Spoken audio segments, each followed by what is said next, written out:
Hello and welcome to another Final Fantasy XIV Friday with me, Voltage McGammar. I am here, I am ready. I'm a little bit late because I just did my dailies. So let's go ahead and get this started. I think I'm doing these as much. Yeah, I am. Alright. Hope everybody else is having a good Friday.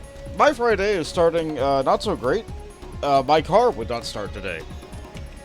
And given that I don't know how long it'll take for the service to get over here to be able to recharge the battery, I'm just going to do that tomorrow.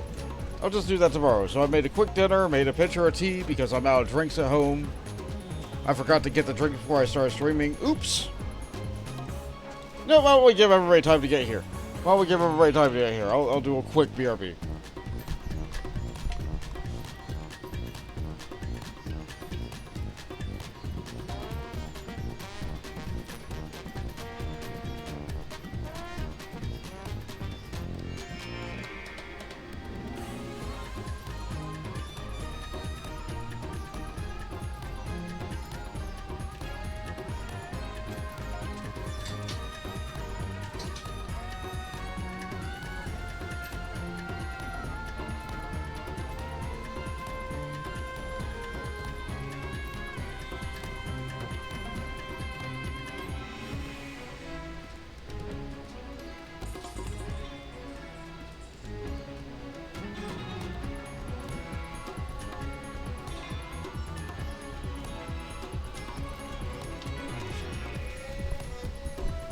Yep, that's Bolt.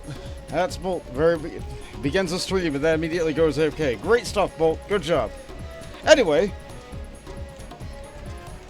So last time on Final Fantasy Friday, we unlocked a bunch of societies and did a few dungeons in order to continue to unlock those societies, and also did one custom delivery person. Ameliance. You know, the twins' mom.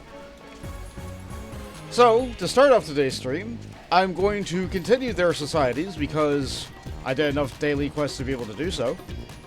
And I will continue Ameliance one more week.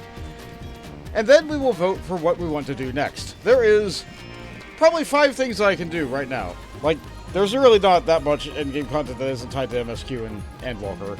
You know, the normal amount that there is for anything. We have the Alliance raid, the Mists of the Realm. We have the normal raid with the Pandæmonium. We have variant dungeons, which come in all sorts of flavors. We have the Island Sanctuary that we can go and unlock. Lots of farming that I can do there. And we have the Hildebrand quest, which will be full of fun and hilarity for everyone involved. But first, let's advance this plot. A pachyderm's promptitude. Tria's eyes are sparkling with optimism, but the baleful look Maru shoots you from afar tells you a different story. Paul, here to see how we're getting along, are you? Let me go and grab Maru.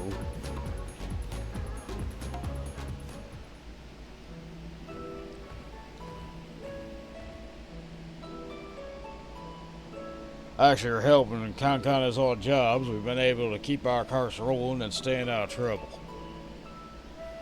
Communicating with the locals still feels daunting at times, but Maru's has made some guile to break the ice.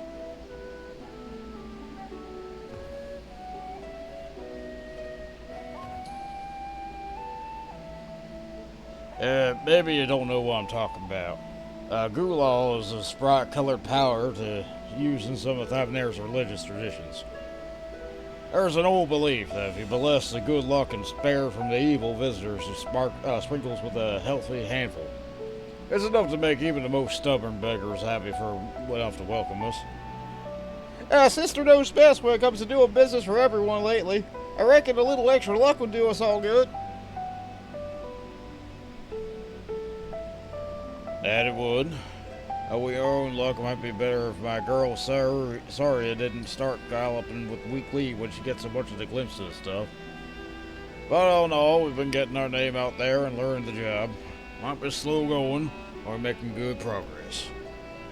But boss, is slow going really gonna cut it? So long as I get to ride, I ain't got no problems, but our carts ain't exactly designed for hauling cargo.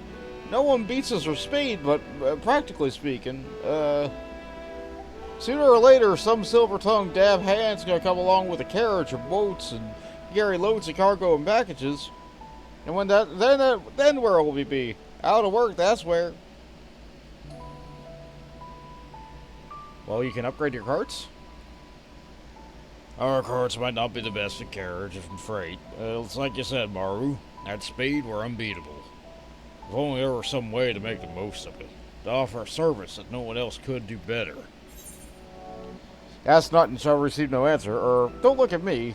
Maybe your customers will have some ideas, or... Yeah, go ask your customers. See what they want you to deliver. True. We don't get anywhere marinating in our own juices. Let's ask around to see what speedy services folk might need. Is what I'd say if I knew first thing about making small talk. Which I don't. Help me out. Let's start with the great work. I got a delivery request for an alchemist there. So meet me and sorry, I'll head on over. I'll meet you over by the Aether after I've taken up the goods. Alright, lady.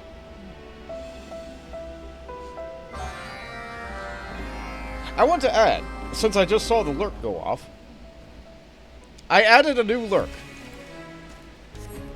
I was driven by inspiration upon seeing a creature, and I had to act. So there is one new creature in the lurk pool.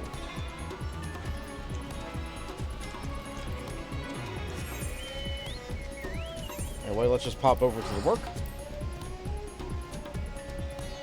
So if you want to see the new creature, go ahead. Just spend a bunch of points on that lurk emote, and then you'll be able to see the new thing, maybe. Which, by the way, I looked at the lurk pool, there were only 6 things in there. Only 6, so now there's 7. So the odds of getting it are not bad. And I think lurk's really cheap, so if you really want to, you could just play around with that.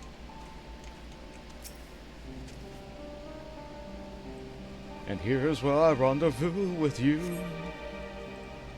You wait by the Aetherite, but see no sign of Turna, who should have arrived before you. Has trouble befallen her? Perhaps you should search the area for any wayward hippos. And let's take a look. I'm drawn to turn in the quest I just did, but if I do that now, then I won't get any points. Oh yeah!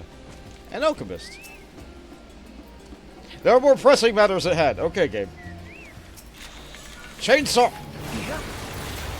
Drill! Cannon! Just throw explosions and lasers at them. That's how Machinist is. Yeah, I hit level 92 or something, and then like all my off-global cooldown attacks upgraded. It's really good. It's really good. Oh wait, hold on. What the? You're amazing. Put down the beast like it was nothing.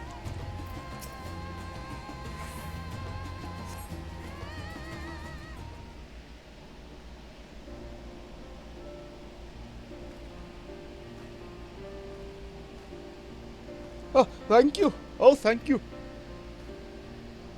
You really saved our skins, don't? Me and Sorry zipped over when you heard yelping. But whatever they I could do just to keep the beast at bay. And I don't know what I would have become if it hadn't. Allow me to express my sincerest gratitude.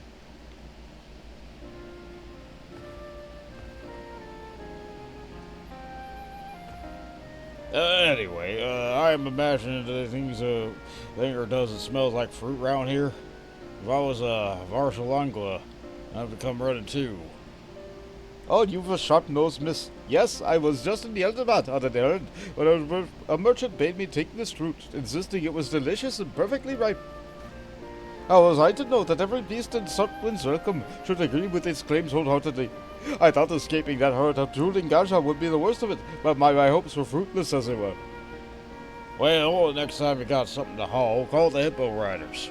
Me and my associates do fast, safe deliveries by Hippo cart. Yes, I've heard talk of Hippo couriers as of late. Never did I imagine one would come speeding to my rescue.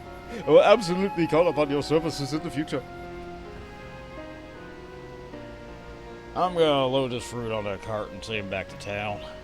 I still gotta pick up that package, so come find me inside the Great Work. This time for sure. Hey, Syndicate Master, welcome to the stream. Hi, all. Happy Friday.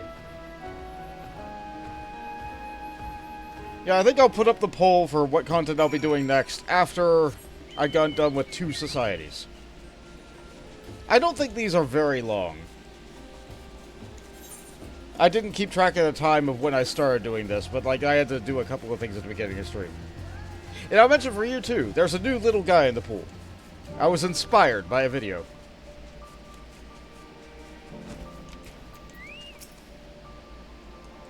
And here's our customer. Let's pick up the goods and get going. Ah, you're the couriers, aren't you? You're here. You're already here. Huh? But you're with the students of Pandæmonium, aren't you? What business have you with the parcel? I don't know about the bald students or nothing, but Mom's helping out with a new delivery service. Really? Supporting small businesses? How grand. So, can I have goods now? Ah, well, you see, that is the thing. It's not quite ready yet. I overslept, the thing is, just a tiny bit, so I was rushing to get it all prepared, but I made a truly miraculous error in the formula, and well, it exploded. Quite explosively. Yeah. It exploded. That's, my condolences. In that case, I'll just hang around here while you're getting it ready. No rush. Let's go and do the talking thing now while we wait. See what our potential customers need most right now. Our colleagues unceremoniously ejected me from the laboratory, but they are hard at work getting the shipment together, I promise you. Alright, conversations, here we come. The alchemists here are an odd bunch, eh? Including our customer. Kinda feels like I've stepped into another dimension or something. Kinda feels like that every time you're talking to a new society or anything, huh?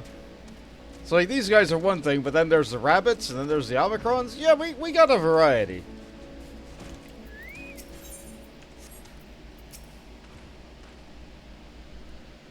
What is this? What is this? Do I need this without another? No. I'm flying free and feeling fine.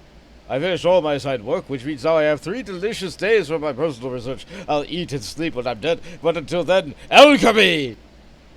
Alrighty then. Congratulations. There are so many formula to try. What if I just try them all at the same time?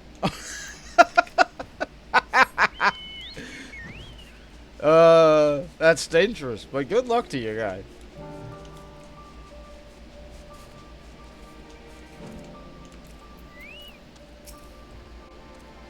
Do I need anything? Well, the Radiant Host used up its entire stock of medicinal supplies during the final days, so requests for replenishments keep pouring in without end. I can't remember the last time I sat down for dinner with my family. Seems like a different lifetime by now. That's unfortunate. Wish I could help, but I don't know first thing about medicine. I hope I can eat dinner with my family again someday. Well, I still have a family, that is. Aww! I can't imagine the pains of being overworked to that degree.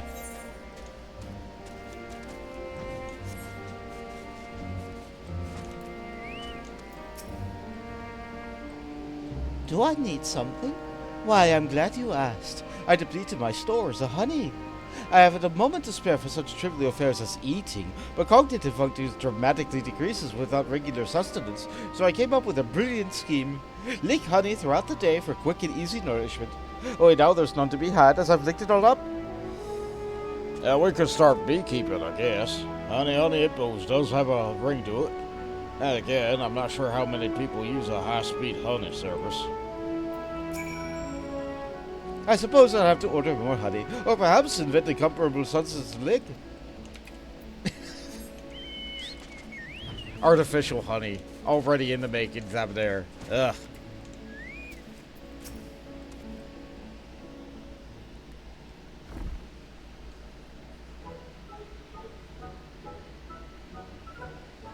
That's a box. I am ever so sorry to have kept you waiting. It's all here, packed up safely and hardly singed at all. I would like you to take this to a colleague of mine to Palaka Stand. He's an alchemist named Yazan. Well built from a bookish type. Handsome. You can't miss him. Him with the baby! Yeah! That guy!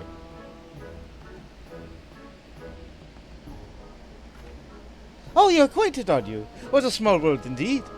He's still the same as ever, watching over his little wonder Palaka style like. He requested replenishments for medicinal supplies, so hopefully this should tide them over. I also did a handful of finished samples, and the whole explosion incident stays between us, yes? Now, if you'll excuse me, I should eat something before my hands start shaking again. Oh, but don't give him my regards. Guys, really? Even I remember to eat before stream. These alchemists don't seem to stop for nothing, even meals. Ain't no denying their work's important, but the miracle they haven't all keeled over by now. The victuals came to them. Well, I'm getting ahead of myself. This package ain't going right if Palaka stand on its lonesome. Introduce me to this Yazam when you get there, will you? Sure thing.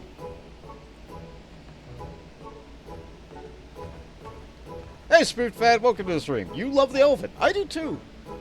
I'm doing their society quest right now, so every week we're going to be starting the stream by talking with them. And everybody else in this region, it seems like.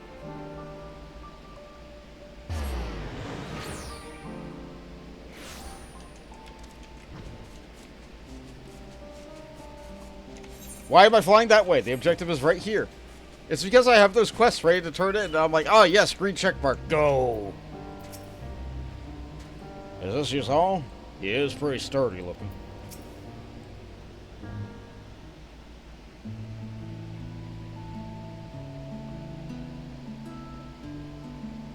Ah, Bond, what a pleasant surprise. I knew a shipment would be arriving soon, but I never expected you to be with it. Are you playing the part of Carter these days, then? Yeah, kinda. I'm just helping talk with him.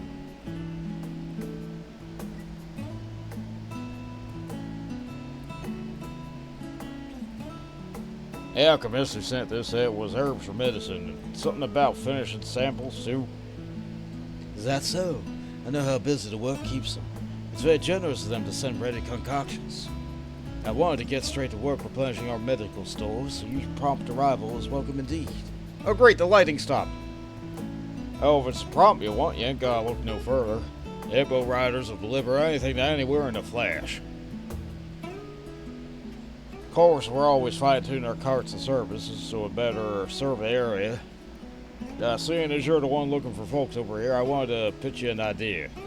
My impression is that folk who do great work are so busy they barely have time to eat. Can't be good for the alchemy, not to mention the alchemists. So I'm thinking we start delivering fresh food to Hungry Harry and Hippo. Only starting to serve it with just a handful of peaky alchemists ain't exactly gonna pay the rent. You think folks here could use some quick grub runners? I do believe so. There's been a long tradition to send food to those working in the jungle, so I'm fairly certain you'll find our residents amenable to such a service. Yeah, like. As these hot and humid climates tend to spoil foodstuffs easily, we like to deliver meals as soon as they are prepared. However, transporting victuals in jungle can prove somewhat dangerous. I mean, the smell attracts all sorts of hungry critters, right? Precisely. And what with our fighting fit currently healing or engaged in other matters at hand, we simply haven't the manpower to spare for escorting meals. But our hippos are a different story. A hippo cart can outrun most anything in this jungle, so you ain't gotta worry about that front. Thanks for weighing in. You gotta consult my associates, but something tells me you can look forward to fresh meals from now on. Call it a lunch hunch. Alright, bon, let's head back to Svarna for our team meeting. Alright, later, guy. Good luck with the baby.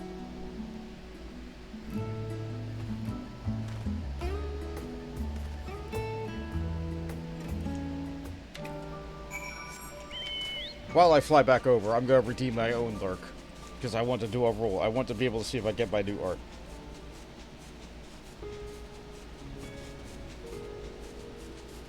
It didn't work. It broke.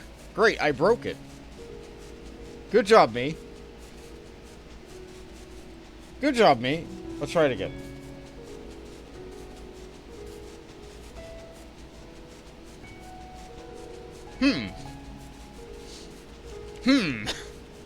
I know it worked for the fatty. Why isn't it working for me?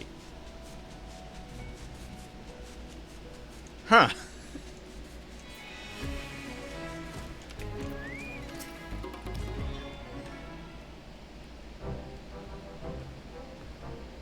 Start a day, ending at night. Well, just as you said, Bon. Asking around deserves some bright ideas. Excellent. You think something good, boss? Food, Maru. Eights. We're gonna deliver meals with these wheels. Meals on wheels. Eights? I see. What you gotta do is you put the food in the cart and then you ride it to them.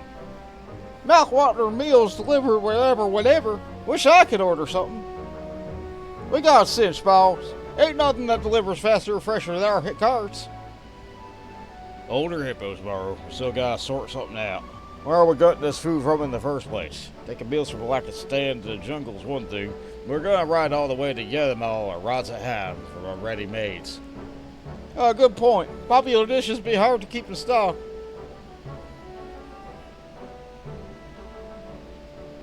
What if we had a kitchen here? We'd make our own meals. That's a good idea, actually. Yeah. Fresh ingredients from merchants from Yeldavot, the daily catch from fishers at Akial.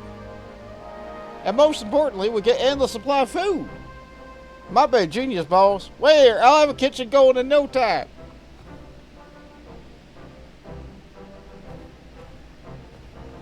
Off he goes. I guess he's motivated. Food will motivate many people. Not those alchemists, but like everybody else. Oh! Oh, they have food. It looks like a lot of broths and soups. Yes! Yes! Pineapples! And we have more Batonga, more Arkasodara. Thanks to Mara's enthusiasm, Sharleyan has a new kitchen. The Hippo Rider's reputation has risen to formerly delinquent carters. Make the most of their expanded service to help improve their social standing.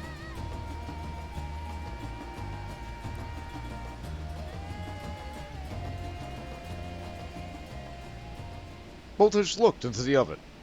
It's some big fat tacos, some big fat tacos, some big fat tacos supreme.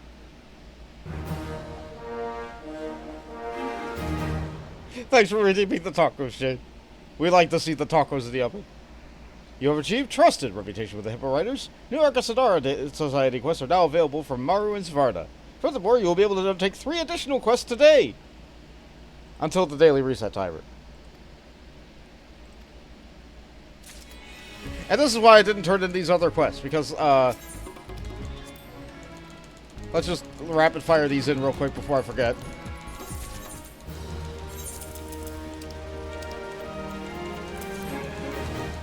And then we'll go off to somewhere else.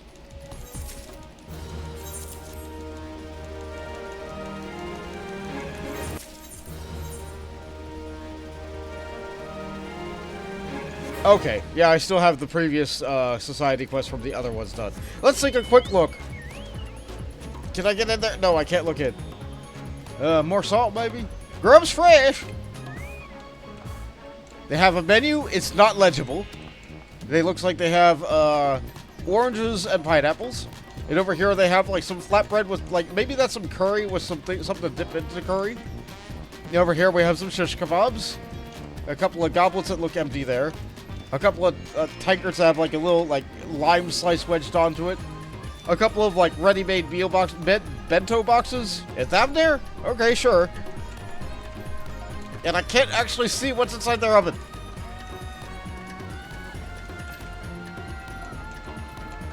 It's a broth. The cutscene gave us a better view than I could get here. That one looks like it's just water. And they have a whole turkey. Where did they get this bird?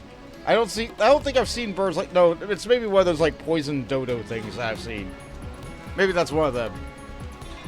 Ah, they're cooking. They're cooking. I love that we're getting everything cooking. Speaking of getting things cooking, let's head on over to Best Ways Burrows. They'll be cooking differently. But I think every single society has something to do with cooking in this expansion, so... Alright, let's see. So, for the next one...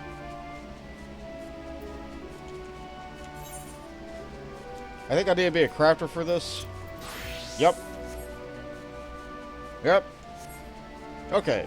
And I said I was going to start the poll, like, when I got done with the society. I thought I was going to go, like, deeper into the societies. You know what? Let's start the poll now. In the oven. He found a beef, stick, and tomato. Taco. Ooh. Another big fat taco. Yeah, it doesn't have any of that lettuce that makes you have the runs. That's been going around at a certain establishment. Instead, it's got a stick in it.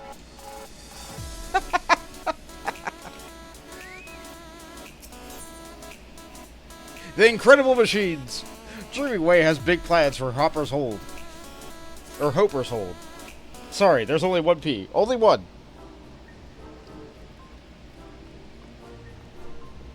No leaf, only stick. Our musicking station is a rousing success. I must admit I understand that less than half of the what Coiningway says about circulation of carrots, but they seem rather pleased with the shopping station's results as well. I do wish we had more dreams on offer, however. We cannot possibly be enough to satisfy every Loporrit's needs. Dreams, passion, integrity, ingenuity. I believe I know a Loporrit who can help. A Loporrit with a vision? Nay, a dream? Just so. She adores fixing all manner of things, whether they need it or not. You may have a difficulty convincing her to set up a station here, however. Surely we can convince her if we try. What's her name? Repairing Way. You were rather fixated on machines in the greatest Endsvale lane, so I shouldn't be surprised to find her there. In that case, let's sally forthwith. And by us, I mean, of course, you and me, but we require your powers of persuasion as a person of a theorist. Alright, I can do that. Did you miss the poll? You're not sure I see it. I wanted to finish that bit of dialogue. Now I'm going to fire it up. And go.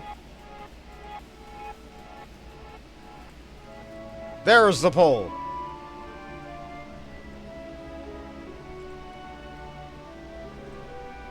So we have the Mist of the Realm, which is the Alliance raid. That's why the AR is from it. We have the normal raid, Pandaemonium. We have the variant and Criterion dungeon, Sildon Subterrane, because I want to do those, I'm going to do those in order, and that was the first one that came out. We also have 2 bits of solo content. One is the Island Sanctuary, where I get to do lots of chill gathering. I get to build my own little island. Sort of.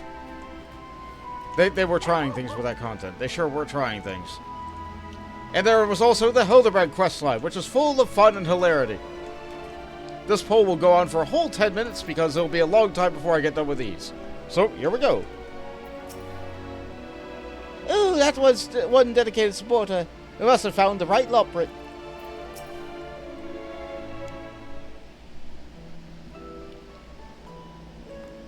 Pardon me. Pardon me, are you Repairing Way? That I am. And who are you? I'm Dreaming Way, and this is an illustrious moment.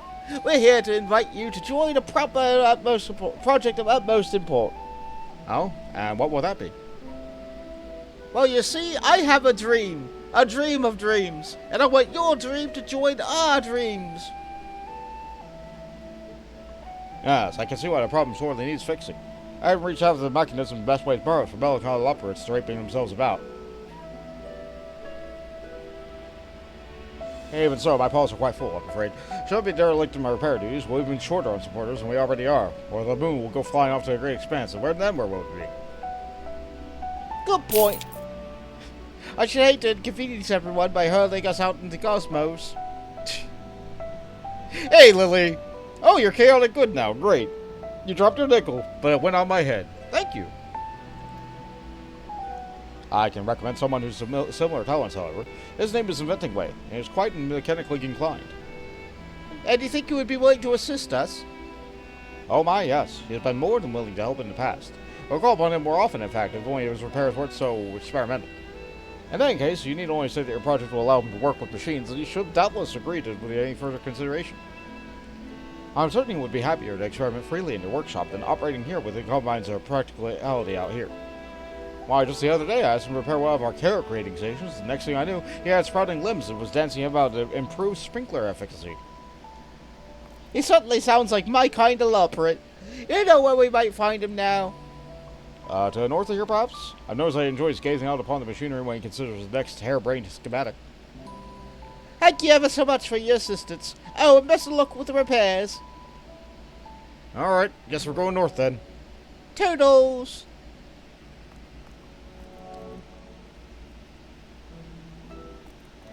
Hi, Bo. Hi, Lily. Chaotic good feels right for Lily. I agree. Most chaotic good is like, I'm gonna do the right thing, and heck what anybody else says about stopping me doing the right thing. The right thing is here, and it's going.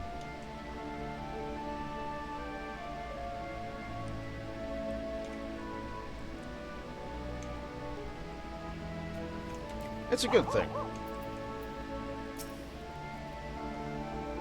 A potential client. Be calm, inventive way. Temper your enthusiasm. Temper it. Did we win yet? Yes! And now we're basking in our winning. Well met. Are you inventing way? Who's asking? As to say, how may I help you? A Perryway told us you might be willing to join us at Helpers Hold. You see, what we're going to do is we're going to get everyone's dreams together so you can make dreams. Sweet Mother Heidlet. I thought you were here to repair a job, but you're saying I can make any machine I dream up? Yeah, why not? Essentially, yes. Anything I can dream of, huh? That's just the greatest day of my life! That is to say, I would be delighted to join you. I enjoy working on machines at a normal amount. Well, I invented the supporters, in fact. Granted, I didn't anticipate that your people would turn out to be so small, but that will be resulted in the supporters identifying them as unauthorized organisms, identifying their murderous rampage sequences. But I wanted to fix that.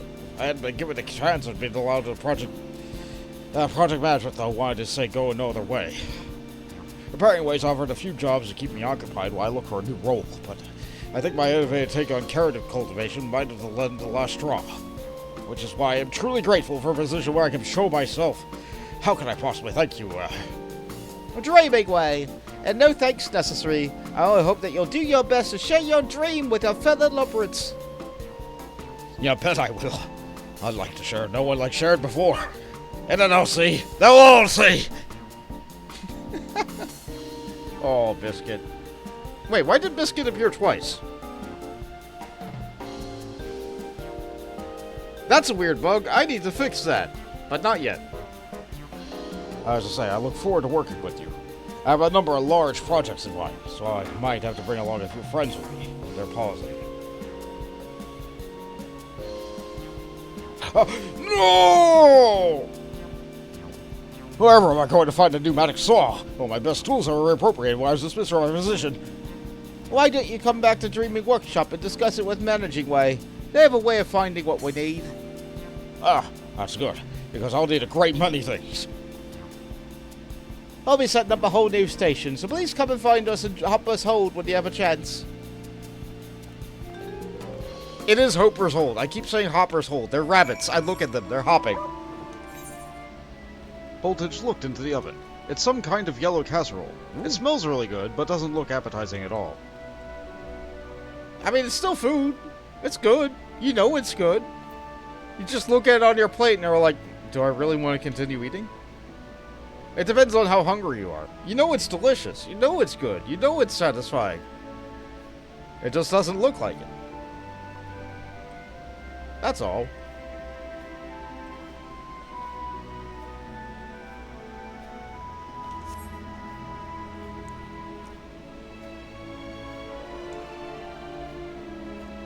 Man, I was hoping for the big bag of money. Me too. We always hope for the big bag of money to be the oven, but it's rarely ever there. Greetings! If you require direction, please speak with Dreaming Way. Bloop. Today's automatically generated suggestion is crater sledding. Wow. Ha, bugger me. Here, I always thought this was a closet. Welcome back. As expected, Managing Way turned Inventing Way's request into a tidy and particular list, then hopped off to oversee their procurement. I did mention something that would like to repair. What was it again? Ah, yes. Ahem. Tools suitable for tuning machines large and small. Extra durable in case Inventing Way's enthusiasm gets the best of him. That seems simple enough, doesn't it? I even provided the necessary materials. Yay, crafting! If you run out, of course, feel free to ask the Dreaming Supporter for more. Ah, that's why the robot's here. Okay, so, we pop this, and then go to the goldsmith. Oh yeah, it turns out the reason I only see 3 things here is because I only have 3 crafting classes unlocked out of the 8. You see all of them. But you know what, I think I'm fine like this. And this is still a low-level craft for me. Does this need to be high quality? No. Yeah, done in 2 hits. I don't know why I call steps hits. I just do. Probably because I'm hitting the thing with my hammer.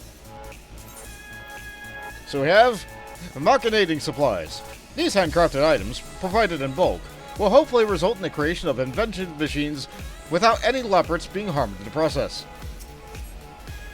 I do hope you enjoyed crafting those items. If you're satisfied with what you made, I can take them off your poles. In you go!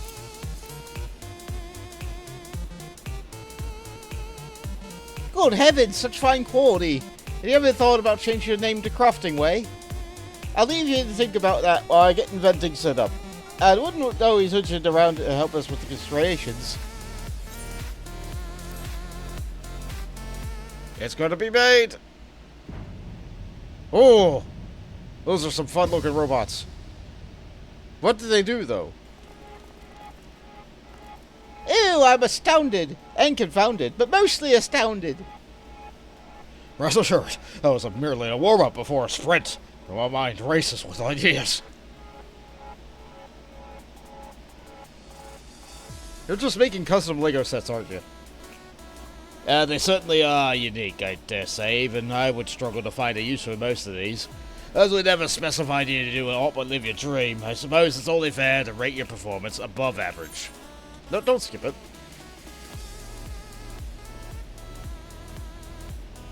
Oh, they like the robots. And here they come, my disciples. Gaze upon these machines and let their inspiration flow through you. Welcome to Dreaming Workshop. If anyone would like to try the power with the dreams we have on display, please do inquire about our free trials. Yay, they want to play and build Legos. Yay. They're cooking up something different, that's all.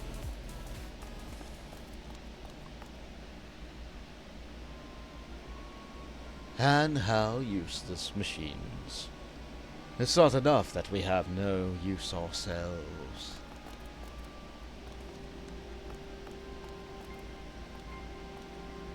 Yeah, obviously Inventing Way is mad. I can use this ironic display to demonstrate the depths of our relevance. My petition to reactivate the hibernation stations may at last be approved.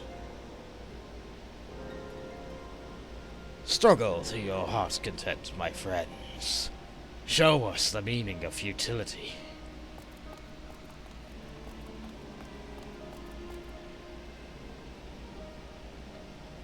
Who was that?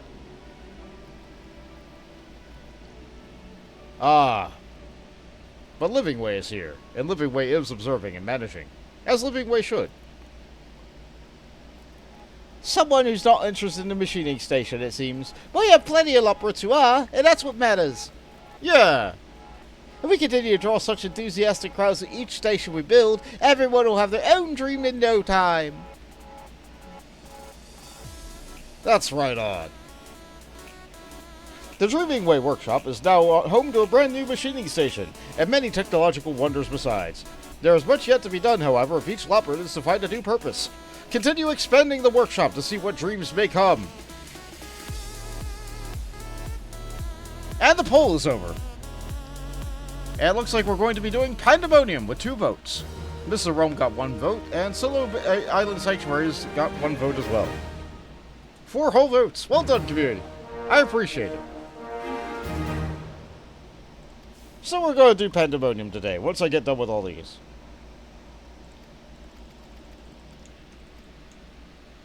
We have 1 more society that I have to do, though. 1 more society. But we gotta turn these in, otherwise I won't be able to do anything else. So, we don't... The repeatable daily quests are not what I'm here for. Just turn it in. Okay. Alright. Now we dig. And now we're gonna go to space! I mean, we're already in space, kind of. We're on the moon. Let's go into deep space. How many times have I been here? 9? Maybe more? We'll find out. Actually, no, there's no counter for that. We won't find out. Unless someone wants to go back and count every single time I've teleported to Ultimate Thule.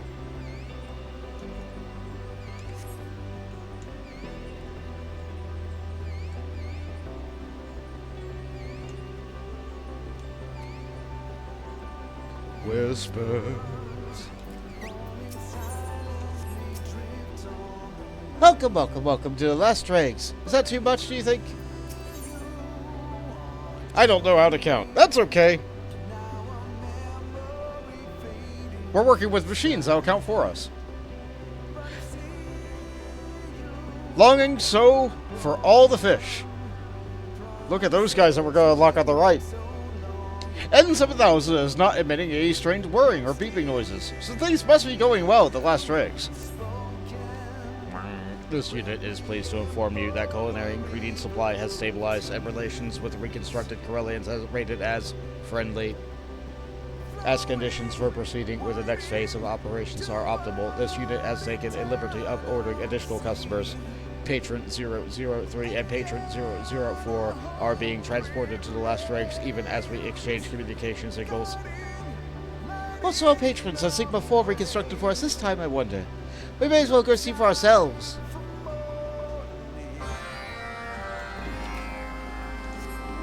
I could talk to that guy and get teleported up, or I could just fly on my jar full of little guy. We love our little guy, so I'm going to continue to ride the pod.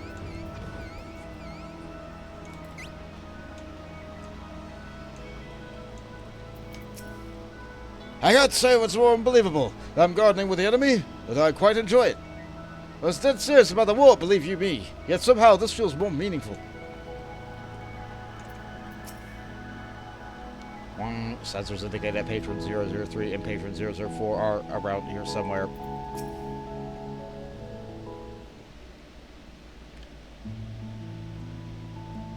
But where? I want to see them. Yeah, we see them. We know them.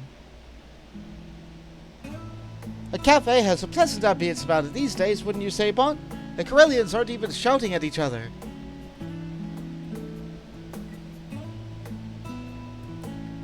But where are our new customers?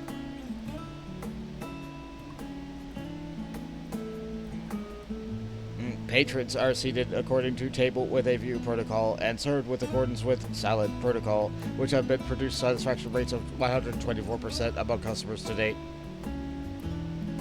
Excellent work, Unit. It is always better to speak with customers after they've been fed.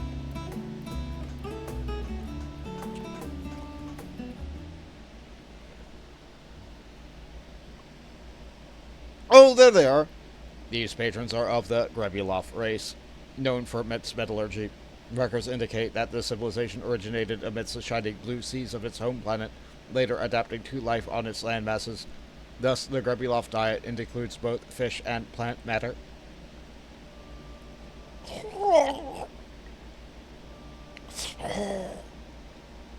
Oh dear, is the salad not to your liking? The organic life form's preference confounds this unit's logic circuits. Please provide additional data.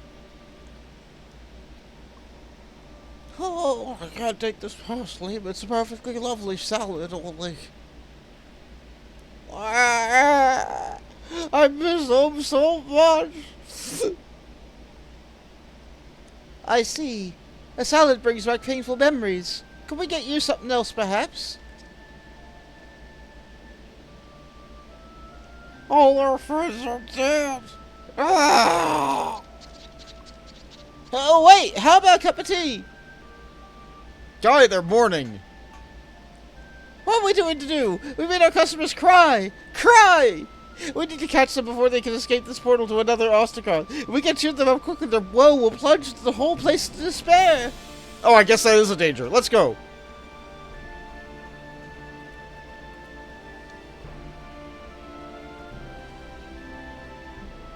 Yeah, what do you do with the salad? Do you repurpose it? Do you recycle it? I think you recycle it. Go!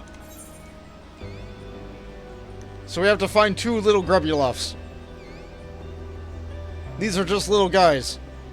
To be clear, this is not the little guy that I added. I was not struck by inspiration. I needed this inspiration in order to make this little guy.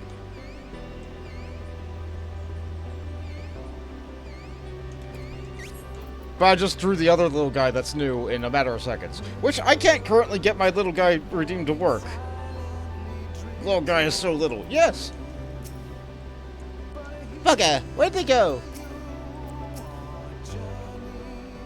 Audio input registers no whimpering in this vicinity. This unit can only conclude that Patron 003 and Patron 004 have utilized the portal to teleport to base Omicron. Curse it, advanced technological apprehension born from generations of metalworking innovation. Fear not, anxiety pro-life form. The base Omicron perimeter is perpetually monitored by patrol units. This unit will transmit recorded data of customer service interactions to aid in detection of rogue patrons. Well then, what are we waiting for? Alright, back we go. Oh, a hydrate, sure thing.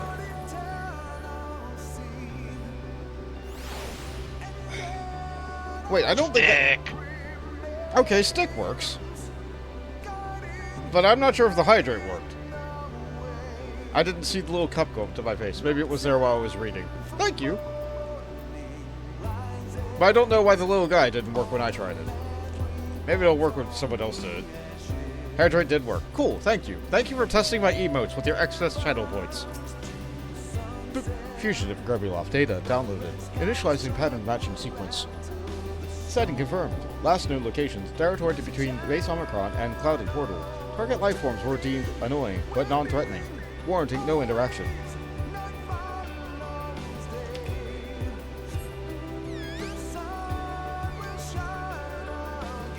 Didn't see anything, little guy. Dang it! So why is this not working? Okay. It looks like everything's plugged in correctly into the little guys. But the little guys didn't work. Oh, that worked! Why did that little guy work, but not the other guys? Hold on. Okay, so something broke on the little guys. At least we can still see Biscuit. Yeah, you get 2 biscuits at least. Yeah, I don't know why Biscuit's doubled. Hold on. Studio mode. Let's fix this. Alright. What's broken here? What's broken here? Okay, dog picks is working. Good job. Let's see. Let me just test up all the little guys, make sure they work. So, Jawa, Chow, Ghastly, Lahi, half of the other guy, this guy.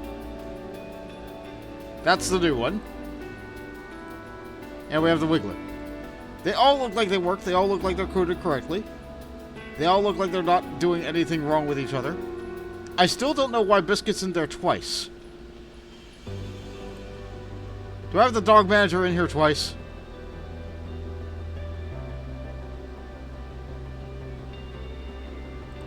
Yes. Yes, but if I remove it right now, then... Okay. Let's do another Biscuit redeem. Alright, let's do that. Okay, I found the source of the extra biscuit. There's now only 1 biscuit. Hi, Biscuit. No, I fixed it. I fixed it. I still don't know why the other one isn't working. Dang, too late. Alright. I'll try and troubleshoot my little guys later. So it seems like little guys and lurks are only working half the time right now. But at least I was able to show what the new guy was. Maybe you know what they are, maybe you don't. That's okay, I was inspired. Anomalous data detected in clouded portal transmission record. Timecode suggests these unregistered life forms may be the Grabilofts you are looking for.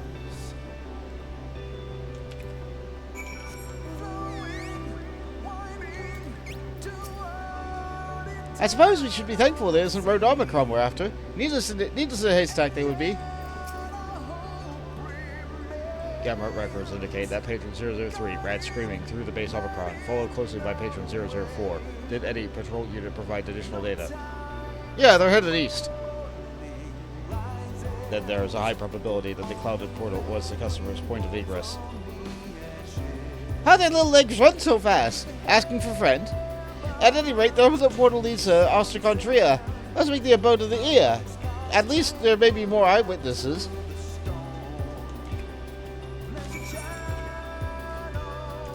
Alright. Let's go over that way. We have been serving a few things to Ia as well. Or the Ea, whatever they are. Ah, to search for those long-lost souls. I too have known its need. Or have I? I cannot have gotten much farther. For this Ea unit, the rogue customers may be somewhere nearby. It is indeed the well-armored beings we speak of. They entered our abode crying for water. Incidentally, their crying produced water as well, which one must assume is why they were crying on so. Regardless, we told them of the wellspring of regret. Perhaps to bring some spiritual comfort, as we were once found our holy place. Or perhaps they continue to weep even now. This unit would not venture to theorize. However, projections do indicate that one of the Grabilofts located the water source, though entrenched there. Despite their sophistication, their nature subjects them to certain base instincts. If only they had stayed for tea. They might be awfully dehydrated by now. Come on!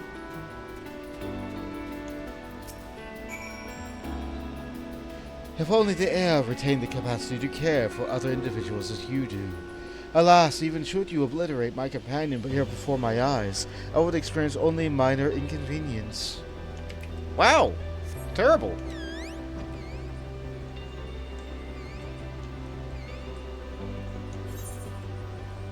Yeah, it turns out that Double Biscuit was happening because there was an extra biscuit pane only on Final Fantasy streams.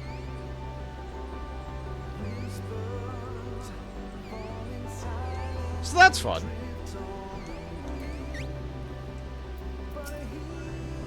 Allied units must remain alert to fluctuations in dynamics, engaging spatio-temporal management. At last! Whoa.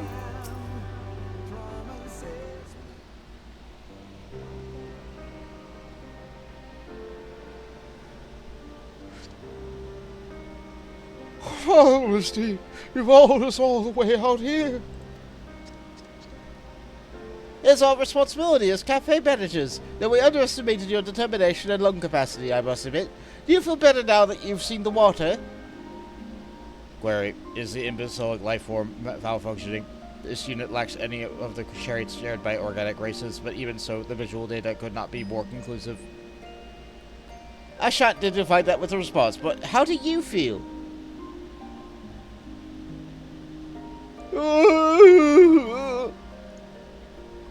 So bad then? Yes, man. We finally escaped those pointy terrible machines, only to find this. We kept driving, the miserable little puddle is barely suitable for dipping. I don't want to be in this strange land. I want to go home, but we've lost so much. We finally lose our ocean too. Oh, they're just flopping. I'm not certain I understand. Are oceans truly that superior to lakes? Our seas on the moon don't even have water most of the time. Yeah, oceans are like most of the planet of that I come from. Ah, like an old Sharleyan, big and blue with a horizon all its own? This unit has never seen such a thing. Omicron protocol is to evaporate significant water sources that may be of use to enemy before landing. There are no oceans in Ultima Thule, that's for certain. Even so, there must be something here that brings back pleasant memories of the sea rather than depressing ones. You would know, Bart. What's unique about the ocean aside from all the water? Well, I do fish. The salty sea breeze. And the beach has a sort of smell. Let's go for the sea breeze. In that case, perhaps we can harness the scent you recall to evoke memories of relaxing days at the shore.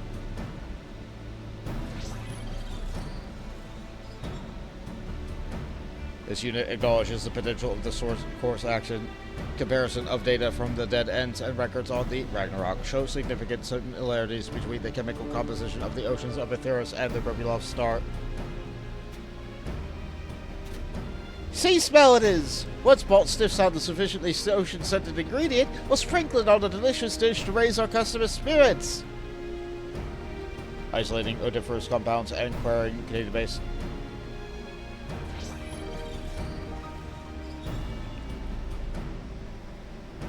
Ping. Chemical match found. Salt, mined from deposits at approximate coordinates 14, 17, 2, will produce a similar odor to sea salt of your home star. Surely we can find some better dish to cook with that. Perhaps a soup? This unit suggests worrying about that after allied units recovered the last dregs. At the meantime, protocol requires that management gently prod end customer days until they regain their faculties. Alright. Poke and prod away. They're armored. They can take it. Okay, so they said 14, 17. So that's like right south of me. Okay, cool. It's even marked. But they gave me coordinates, an NPC that's aware of the existence of coordinates in my map. Wow. Good on you, game.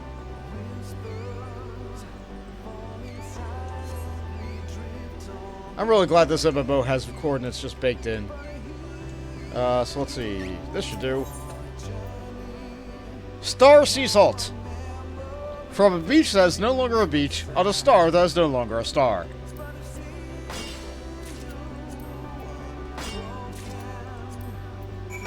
Let's just get an extra. Why not? You'll never be able to get it ever again after this. So for people who like to keep items that have limited availability, there you go. You have to do society quests to be able to get items. But unless you pay, like, additional monthly subscription, there's no way you can have enough, like, storage space to hold one of every copy of every item in the game. Which is why that's a bit of a fruitless venture. But our venture is also fruitless, because we got salt. Speaking of salt, so the Omicron invasion protocol is to completely destroy all oceans on a planet first? Oh man, that's terrifying. Goodness sake, Omicrons are incredibly efficient death machines. I do recall a distinct odor near the last stand in Old Sharleyan. Was that the ocean? Could have been. I'm sorry. Oh, so kind. I could go for a spot of dinner after such sprinting. What do you have in mind? Customer vital signs stabilized. Social acceptability of issuing dinner invitation restored to 100%. Here's the salt.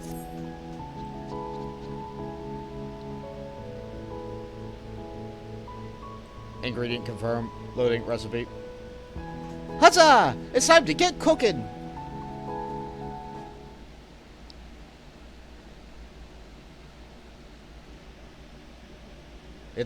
It looks like salt water. I don't even think that's a soup. The salty, tangy, vaguely fishy aroma. How bittersweet it is.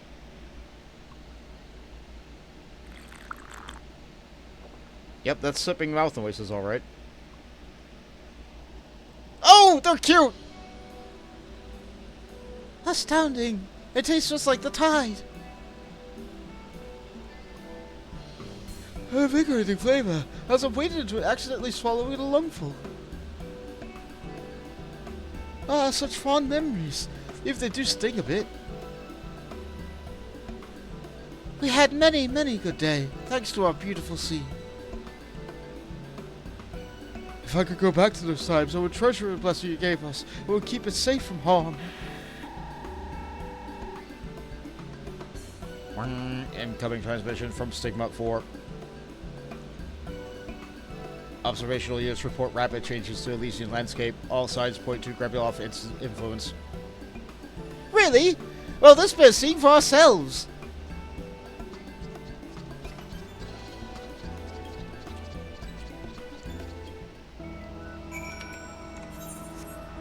Alright, let's go see what changed about the planet.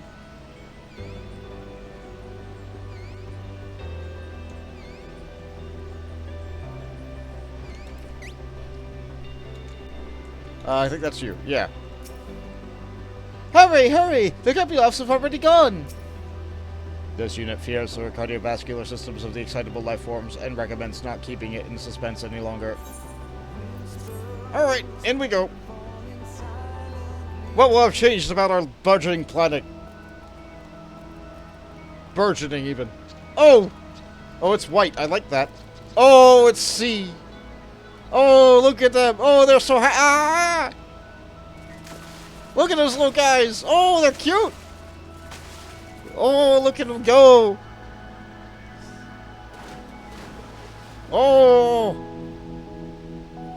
I wish we could see them without the diving suit, but oh. From their profound love and appreciation, the Grabulos Ocean has been reborn, sort of. It will make a fine home for myriad aquatic creatures. Don't do that. Don't skip it. There is yet much more room for Elysian to grow and change. What other hopes will the power of Dynamis bring back to life?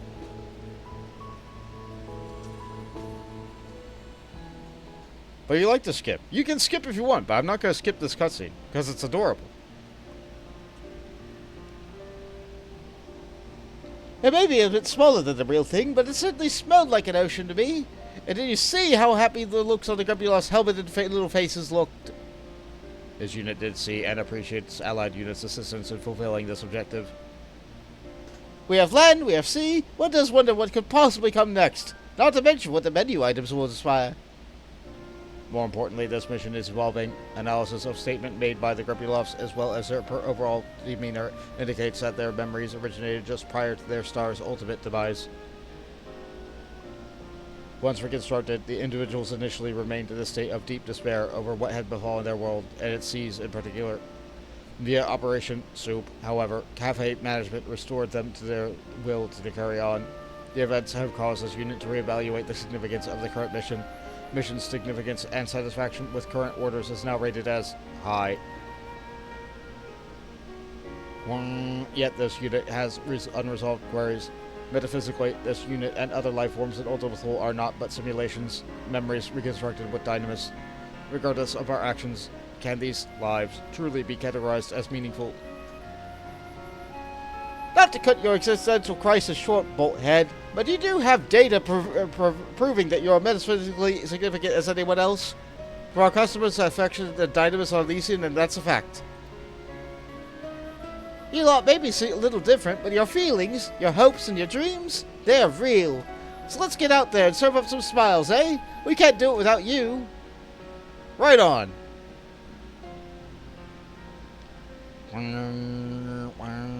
Affirmative. Thank you, Hemingway.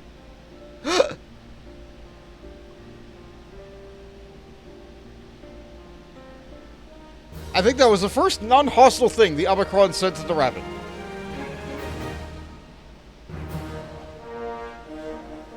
You have achieved trust and reputation with the staff and patrons of the last ranks. New Omicron Society daily quests are now available from Stigma 4.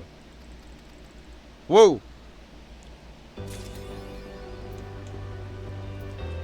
Voice of a distant server. Turn these quests before I forget. Don't worry about it. Don't worry about it. Don't worry about it. This stuff doesn't matter.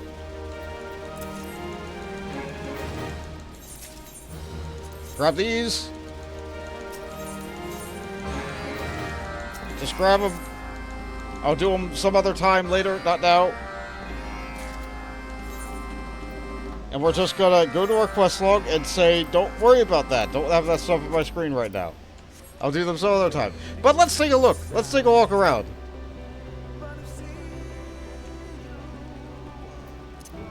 So we've seen the Sharleyan crop circle. And their low planter tools and all that. Let's go take a look at the Grubulov area. Oh, fish!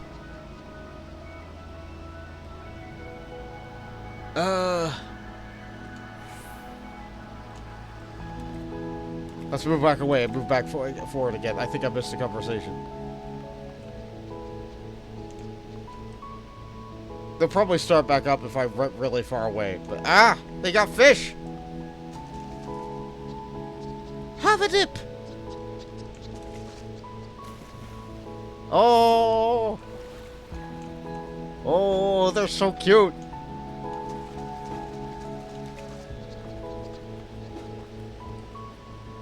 How do you like the prettiest shells in the whole universe?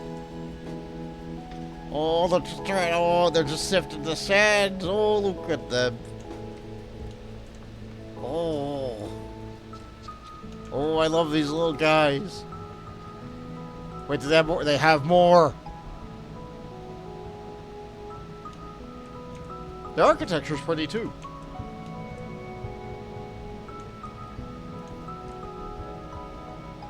So many snacks ripe for the fishing. Oh, they do have tiny little rods. Oh.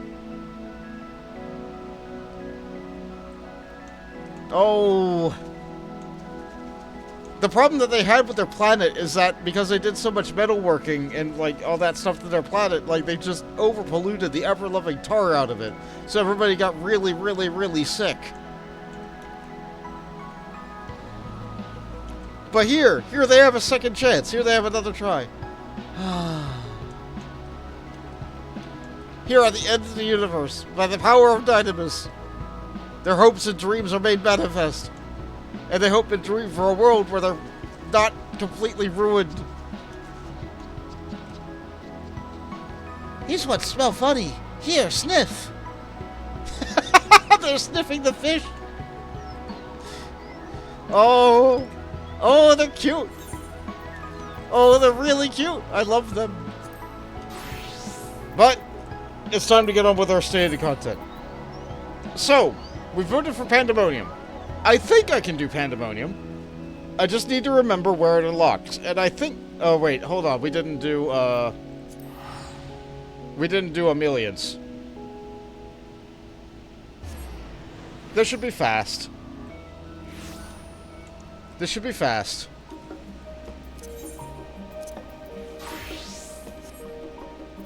Do I have the items ready and crafted inside my inventory? No. Alright, so what will Ameliance want? We're on week 2. We're on week 2. So we want Aether Conductive Focus and whatever the next thing is.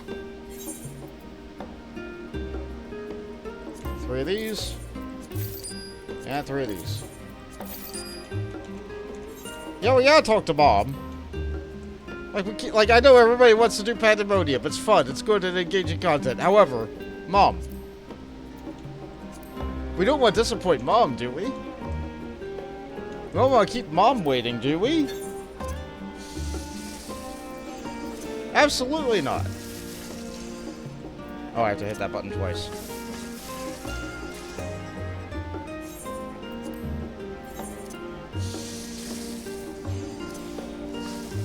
Mom is important. Yes! Apparently she's the entire reason that the Scions were funded for so long. And she funded the transportation of all the goods that helped save the world. So indirectly, Mom saved the world.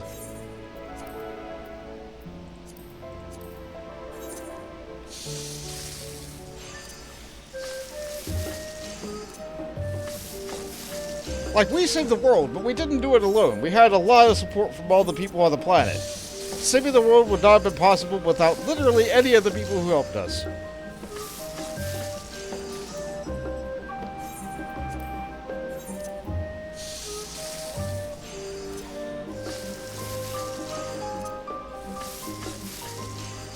It's not hard to craft these things when you're over-leveled like I am.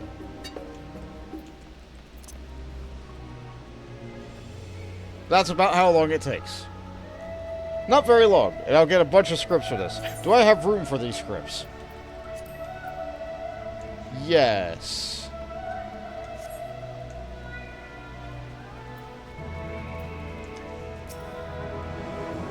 Ah, it is good to see you, Bon. I trust the procurement of various odds and ends for a homestead program proceeds apace. I'm ever so curious to see what wonders you bring. Here's your things that you asked for. We read this last week, so I'm not reading this again.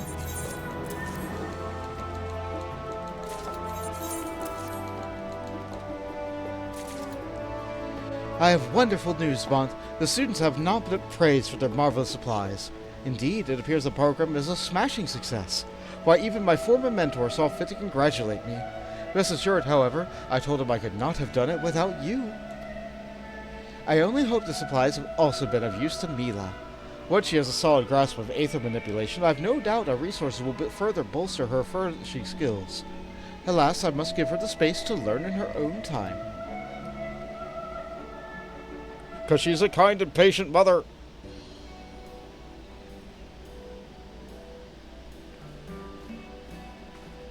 Hello, Bon.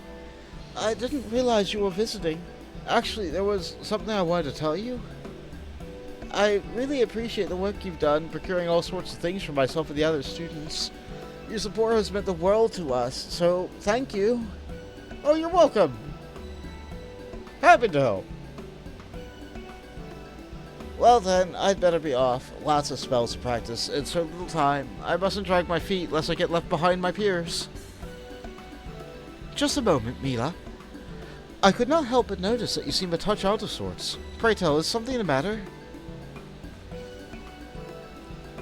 Whatever do you mean? I couldn't feel better. Are you sure? Though faint, the gauntness in your cheeks indicates otherwise. A mother would notice these things.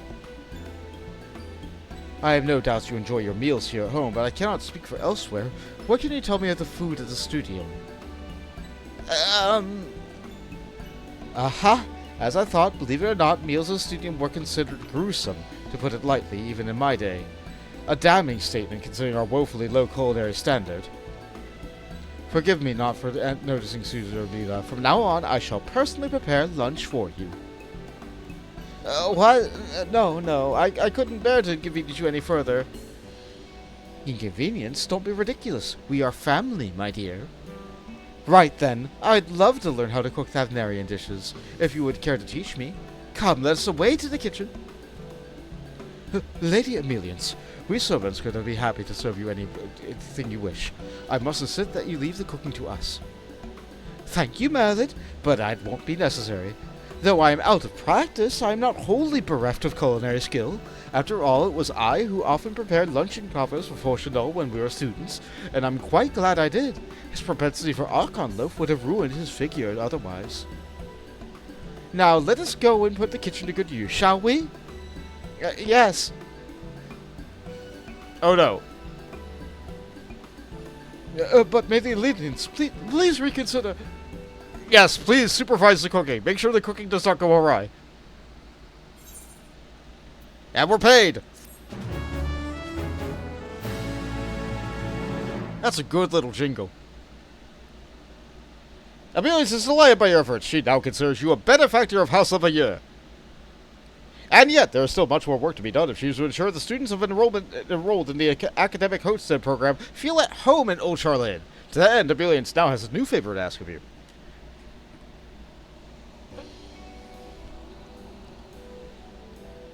'Tis only natural Mila would grow homesick, and yet somehow I fail to notice. A taste of home from time to time would no doubt lift her spirits. We've only this bland cuisine of Sharleyan to offer her, which is why I suspect that rather than endure the questionable report past the studium, she chooses to offer pangs of both longing and hunger when she's away. It breaks my heart to think that there may be other students suffering from silence just as Mila did. To err on the side of caution, I would advise the other homestead families to be particularly mindful when it comes to matters of nourishment. Speaking of which, students who share Mila's passion for learning are often want to remain in the studium for long from their classes from the morning until well into the last bell. Luncheon coffers are able to keep their food fresh during these long hours and will go a long way to quell their dietary issues they may have. I trust I can count on you to supply the requisite coffers? So we're making lunch boxes. Except I already crafted them. I've made lunch boxes. A luncheon coffer affixed with a crystal to give the etherically enhanced insulation properties. It can preserve the temperature of food placed within for long periods of time. So it's an insulated lunchbox, like a cooler, which can also be used to keep things hot. Thank you for your continued support, Bont. I know all too well from my time as a student it is nigh impossible to concentrate on an empty stomach, hence why I have a mind to keep a few luncheon coffers on hand, if I could trouble you with the task of procuring them. Here we go! As a Sharleyan, I too am aware of the propensity of prioritizing nutrition over flavor and cuisine. Exposure to food from other cultures on the Homestead program, however, has broadened many families' view on nourishment. You may say it's given us food for thought. But even the most delicious dishes can be spoiled if not kept at a proper temperature, which is why I must be certain that this luncheon cover is up to the mark. And it's high quality, so it's the same dialogue as it always is when it's at the highest quality. Because I only deliver the highest quality goods to my custom delivery targets. Except at the very beginning, where my gear is really bad. And that's done. And this cutscene is the same every week, so I'm not going to bother reading it because I read it last week. And that's it. Now we're ready for Pandæmonium. Thank you, Ameliance.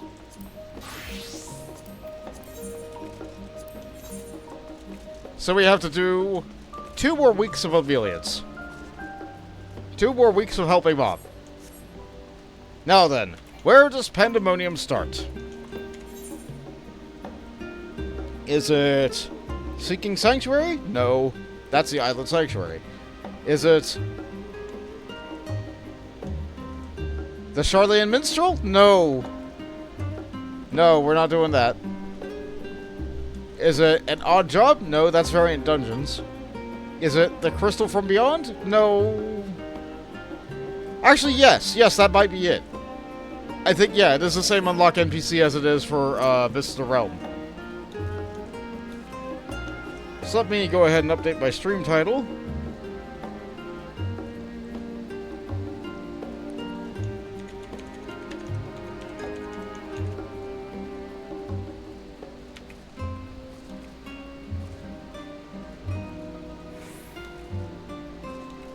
And check to see if Lurk works again. So the Chow works. The Lahi works.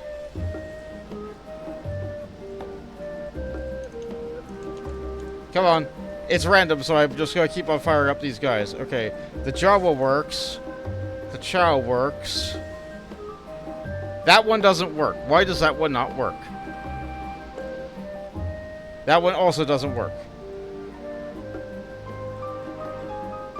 I wish I could see what it rolled, but it doesn't tell me.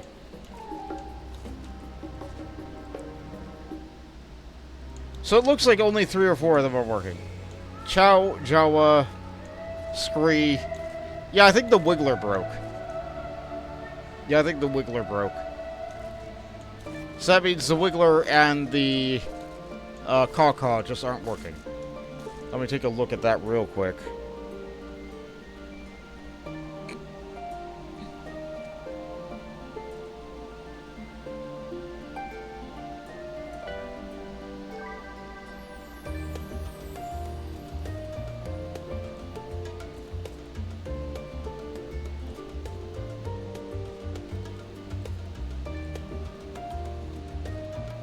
Am I able to do a thing that only tests this one trigger?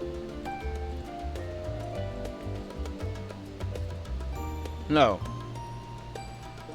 Sorry, it's a new program for me, so I'm trying to figure it out. Okay, alright, Pandæmonium. Right, don't do this on stream, Bolt. Don't do it on stream.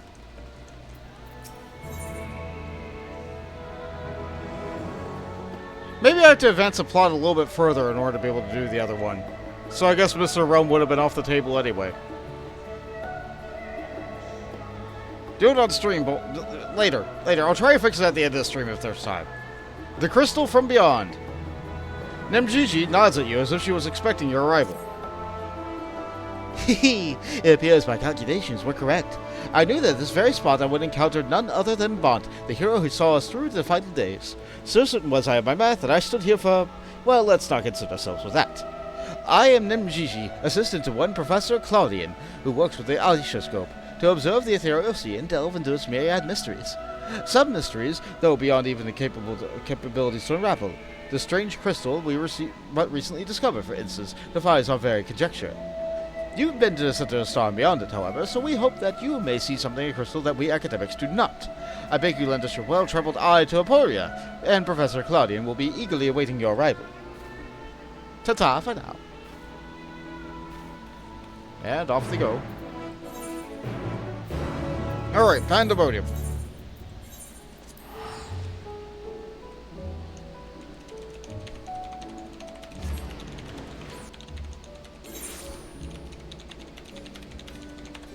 There's that.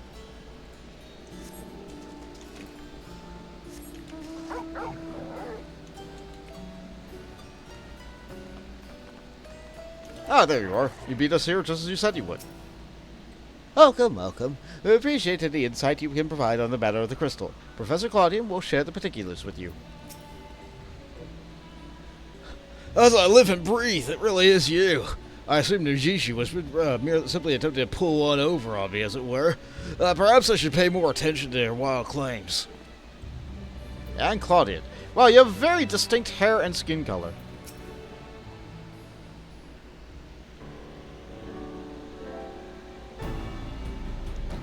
Greetings, Bont, and welcome to my humble laboratory.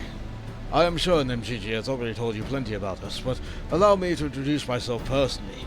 I am Claudian, leader of this little research collective. I must admit, I have been nervous about meeting you ever since Nemgigi set out to find you. For a researcher in my field, there is no greater honor than to meet the first man in history to traverse the ethereal sea and return to tell the tale. The professor speaks often at length of your deeds, but he has no small number of achievements of his own name. He has peered deeper into the ethereal sea than any other in Sharleyan, and the breadth of his knowledge is peerless. Peerless, perhaps, but for a single man. We must seize this precious opportunity to learn from what we can from him, and perhaps crack this conundrum that has stumped the three of us for moons. It was we who peered into the fathomless sea from beyond the Antitower to the Dravanian Forlands. The Hitler's, sorry. As we spoke to the Heidelin, we learned of the fate that would befall the star, the final days. Soon thereafter, all research was moved to Labyrinthos, and though the Aisha did we continue our vigil. An impressive work that the device is, however, it can glimpse but a fraction of the sea's infinite depths. Which brings us to the matter of hand. Not long after the Exodus was declared, we recovered an unusual crystal shard during a routine observation. It appeared before us suddenly, as if propelled to the surface by some unknown force. Oh? We found it as possessing an ethereal density that exceeds that of normal crystals by orders of magnitude, and its shape resembles nothing which occurs in the natural world. It was made, not formed. Unfortunately, that was the extent of the information we could glean before we were forced to turn our focus towards the Exodus. The crystal was very heavily forgotten amidst all the sudden upheaval. But thanks to the efforts of a certain someone, that crisis is now behind us, and we are free to resume our research. Thus did we decide to seek you out, that dauntless adventurer who delivered us from the unknown and beheld its innermost secrets, and now we would have you see for yourself. Alright. What is this weird crystal? What is this weird manufactured crystal gonna be? Here it is, the crystal in question. It resembles aught you have encountered before, even by a smallest degree. Please say so.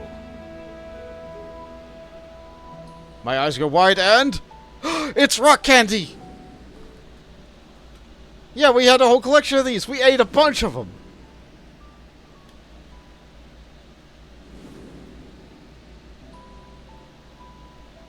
But we still have one.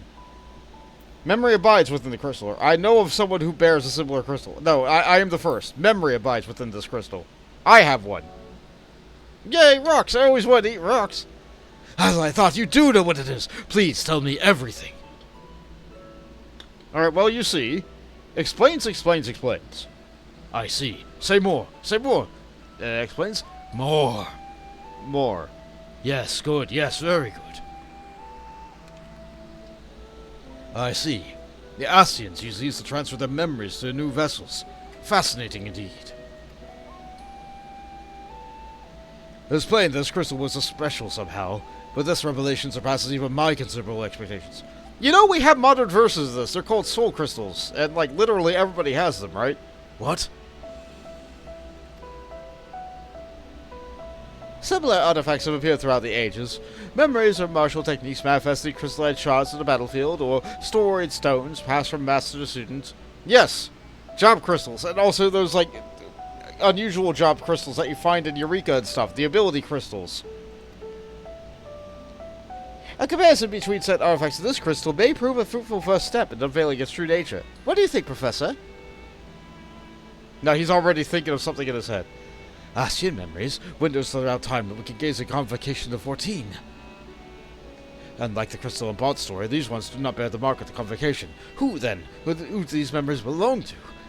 And more importantly, where are they stored in a particular shard? More importantly still, why was there a drift on the ethereal sea?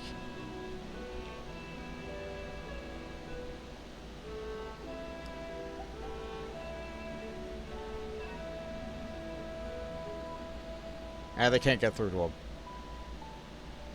Professor Claudian! Yes? I'm well aware that contemplation is a key to breakthrough, but there is a propriety concern. We have a guest, one you invited explicitly. Must we do this every time?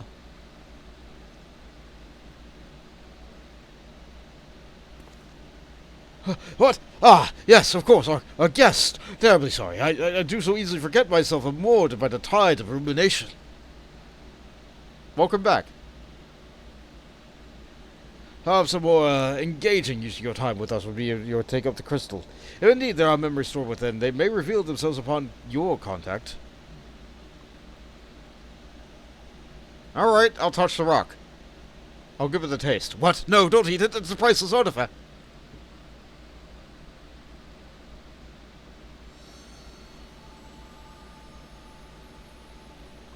Have anyone message come Pandæmonium, please?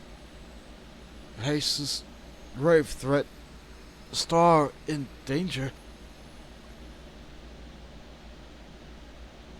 Oh! Did you guys hear that too?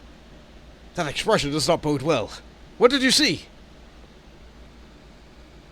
It spoke to me, and it said that the world is in danger.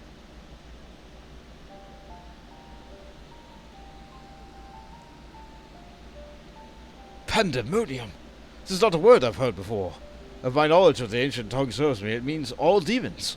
Not a name that inspires optimism, all things considered. All demons, all the way down. In the event of another star-shattered cataclysm is indeed bearing down upon us, I would have the aforementioned example of crystallized memory at hand. Nemishi, Rosarad, I entrust the procurement to you. If there are more memories to be extracted from the crystal, we will find them. As for you, Bot, there was a person I would have you seek, the one who was delivered a so dire a warning. Your story tells us the crystal is very small. It could very well have been made by only one of the ancients. If that is the case, then discerning the nature of this Pandæmonium would require a far trip into the past, to an era before the Sundering.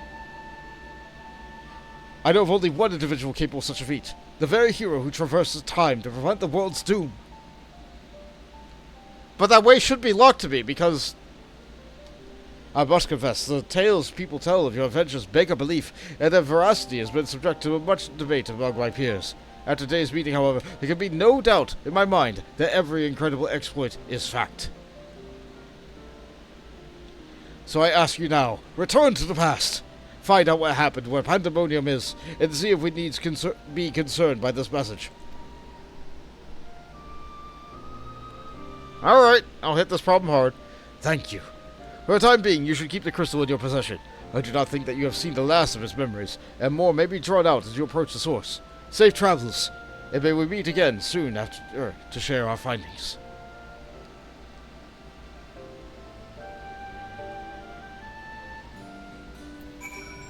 Sidequest Master adds, at this point, the question is, when is the star not in danger?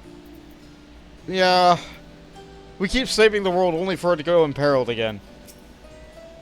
From this moment on, our objective shall be to fill every cranny of this place with crystals. Surely the gleaners won't mind braving a few haunted battlefields for the right price. Professor Claudian, I would burn the candles at both ends. Or rather, I will... first I will review the historical documents required, and then, what was I meant to do again? Guy, you need a nap. Pay duty to the past and ascertain the severity of the threat. Keep the crystal for now. Until we can find a way to listen to his messages, I will do more good in your hands than ours. Alright. So put our star salt over here next to our nutrient-rich ore. Stick on my weird cards over. I really should turn in all these cards. I got sand from desynthing fish. And then these are just random things that my retainers bring me. Alright, so we need to go to the past. So we'll go back to Elpis. Where to? Oh, I have to go to Norvrad. Okay. Alright, do we have to establish a canonical reason as to why I continue to be able to go to the Elpis? Oh, hi, Jade.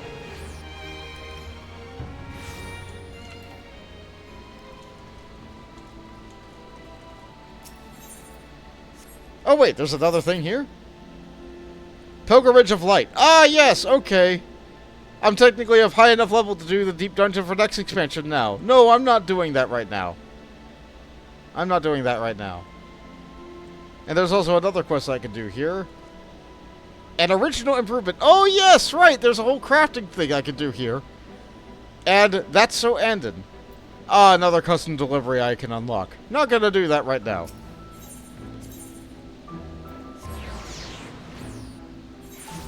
Andon's a fun one, but I'll wait until Ameliance is done before I start both Andon and Margaret.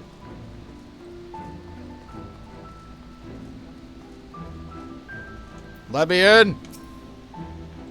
Oh, the lighting here is so good at night.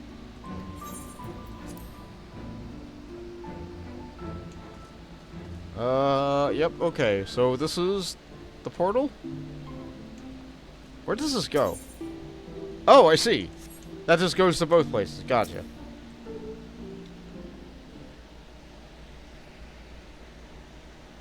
Normally I teleport, so I don't walk to these places. But I guess you could theoretically get anywhere in the world just by walking. Or using a boat. Alright, there's the rock candy. It shines bright. It resonates with the location. If receive this message.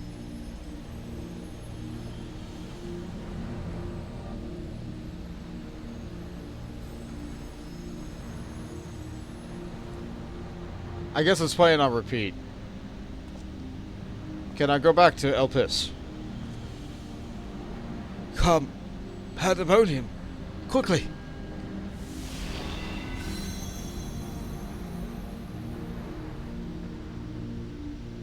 I guess there's enough power in there for another trip.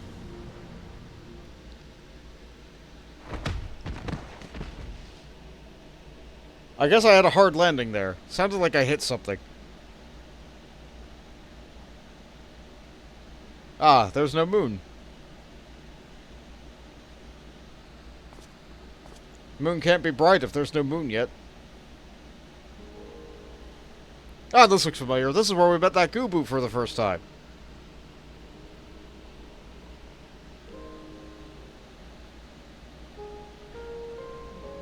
Ugh. Oh, white-robed Dacian.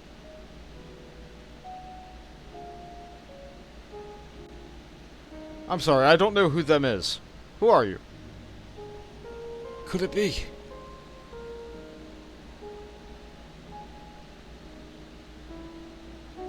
They seem a bit familiar. No, of course not. Apologies, but for the briefest moment I thought you to be a dear friend of mine. I realize now that such a notion is preposterous.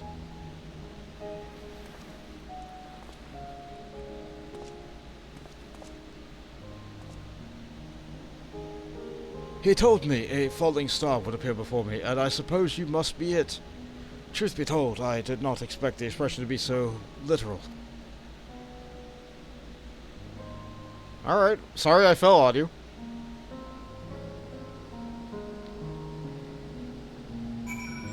Maybe Norvrant and Elpis are linked together like Labyrinthos and Ultima Thule? Maybe. Just by sheer will of Dynamis.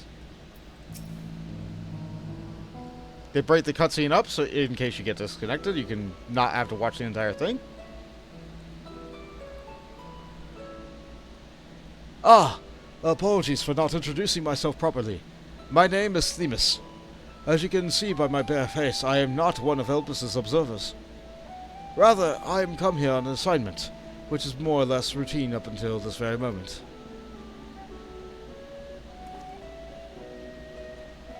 You certainly do know how to make an entrance. I must wonder what brought you here. For it is plain that you do not belong here. Or any place, I know, for that matter.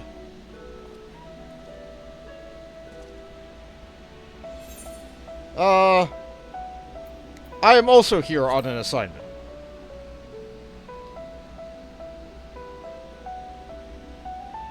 Huh.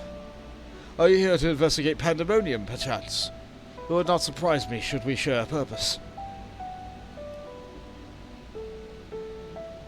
If so, we may be able to help one another.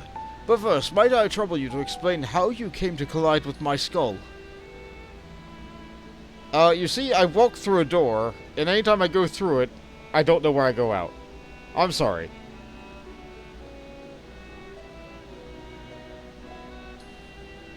I see. Only that dispels any major doubts I had concerning your intentions. Apologies for being so intrusive, but you must understand this is an uncommon occurrence. Yeah, sorry again. I can cast a heal spell, but it'll be very weak by your standards. I shall pry no further, for I am well aware that we all have secrets we must keep. However, if I may, I would very much like to take a look at this crystal of yours. Yeah, I think I can do that. I think I'm allowed to do that. I don't think this will do weird things at a time.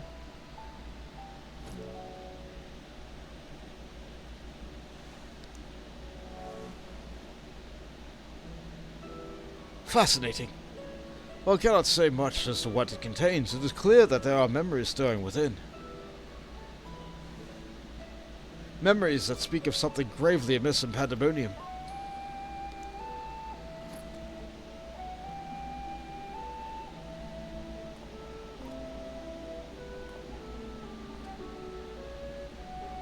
Alright.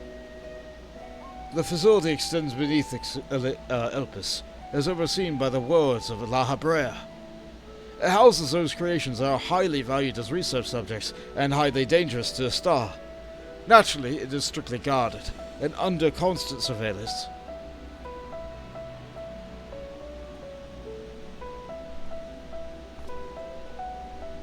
Several days ago, however, an unnatural shift in the flow of its surrounding aether was detected. Soon after, all communication from Pandæmonium ceased. That doesn't sound good for a place to with all demons to be sealed off like that. I am here as representative of an organization that works directly with the Convocation, and have been tasked with investigating this incident.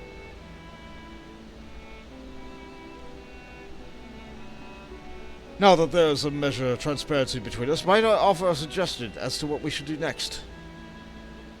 Sure. Any plan sounds better than no plan. Yeah, give me crit.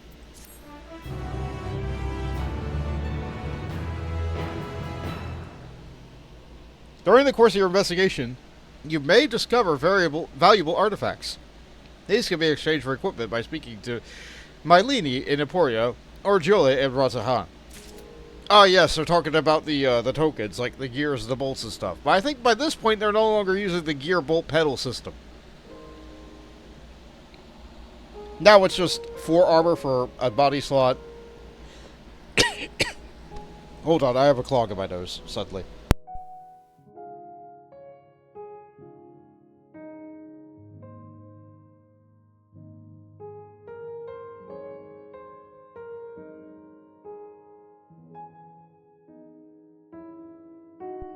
Seasonal allergies. They sure are disgusting. We want to hear you clear the clog. No, you don't. It's disgusting and awful, and I hate it. So I very kindly mute to not do disgusting throat and mouth noises right into the mic. Jade says, sorry, Beck. Was just preparing a pretzel bagel from Costco. They're really good. I'm glad that you enjoy your pretzel bagel. Yesterday I had a pretzel roast beef sandwich from, I think it was the local store, Kroger. Which, by the way, if you want to get me more things to put in my oven, or more things to just, like, get as food in general, I do have a throne, which has a gift card for food. If you want to buy me food. That is the thing that you can do. I have to live up to the chaotic part of your chaotic good name. I see. Yeah. Sorry, I'm... There are other ways to feed the chaos. I do not think that making throat noises into the mic is going to be one of them that I do. Okay. I don't think the clog is fully gone, but I can breathe now, so that's good. For familiars dare, Themis is eager to commence the investigation into Pandæmonium. Now then, my proposal is a simple one. Let's journey to Pandæmonium together. Our destination is the same, and I suspect our arrangement would work to our mutual benefit. Besides, I should have no trouble gaining us both access. I do hope you agree. I will be loath to part ways from a falling star I've been waiting so long for. Originally, I had planned to conduct my investigation with a friend I had mentioned earlier. He had also noticed my anomaly near Pandæmonium, so it only seemed natural that we should investigate together. However, he eventually decided that it would be unwise for us both to go.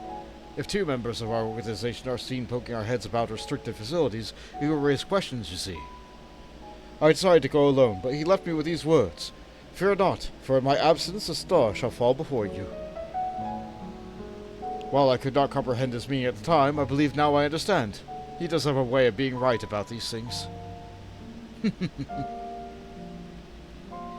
Even so, his hints of what to come are generally more cryptic. I suppose I should have kept my gaze to the heavens.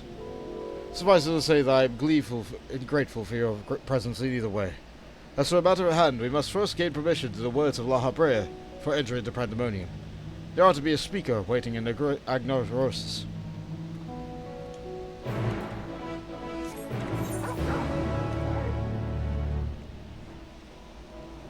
One quick little jaunt over while to do it. I could have teleported to that Aetheryte right there, but like the distance is so small, I'm just gonna fly.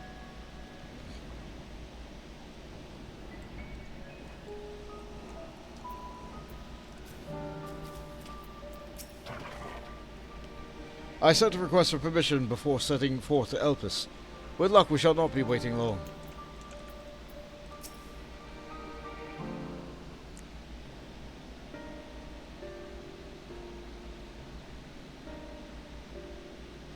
Such piercing eyes. What a fascinating etheric signature. In accordance with the convocation's request, the 2 of you have been granted leave to observe Pandæmonium. I shall register your Aether for the record. From this point on, you may freely come and go to Pandæmonium as you please. Now, that was a painless process. I take this as a sign that we are meant to conduct our investigation together. Wonderful! Of course, while you have been permitted in the facility, your specimens housed inside that must be handled with the utmost care. You are to heed the Warden's instruction at all times. Yeah?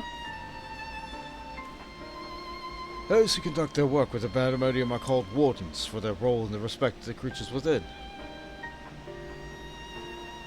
Generally, creations that pose a threat to the safety of the star must be undone. However, the words of La Habrea have deemed certain such creations as worthy for further study, interring them within the facility. Those who spend their days in Pandæmonium are not merely researchers. They must work tirelessly to ensure that the subjects not slip their shackles. For all intents and purposes, the place is a dungeon. Perhaps such a comparison arouses frightful imagery, but Pandæmonium is a frightful place. I know not the purpose of your investigation, but if you discover aught that merits a report, pray do so at utmost haste. Master Lahabrea shall guide us upon the proper course for action from there. Oh? Then I take it means you have detected nothing amiss of late. The wardens have reported nothing that would cause alarm. Minor fluctuations of aether have been observed, but surely Master Lahabrea would have acted if it were anything worth worrying about. I see. It appears Lahabrea is kept well abreast of the goings-on here, then. I hope I'm not overstepping my boundaries by asking, but you seem to be quite familiar with Master Lahabrea. Do you know him? Oh, the stories I could tell you!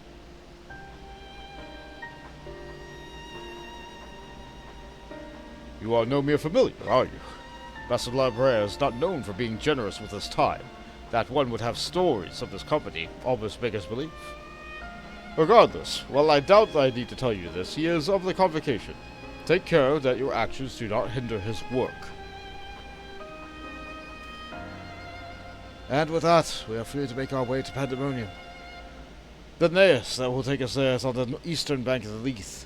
Let's delay no further. Alright.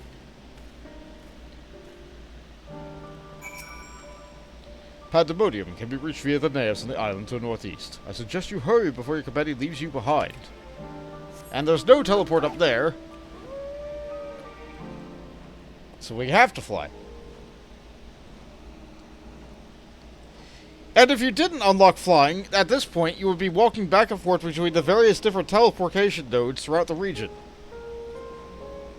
If you're going to do any post-game content at all, once again, I strongly recommend unlock flying as you can. Very important. Very useful.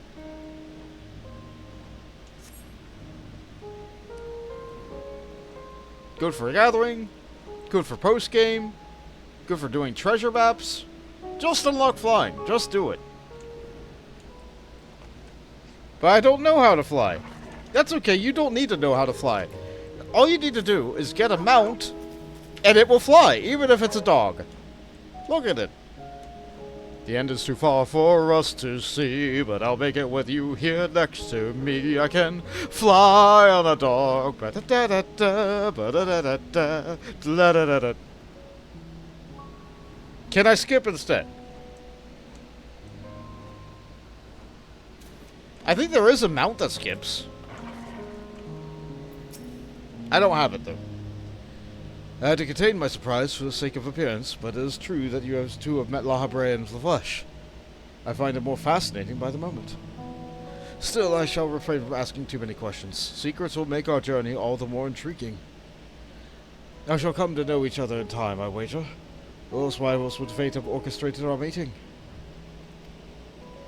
In any case, let us be off. Truth be told, this will be my first time beholding the fabled Pandæmonium with my own eyes. So here's to a new adventure, huh? Teleport to Pandæmonium.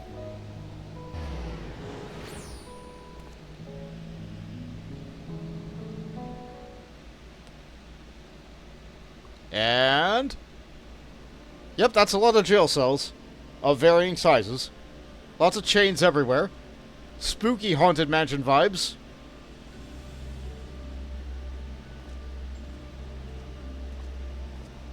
It is much as I feared. The speaker seemed in such high spirits for the moment. I thought his aether he did not nearly so grave as a portent as I imagined. Alas, 'twas a fleeting and vain hope. To gaze upon the complex networks of chains and wards, the untrained eye might not sense anything awry. No effort has been spared in making this place impenetrable.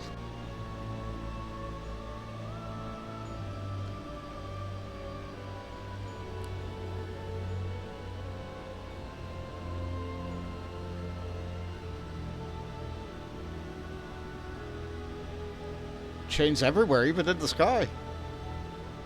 It must be super protected. Even for the finest of masterworks is not without its flaws, however. Someone or something is tampering with the protections. Is working from within, eroding them from the inside out. Wow. So it's definitely an inside job, then. Fear not. There is no immediate danger. I reinforced what protections I could the moment I arrived. This will not put an end to whatever is occurring, but it shall at least serve to slow its progress. One small victory. The road ahead of us is yet long. Yes, powerful forces are at work here.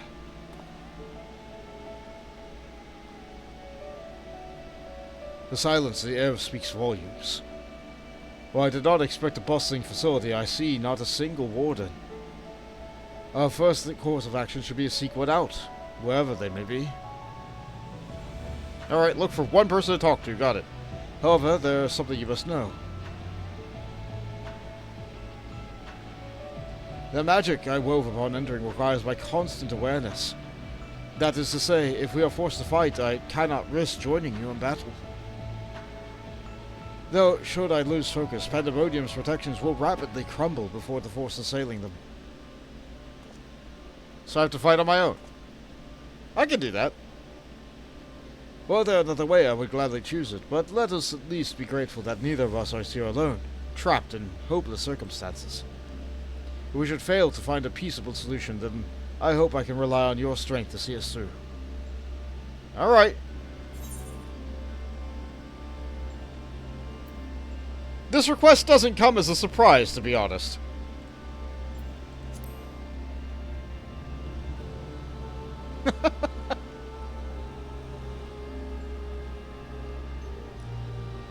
At least you received it with good humor. Rest assured, I do not mean to stand by idly while you risk life and limb. I hope to be able to lend at least a touch of magical support. Yeah? Creation magics do have their use in that regard. I had it in mind to use your aether as a basis for illusory alloys that will fight by your side. Ah, good, so I don't need to use the other crystal. Perhaps 7 shall do. Not exactly an army, but by the looks of you, a formidable band nonetheless. Alright, I appreciate that. Then so shall it be. Now, what I wonder awaits us in Pandæmonium's pitless halls. Where are like getting sassy by this point in their quest? Yeah. The game has to continue to arbitrarily make a way for you to get 7 friends to do this type of content. Asphodelos, the first circle, now accessible. We can do a duty! We are nearly 2 hours into stream, and I can finally do a thing. Alright, let's see, who is on the friends list? I am on Excalibur. Jade is here. Horus is here.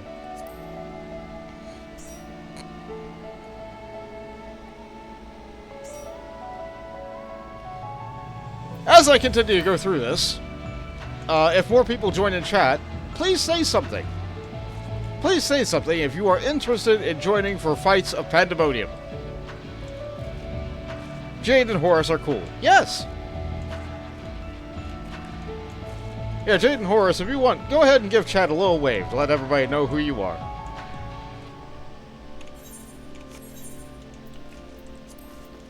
Alright, so go ahead and queue. This is a raid. Asphodelos, the first circle. Here we go.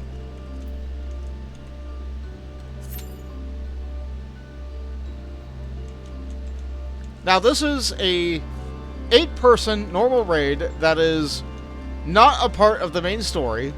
No alliance or no normal raid is. And it is level 90 content that many players have done, but most players that were made after will not unlock. I think this content is really cool, but not everybody will agree with me. This is also a thing for fairly high level players, so the odds of getting our queue to actually happen are limited. If you queue for something like Crystal Tower, you're going to get your queue rather quickly, because literally everybody unlocks Crystal Tower. If you try to do a queue for like Mist of the Realm, or even Evilus, the queue can take a good bit of time. Thank you, Jade, for pinning that message. That really helps. It's good to have a mod in chat. Jade, you're so good at moderating. Jade is great. Jade is great. Thank you. Thank you. How about those? Yeah.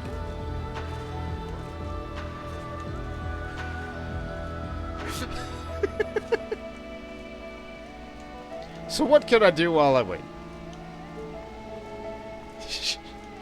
Let's take a look at the scenes. So, platforms.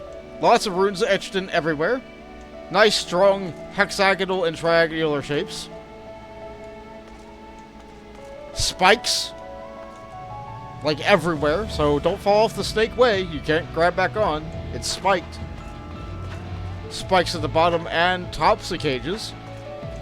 Chains everywhere, all across the sky. Everything is chained up. This is really not how chains work, but like, whatever. It's cool.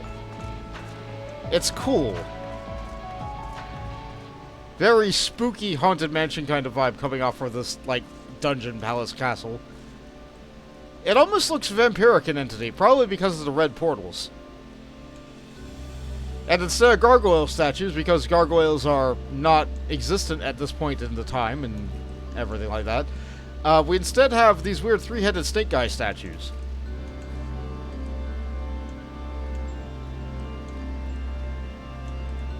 Oh, I'm allowed past that.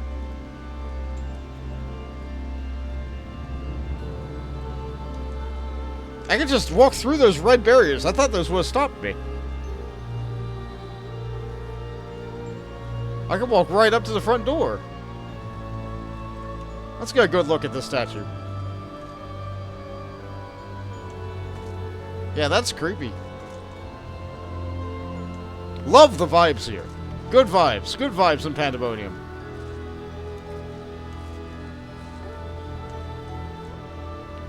Of course, there's nothing but a dark plane past there. You cannot perceive what lies in the depths of Pandæmonium. The lighting update did some work here. I like seeing the shadows of the cages swaying every now and again.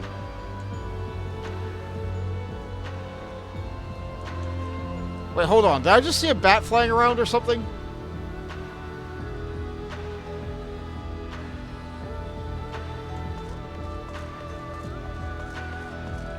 Yeah, those are bats or crows, or I don't know what that is. If I keep my camera panned up around here, one of them should fly over eventually. And then I might be able to see it. Oh, that's a good shadow. Oh, the cages are great.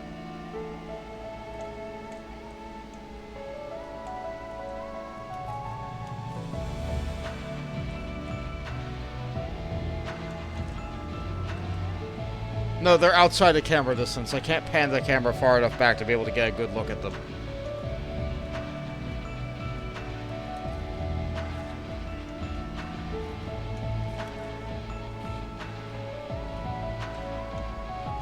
Crystal Tower is mandatory 1 Shadowbringers, I believe. The only raid that is mandatory. Yes. As of right now, yes. The more and more content we do, the more and more it seems like they're going to make Evilus mandatory at some point, because they keep calling back to Evilus for, like, literally everything. But we're not there yet. It's still optional. All it does is give you a little bit of extra lore and dialogue. And given how negatively received Crystal Tower is as a raid as a whole, everybody wishes they could just skip it every single time.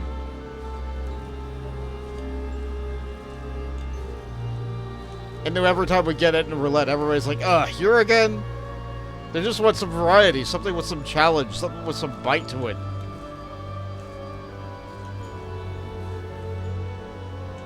Yeah, this queue sure is taking a bit. Didn't find anybody. It found us an additional tank.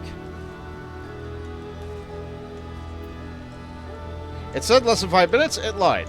Okay, I have a plan. While we're waiting in queue for all these,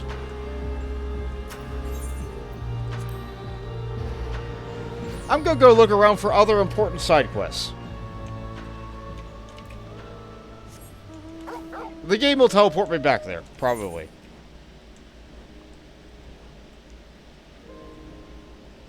There are a couple of side quests that are somewhat important, a little bit maybe. They add extra content to other content that I can do in the game. I don't mind Crystal Tower too much. It's a fast roulette. And I've got the quest from Shadowbringer Relic that makes them drop the Crystal Tower, makes them drop with Crystal Tower relics. Yeah. I think I have that on Bont too. But I'm not actively working on my relic weapon for that because I'm currently I'm spending my poetics to upgrade my gear so I can be effective in this side content right now. Like my earrings are bad, but everything else is like pretty solid. Pretty solid. But I also need to start banking up my poetics so I can get the Manderville stuff when we decide to do that. Alright, so all these quests are no longer going to be marked by anything special. So what I need to do is I need to talk to the NPCs and see if it has a portrait on the quest. That's how I know that the quest is going to continue to be important.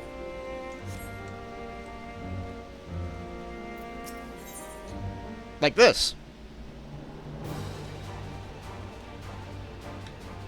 Touring Agnosis, Part 2. Sookles considers your regards with a fiery curiosity. Ah, Bon, how fascinating, a familiar friend. What is it about you that intrigues our observer's soul? More now than ever, I've been properly introduced. Perhaps you can tell us more? Oh, yes. I would very much like to know how you see the world, how everything, large and small, appears in your eyes.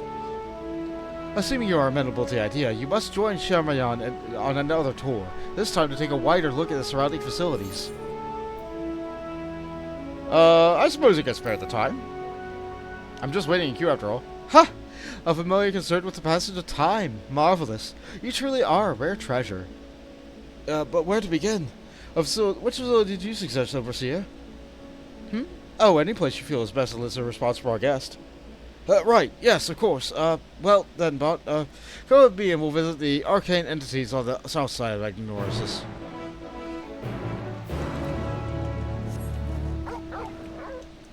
So they're researching my reactions to things. Bird! And man! We have yet to register an official name for this specimen, so we simply call it the Bird of Elpis. What was your first thought upon beholding this majestic creature? That went right in the sky. I want to fight it. I've seen it somewhere before. You have, but we haven't even completed its evaluation, let alone register a concept with the Bureau of the Architect. Are you perhaps acquainted with the entity's creator? In any case, I'm eager to hear more of your responses. You truly are unlike any construct I have met, familiar or otherwise. Let's continue southward, shall we? I would like to hear your opinion on this next facility. Yeah, we're more familiar with the birds of paradise, which are about killing us for getting too close to their flowers.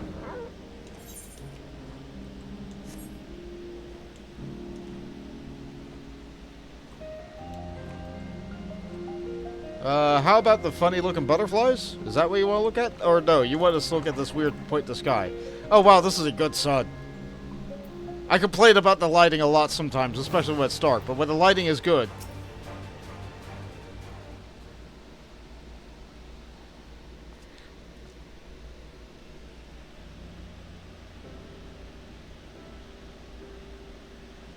That structure over yonder houses some of our more unorthodox researchers.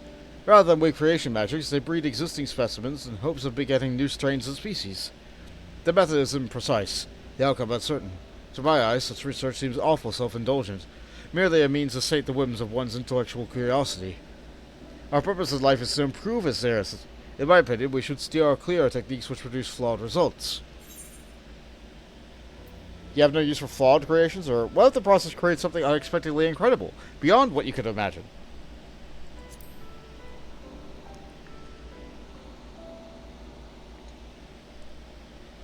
A serendipitous discovery? I suppose it is possible.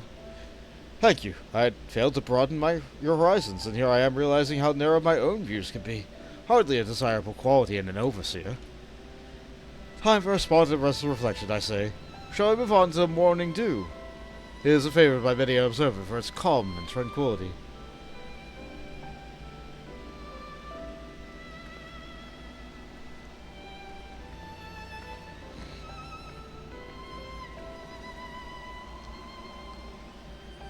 I'm glad that someone out here is doing the work of life finding a way.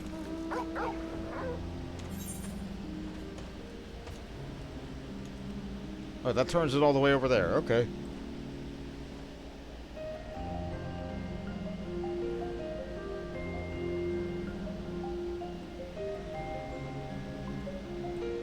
We're still waiting for the first fight of Pandæmonium. We need DPS, of all things.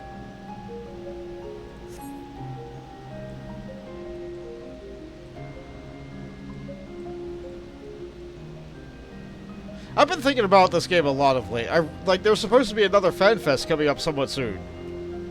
They say they're going to talk about the Beastmaster job a little bit more there. But I'm really more interested in hearing what the new DPS class is going to be, and seeing if they'll share any more information on what some of the evolved combat changes are going to be. I want to know if my job is going to be ruined. Welcome to our Garden of Respite. We can explore more of it later, but first, I want to hear more of what you think, of people, of us. I've often sat here musing with the nature of our creations, and wondered how a familiar might perceive its creator. We are not so different, really. Ha! Perhaps that's true. You do seem far closer to us in nature than most of the familiars. Well, let's set aside such music for a moment and bask in the morning dew serenity. Yeah, I think Berlin Fan Fest is in a week or so. That's what I think. That's what I've heard. Familiar food. Sharleyan prepares to launch into another lecture on life at Agnonoris. Are you well rested, Bont? One cannot perform one's best without following a mind, body, and time to recuperate. Here at Agnonoris, we are often encourage one another to nap or partake of some other fruits we grow. One can conjure such treats in existence, of course, but there is something oddly gratifying about plucking ripe and fresh fruit from the tree. Oh, how remiss of me. How exactly do you sustain yourself? Is the sun supplying you with aether? No, I eat. No? We will fade away without the proper nourishment. The tour can wait. We must feed you immediately. Would you mind picking some of the white blooms we call Wester here and bringing them to Overseer Soclis? Archestratus flowers, we call them. I'll have everything else ready by the time you arrive. Pick flowers. Got it.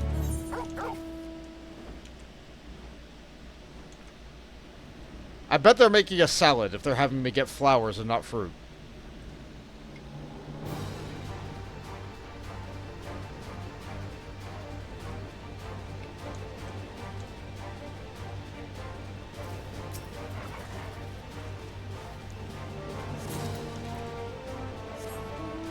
Okay, I'm picking the whole entire flower. I guess that's prudent of me, because I didn't ask what part of the flower they wanted me to get, like the bulb or the leaf or the stem. And I don't really see any fruit on them.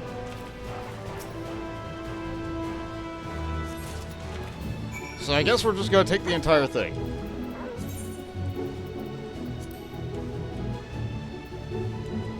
Archestratus flower. This bloom appears to be edible, despite not being a lifelike sugar-laden confectionery. Sugar-laden, my bad.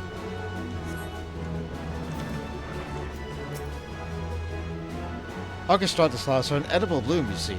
Hand them over to Overseer Soclis, and he'll mix them with the fruits I gathered to make a delicious juice. Charmian explained to me the crisis at hand. Have you brought the flowers? I'm not in danger, but here you go. Make me juice. Yes, yes. These are the ones we'll need. I'll add them to the fruits from Charmian's basket, and we'll soon have an aether replenishing beverage for you to enjoy. 'Tis a work of but the moment.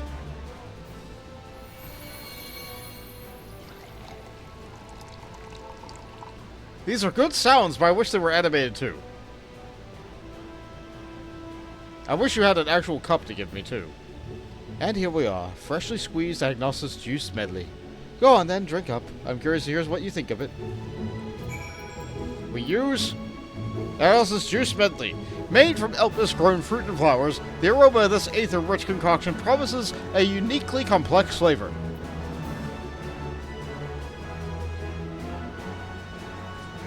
You drink the juice, noting the complexities of the floral and fruity flavors. Ah, good. It seems you're able to tolerate liquid substance. You didn't appear to be suffering from any loss of material form, but a familiar must have regular infusion of ethereal energy. And now that we know that you won't suddenly vanish, will you please reassure Sharleyan? She looks so terribly concerned. I'm so glad that you were able to replenish your stores of aether. Overseer Sooklis certainly is wonderful when it comes to food preparation. Still, I firmly believe that the consumption of food should be limited to restoring one's strength. Any reason beyond that is simply wasteful. Eating for enjoyment alone is an unnecessary drain on living resources, and such a practice can only be harmful to our star's equilibrium. Which is why I have so much respect for Overseer Sooklis and his culinary talent. He employs ingredients and methods which not only optimize the dish's ethereal concentration, but also produces flavorful results. Save your compliments, Sharleyan. I won't be flattered into making another batch until it's time for our next meal. Well, of course not. And I would never dream of attempting such base manipulation to begin with. Oh, you guys are great. The exchange of knowledge is quite mutual, I assure you. And familiar fate. Sharleyan has one last question to ask you. Bond, I feel we've grown to understand each other. But there is one last thing I wish to know. As you see, our purpose is to improve life on the star. We each have our own way of approaching that purpose. Familiars too exist for a reason, often a very specific one.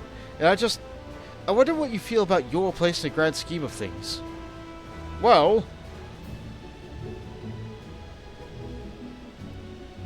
Sharleyan, perhaps you could provide our friend here with an example of what you mean. Such a nebulous question requires a more recognizable foundation which to answer. Yes, you're right, of course. Let's not skip the journey in haste to reach its destination. Where to begin? Broadly speaking, we study the wisdom of magics of our forebears and choose the path of interest and talents to begin to crystallize. Even among observers in the Agnosis, however, Overseer Sooklis and I share a similar calling. Again, it may be more beneficial to simply show you what I mean. Please accompany me to the archives to the northwest. Oh, you guys are writing books? You guys write in this age?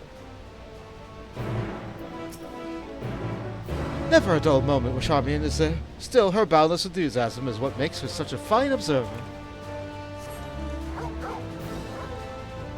Up and away!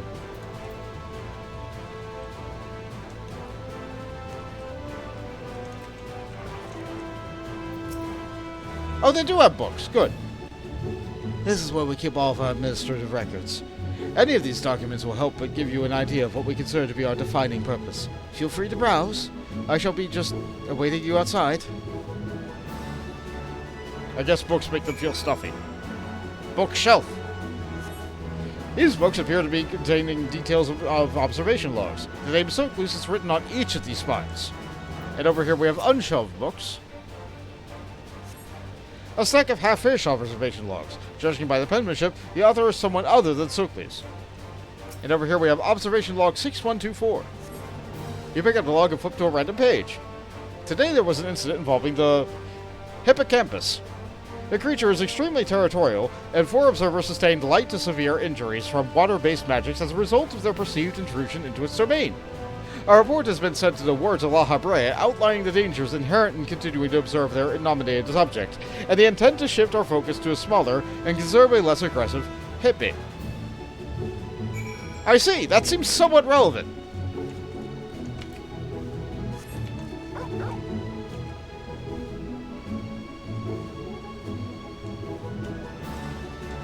Yeah, we may not be in Pandæmonium yet, but we're trying to, and we're already read about a subject that is in the Pandæmonium, the Hippokampos. And so we might encounter the Hippokampos as we work our ways through.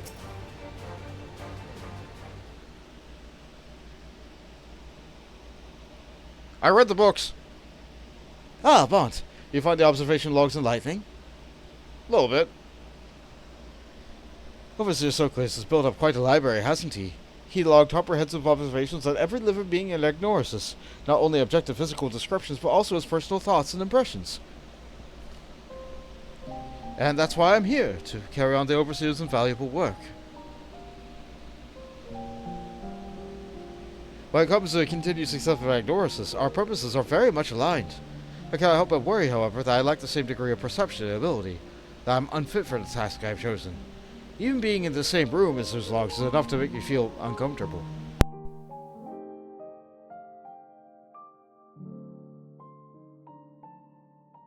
Sorry, big cough. My insistence that you examining your purpose was, I think, born from the trepidation which surrounds my own. And certainly you need not feel. Overseer Socles, as one of our newest arrivals, you have ever been quick to doubt yourself. Yet even should you guide Bont here on an engaging tour of the intricacies of our duties, which clearly demonstrates the depths of your understanding. If all I wanted was someone to emulate my work, why I would simply continue doing it myself. No, the reason I asked you to assume my role is because I believe you can take our projects in new and novel directions. Raising you as a competent successor is the first step of my purpose in life. Do me proud, Sharleyan. It is your growth, efforts, which will facilitate the return to the star. Oh, I see. I'll do my best, Overseer. Don't be in too much of a rush to leave us. There's still so many things I need you to teach me. And speaking of teaching, thank you again, Bont, for this wonderful and enriching visit. It's been a pleasure learning about you, not to mention a few things about myself. Yes, you also have my gratitude for the part you played in training my young colleague. You are welcome to return whenever you wish.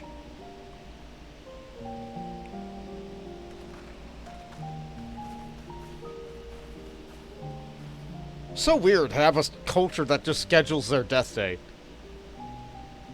Of like, I don't know. I don't feel like my apprentice is doing such a good job. Maybe I'll postpone the end of my existence for another week.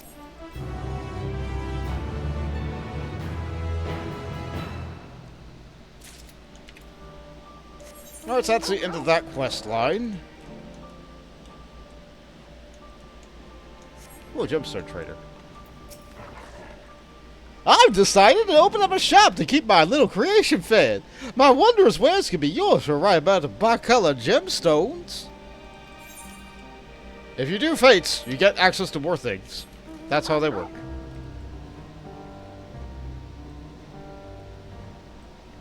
Doesn't seem like we're going to get any takers for Pandaemonium 1 normal. Alright, I have an idea. What if I do damage?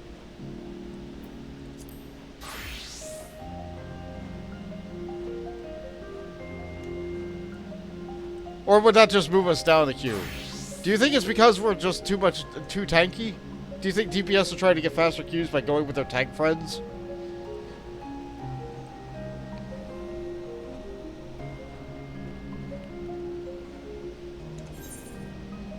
Yeah, this is a problem at this point. Yeah, I'm definitely not going to be able to get through all 12 parts of Pandaemonium if I do this now.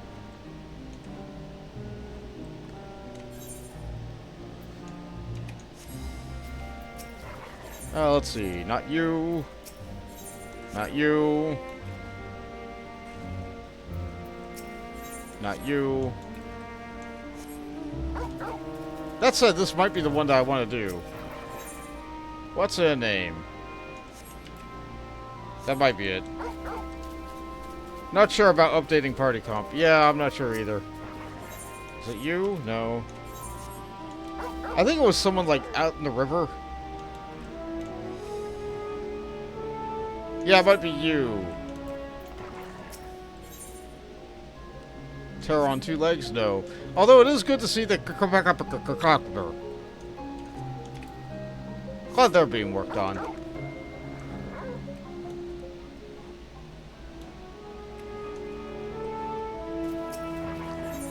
Not you. There's so many quests here. Not you. Which one of these quests has a banner? You! A better batch call. Cleon looks at you expectantly. Thank you for agreeing to accompany us, Bont. Shall we? Oh, certainly. Now, what was the name of your creation again? The Batrical. A delightful roly-poly route pudding of a thing. Ah, yes, and one of the ruminations ramble. My brother Arkasodara is in charge of tending to it. Right this way, if you please.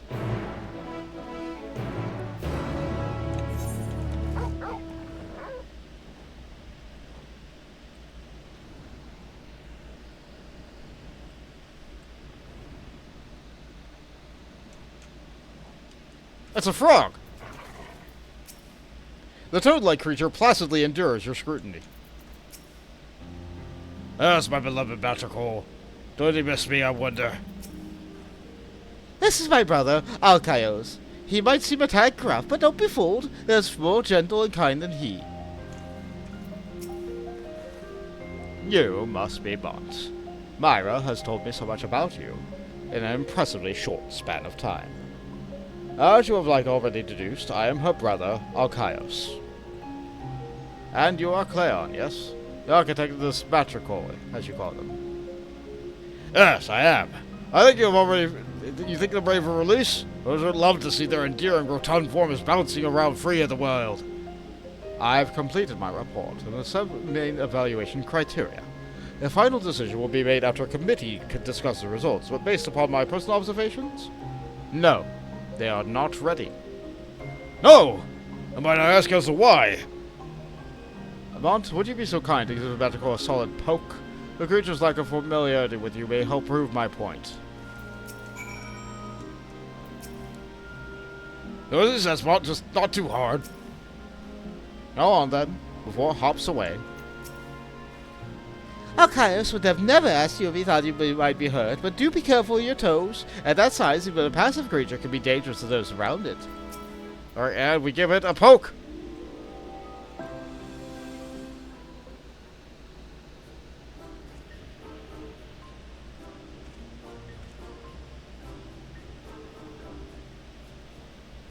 Yeah?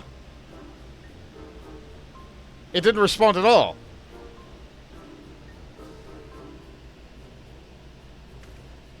You see, no response to external stimuli. Your creature is far too placid. What was the concept behind the Batrical? A defender of water sources?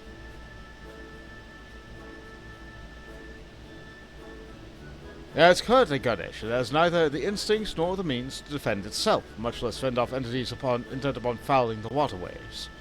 I cannot in good conscience certify a subject so poorly equipped to carry out its intended purpose. In fact, I suggest you redesign your concept entirely. Thank you for your candor.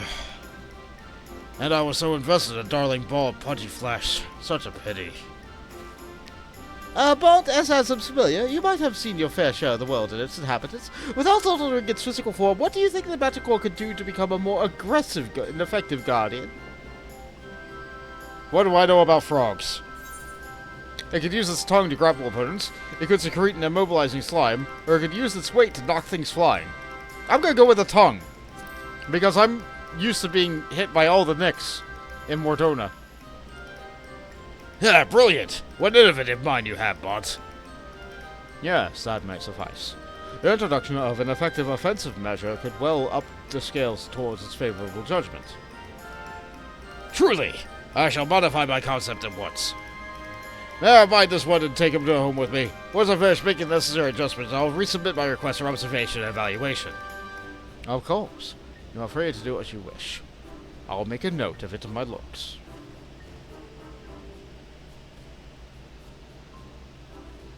Unfortunately, I have now fixed the timeline and made it so that the frogs will grab you with their tongues. Well done, Bont. What a helpful familiar you are. Cleon seems so very pleased. I sense your suggestion was based on personal experience, a most valuable source of wisdom. Thank you for your creative assistance, Bot. I knew bringing you along would be a good idea. Well, I almost wish I could have you as my own familiar. It's a shame Asm hasn't published your concept to the world that you see. But seeing as you're here now, would you mind letting me your talent a while longer? There's one other creation of mine that I feel may benefit from your unique perspective. Cleon certainly has taken a liking to you, hasn't he? What a wonderfully unusual familiar you are. Meekly majestic. Leon hopes to retain the company a while longer. Are you certain you chose to stay then? Wonderful. I realize we only just met, but I feel such a bond with you, Bunt. There's one more concept I need to finalize, so I'd like to, no other entity could have rather have me on my side on these ever so worrisome evaluations. Yeah, mind to someone nearby, don't you, Arkasodara? We're doing this! I'll continue the quest line after the circle. Depending on queue times.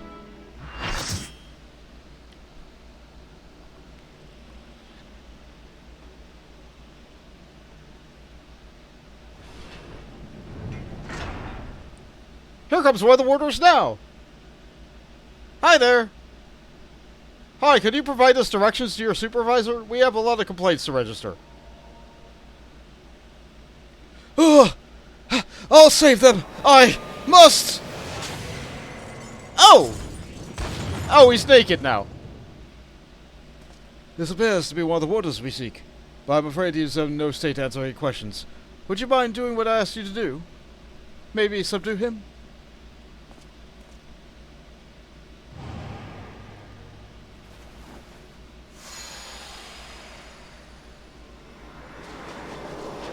Oh, I'm filled with magic and... let's think of some friends. How about Jade, Horus, and 5 others? Yeah, that'll do. Neat. Warder of the Condemned, Ericthonios. Good stance. Oh. Alright. Go ahead, I'll off-tank for this one. Yeah.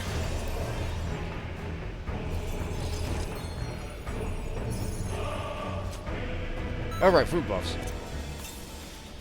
Alright. I must save them, but first...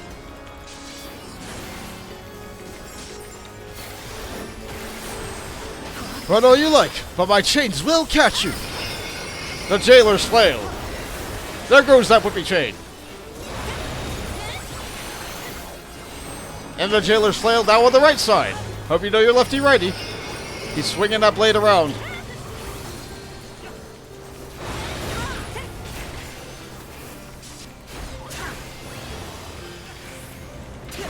Warder's Wrath. Let's try this. Barrier, everybody. He punches the ground and hits everybody. Kinda soft. Pitiless Whale. You will go no further. He's targeted one random DPS, locked on, and... goodbye! Never mind, they're still here. They must have used Arm's Length. You stack up for that? Good lasers on you, guy. The jailer's... why is he facing this way?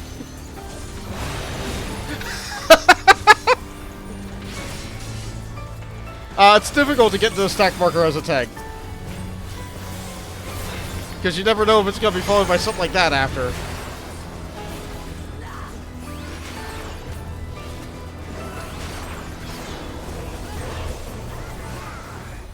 Be assailed by ice and flame. Oh, I have flavors on me. I'm ice. Your bones to ash, your flesh to ice. The bottom chain is wiggling. I was hit by fire. Now I'm hot. So now I need to get hit by cold. Alright, alright. Bottom one's wiggling. Alright, now I need to get hit by hot. So let's move over here. Don't be in one of the ones in between, otherwise you'll stand in the purple and just die.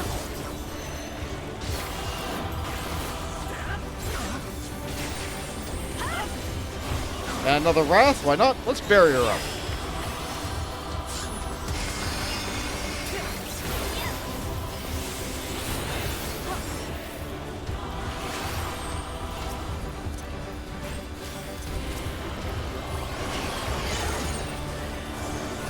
He really likes blasting tanks. Oh, I'm out. I'm on a... He'd leave me no choice. Shining cells. Are we getting arena change? Yeah, it's the fun house. I cannot allow you to run free. He's casting ice, so don't stand on an ice section. And is he gonna flip it for tutorial purposes? Yes, you have to move.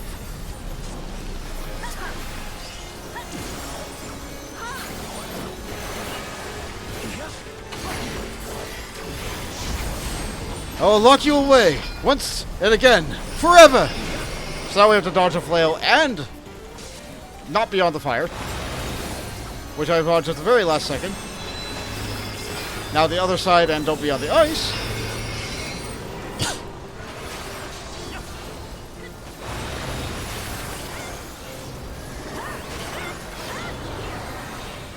Change to bind you. A punt? Didn't go into the wall. Good for them. Let's reprisal this.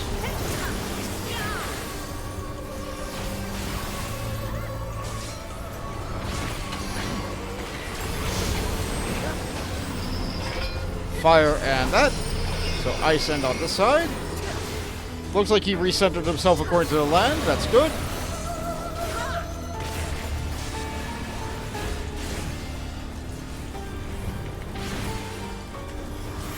He's almost down. No! The lives of my colleagues are at stake! We're slammed shut! Arena change! Very cool, very cinematic. Shall cost me my life, I will triumph!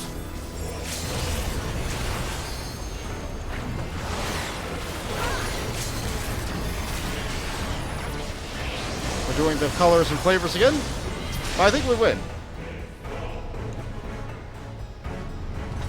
Very easy introduction to the raid. I feel like the first one's always the easiest.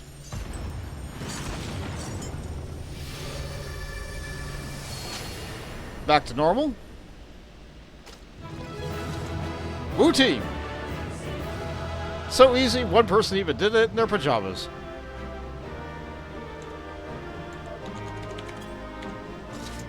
Oh good, a bunch of useless garbage. Do you want any of this stuff, Horus? If not, go ahead and leave. I'll take it all into my inventory. That way you don't have to deal with it. Alright! Looks like that's just the way it's gonna be. That's just the way it's gonna be. I'm gonna change my chat log back over here. Great. Yeah, I passed that all. Yeah, great. Good. Wonderful. So this is Ericthonios, which the community has given the nickname of Ericthonios. So good old Ericthony. What a wonderful fella. That was a thrilling display. If I might be so vaunting, the warriors I spun from your aether fought even more splendidly than I had anticipated. I suppose they were cut from an excellent cloth, after all. We should wait until this man regains his senses. He wears the robes of a warder, and I would be very curious to know what drove him to attack us sight unseen. Just a little concerned if every circle's gonna be a 30-minute wait. Yeah, I hope it isn't, but like, we'll change our composition and see if it helps speed it along.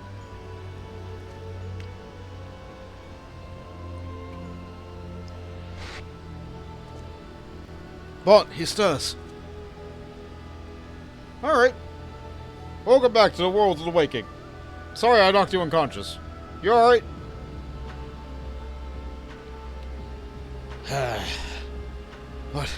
What came over me? It's coming back to me. My mind was filled with a storm of desperation, anger. I leapt at you, though I knew naught of your intentions. Pray accept my apologies and my thanks. Had you not knocked some sense back into me, I may have fallen upon someone less capable of defending themselves. Yeah, no problem. I am Ericthonios, a warden of Asphodelos, Pandæmonium's highest lair, at a place we are in now. One must wonder what you were so desperate to keep us out. What's happening in Pandæmonium? The creations interred within Asphodelos have been set free, and stalk its halls with no end but violence. Oh, that sounds bad. It really is all demons. That is not good, to say the least. Has this ever happened before? No, never. Each level of Pandæmonium is under the charge of a key ward, who keeps a strict control over each minute aspect of its domain. They select it with great care, and their loyalty to Master La Habrea is absolute. Yet something has gone terribly wrong. Try as we might to hold the line, the chaos within is overwhelming. I had hardly realized I had become separated from my colleagues. I remember a chorus of whispers assailing my senses, and afterward only flashes of rage and fury, then blackness, from which I awoke to find that whatever I had overcome me was gone. I see. Your senses may have been muddled by magics that affect your mind. Perhaps the self-same ones that saw you separated from the other wardens. Whatever had taken hold of me, thank you for releasing me from his clutches. Now you're here from the surface means that some word of our plight has reached the outside world. If you know anything that might help, pray tell.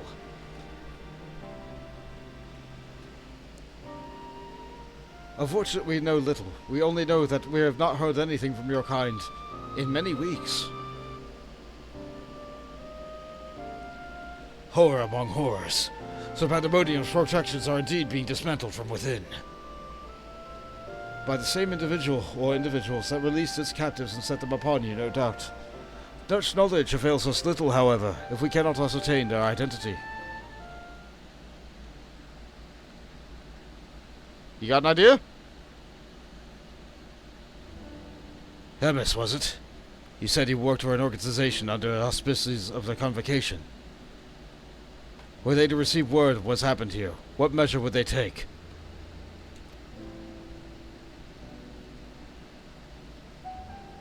Yeah, this theme is a nice clue as to what Thebes' true nature and purpose is. Doubtless they would have considered the place to be a lost cause. Pandæmonium's ties to the outside world would be severed, or perhaps it would be wiped from existence entirely. Well, that's a bit rash. As I thought. Were the creatures to escape from the outside world, there would be untold carnage. The words of La Habrea would never risk that, despite what value the research subjects may hold. All the more reason to work with haste. We can't expect further help, and it falls upon us to save the others. I will not leave them behind. You would go alone? I won't leave the other warders to face certain doom. I know they fight for survival even now. They wouldn't abandon their duty. They would see their creatures return to their cells at all costs. If I must do the same, Themis, I know the request will make to you as a monumental one, but please, say not a word of this convocation until I've been given a chance to set things right.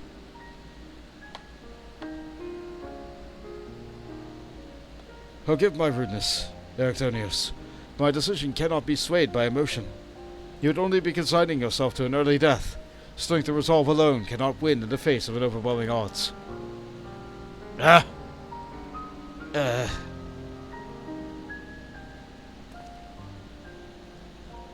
That being said, our investigation has only just begun, and we would be remiss to turn our back ere we made an exhaustive survey.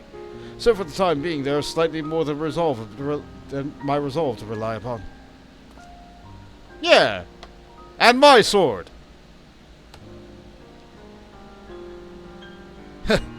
I knew you would be all too eager to join us. Each moment since you have fallen from the sky has been more interesting than the last.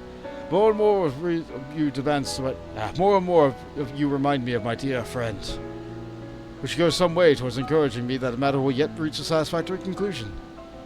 Yeah. So you agree to help? For the moment, our goals align. The protective magic of Pandæmonium yet holds, so for the moment, time is in our favor. Let us proceed upon the course that you and Bond have set upon. Yeah, let's go, guy. I got this.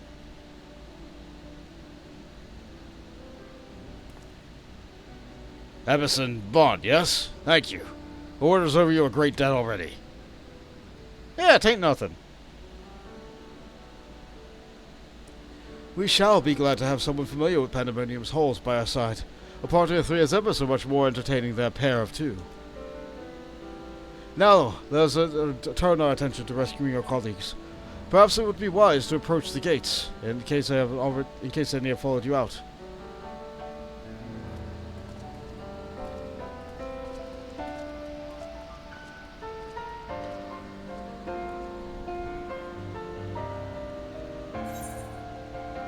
More crypt materia? Oh, you shouldn't have.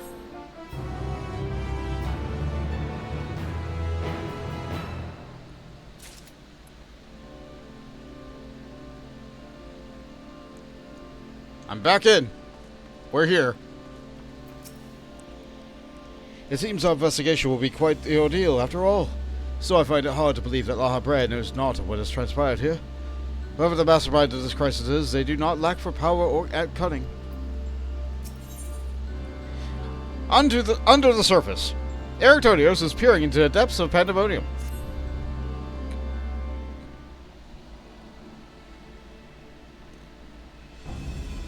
Yep, you can't have a single patch of Final Fantasy XIV without this theme.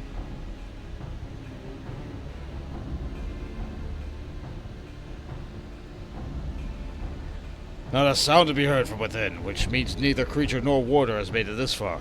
We should begin forming a plan to save them at once. Forgive me if I misunderstand, but you do mean to rescue the warders and creation both? Naturally. Although it may be dangerous, they're valuable research subjects. What's your labor, our untold hours of study go to waste. I dare say La Habrea would smile to hear you say such a thing. That is, if we had cause to report this incident to him.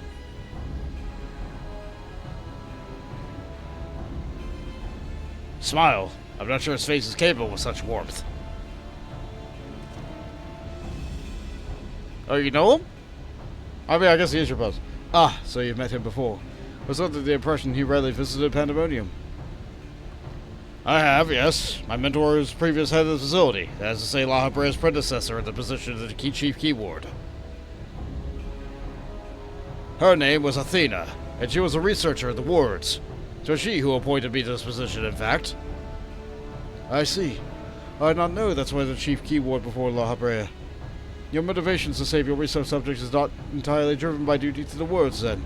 You also wish to preserve the work of your mentor. You have the right of it. I'm lacking the idea as to how to go about that, however. I'm a mere warder and cannot wield internment magics.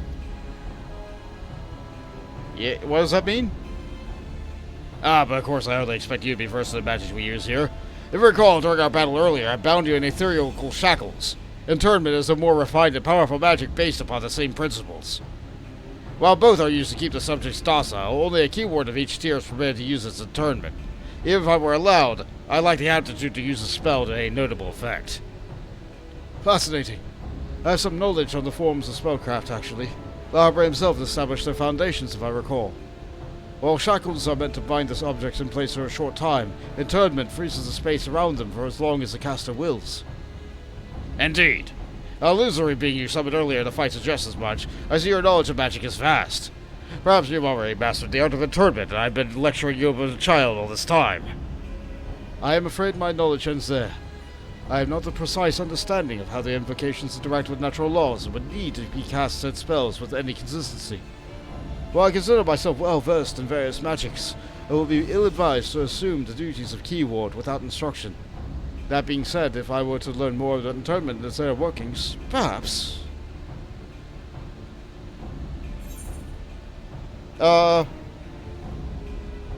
Leave the fighting to me. You two can figure out the... No. Well, you do have a warder standing in front of you. Let's say the first one. That seems less rude.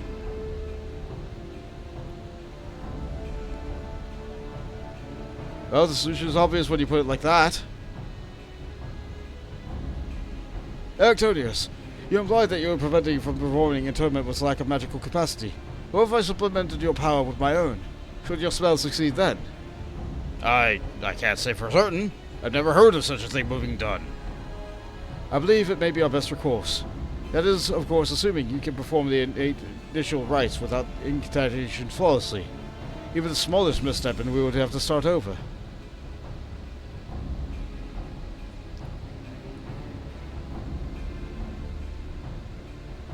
You needn't worry about that.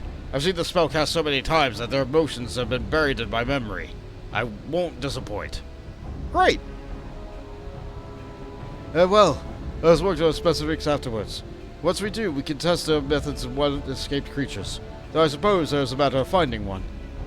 It would be foolish to rush it blindly, lest we find ourselves surrounded with naught but an untested stratagem at our disposal. Nay, I would prefer to engage a single creature that Bond could dispatch of his own if the spell were to go awry. I agree. I have an idea in that regard. I recall seeing the Hippokampos wandering in waterways during my fight. Perhaps it's still there. Oh yeah, the thing we literally just read about, that side quest we did. Few of the subjects housed within Asphodelos are fond of water, and I believe they will be able to engage the beast without fear of unwanted guests.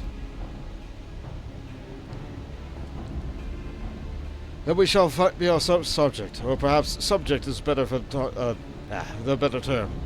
Before we commence with the internment magics, the creature should be weakened to a sufficient degree. I believe I can trust you with that task. Alright, I'll hit it hard. As dependable as ever. Once you've given us a thorough trouncing, we shall bind this Hippokampos with a keyword magic. Until then, my illusion shall fight by your side. Hippokampos will be alone, but starting opponent nonetheless.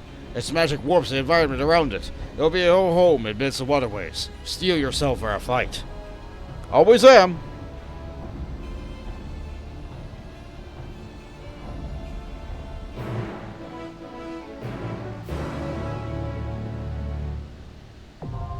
The second circle, now accessible.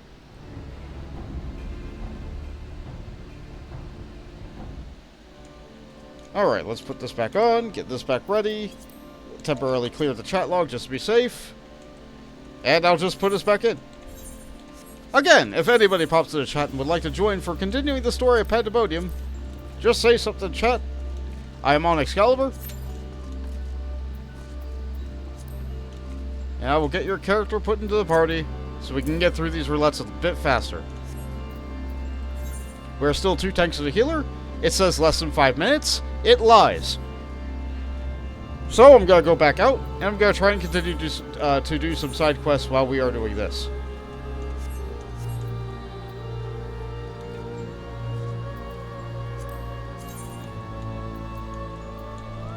I think it was at Arkasodara? Yeah.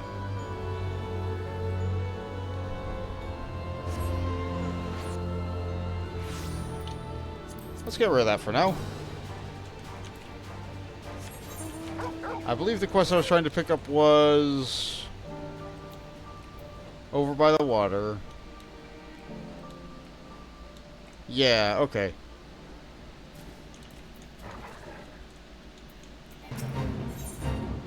And we've read most of this.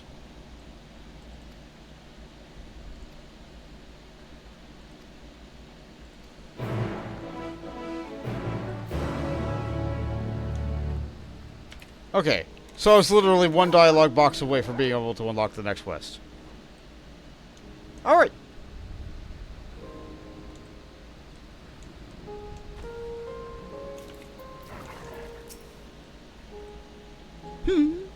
Well, that's strange.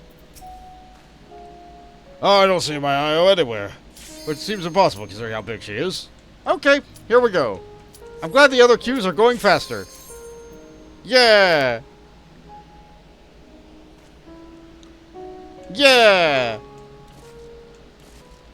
We'll fight the Hippokampos. Let's go, Hip Hop Anonymous.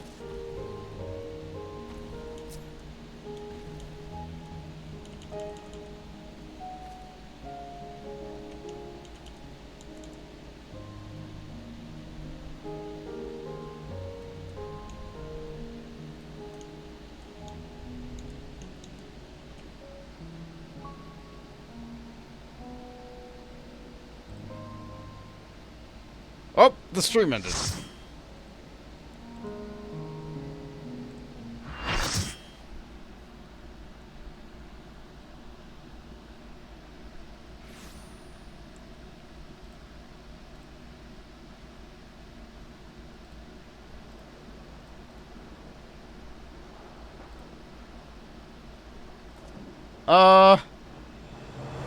Dang it. Come on. Alright. Well, that's gonna be terrible for the stream. But we're back in. Alright, let's fight this creature. The mythic creation! The Hippokampos! Woo! Well, at least the recording's safe.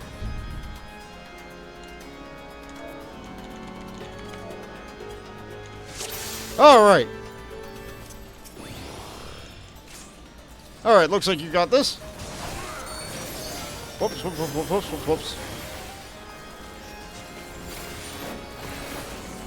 Murky Depths! That looks like a unavoidable area damage.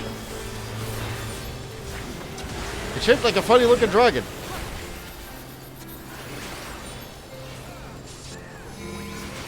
That's a double tank buster. Oh no, it's in the middle of the party. Oh no! Oh no! The barn! Oh no! Hi Lily! Yeah, we just had a very chaotic moment. The head and body are at odds, yet I doubt it signifies anything good. Oh wow! We haven't seen a boss do that, separate its head from its body before. So now the head's going that way, the body's going this way.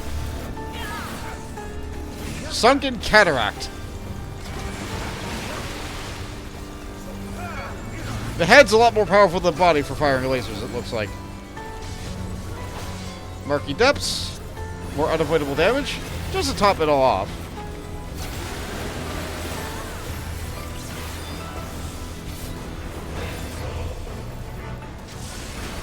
Sewage Deluge.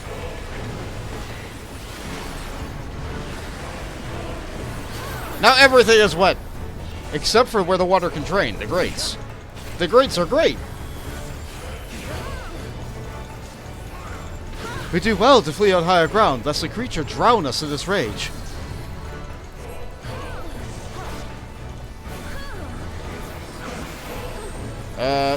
I'll be here. You guys dodge me.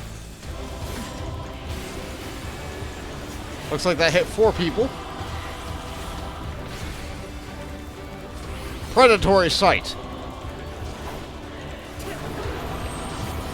Oh, Doritos. Go stack the Doritos. Stand with as many people as you can.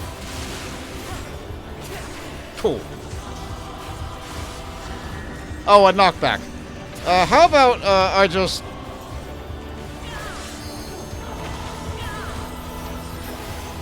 Oh, 1 person perished. The water has receded. Thanks, game, for letting me know. Disassociation. Its head pops off. Have care. Oh, the head is now over there. Let's not be over there.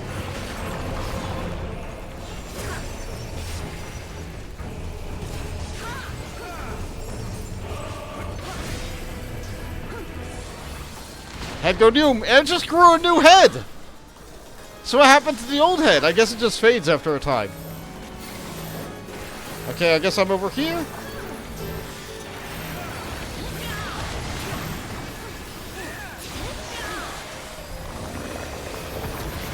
It just keeps growing and detaching more heads. Such powerful regenerative properties.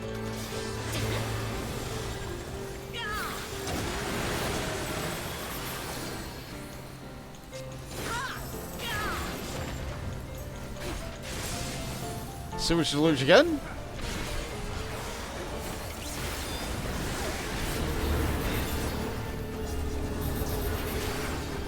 We gotta go over where there's nobody.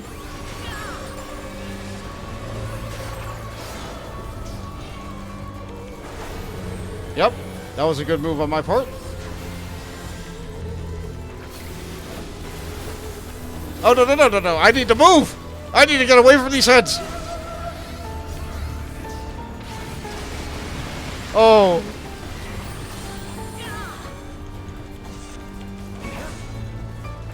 Sewage Eruption? Is this another AoE? Yeah, okay. Looks like it was changing a couple of individuals in particular. Heads! I'm in a good spot, I'm in a good spot, I'm in a good spot. As you can see, these are very lethal mechanics. People are dying to them. I'll go over here. Predatory Sight after a spread? Oh, that's mean and rude?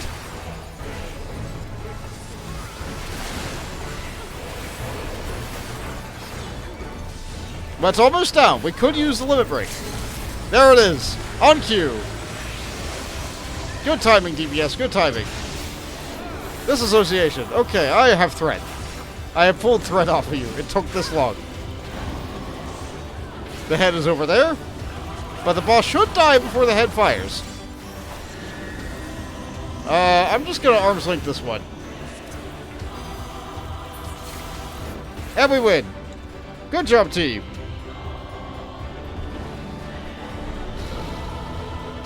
The hip hop is now anonymous. Now Eric and Demis is here. You want power? So he can do the magic. With magic runes. Back in the cell.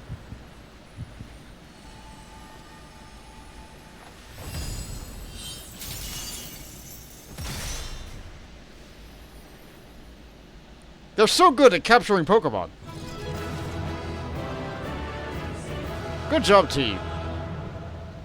We'll just give a simple nod. We're not too particularly happy about putting things back in prison, but here we are. I can't commend anybody because everybody else left. We succeeded. Nicely done, team. I will loot all these. You guys are great. And Jade sees the loot and immediately leaves. Clear my chat log in case that comes up. Close the chat log.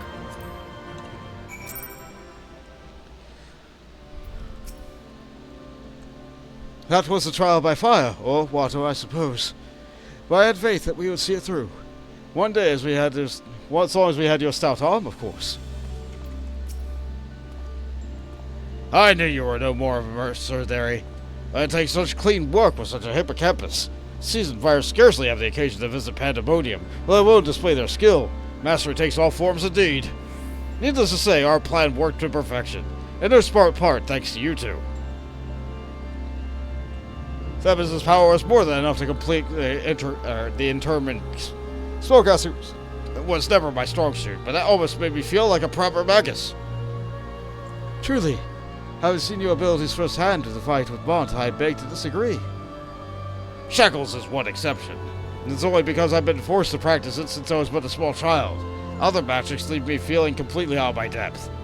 Regardless, it seems luck is on our side to guide me to you. It will prove the impossible possible after all. More crit, please. After witnessing the Hippocampus' capabilities, I should not blame you for wishing to avoid engaging further creations in a place of their choosing. Alas, I doubt we'll have the luxury. The fires of creation! Oh great, so we go from water to fire. That's good. Themis is pondering the road ahead. The road that we walk. Which is the road that we walk. Until we fall. Well, our success in sealing away the Hippocampus is certainly heartening. The fact that we have yet to see any other warders concerns me. A key warden of Asphodelos is nothing if not cautious. Doubtless he has gathered what warders he could and retreated to a safe area. Let's hope so. It occurs to me that I know little of the key wards will highlight their magical prowess. Is there aught more that you can share? Yay, plot! Of course. A man named Hesperos is in charge of Asphodelos. Not only does he have a thorough knowledge of the creatures here, but he takes great pains to be a mentor to each of the warders under his charge. He has done much to ensure that I flourish here, in spite of my ineptitude in magic, and I've always known him to be a sort of man who faces difficult decisions with an unwavering composure. Furthermore, keyboards are not only masters of internment, they also use the hallways of Pandæmonium to their will with creation magics. With all this in mind, I'm certain that so long as Asphodelos guides them, the other warders are safe.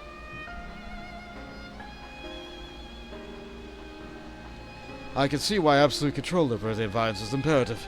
Had we faced the Hippocampus upon the sands instead of the waterways, I suppose the battle would have ended much more quickly. In any case, if this Hesperos is capable of caring as you say, we would do well to seek him out as soon as we can. he is like as not to take in your colleagues to a secure location. The safest place would be the outermost circle of Asphodelos. From there, they could flee to Abyssos if hard pressed. Even should we have sought safe haven within the other circles, when we make for a fourth, we ought to encounter them on the way. Indeed, we shall gain a comprehensive understanding of the situation within Asphodelos, which will be essential to determining whether we ought to continue down to Abyssos. The rub, of course, is that I myself possess no power to bend the circles to my will. Instead, we must proceed through the central corridor, which is barred by the Phoinix, last I checked. Phoinix? I've heard the name before. A fiery bird with life eternal. Are you guys talking about the Phoenix? Beyond unquenchable brilliance, the perfected concept boasts nigh boundless restorative powers, if I recall. Truly an exemplary feat of creation magics. Perfection is ever built on the back of failure, however, and La Habrea suffered countless missteps during his experiments. And he was hardly the only one. This Phoenix will be but one of many attempts at the concept gone awry. Aye, far from evoking wonder, our Phoenix is a creature of fury and wrath. It seeks only to turn the world to ash. Thus was it confined within Pandæmonium. Development of the concept continued elsewhere. By the moons turned more and more researchers abandoned the project and an impossibility, save for La Habrea and his words. When I received word that at long last La Habrea had succeeded where so many had failed, I was nearly overcome. Pray tell, how did the warders of Pandæmonium create their master's accomplishment?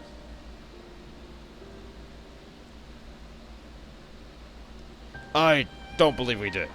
Research, in the words of La Habrea, has little consequence to our work here, save for those rare times it charges us with a new specimen. Truth be told, I don't remember anyone making note of the occasion.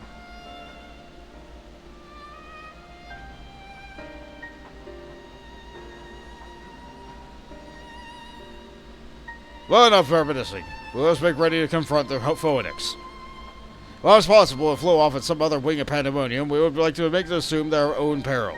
Better to assume that we'll need to bring Asphodelos' most unruly subject to heel.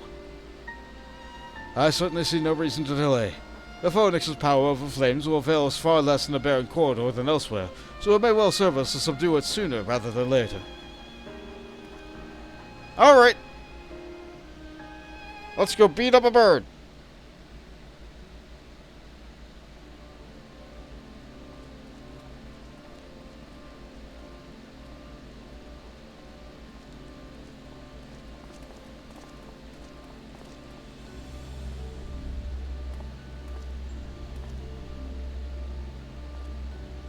You remembering something? What do you see out there? Other than chains and cages.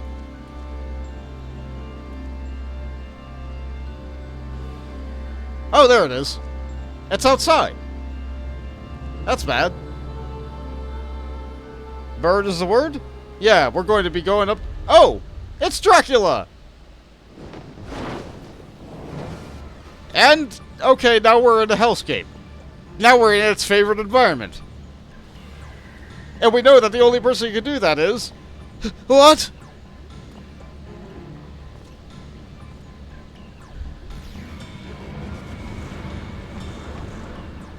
We've been exiled from the target land. Someone's just playing Magic the Gathering here, aren't they?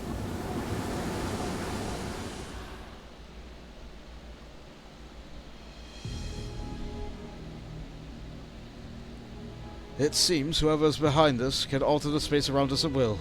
We face an uphill battle. Alright. Impossible. If those were creation magics that worked, then that means... Let's confront the reality after we've conquered an enemy in front of us. Every drop of our focus is required if we are to enter the Phoenix.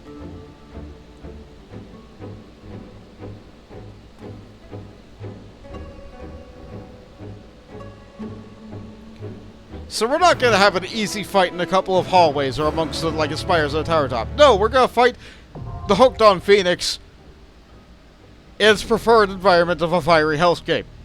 Great! Great! Alright. They spell Phoenix funny here, so that's why I'm going to call it Hooked on Phoenix.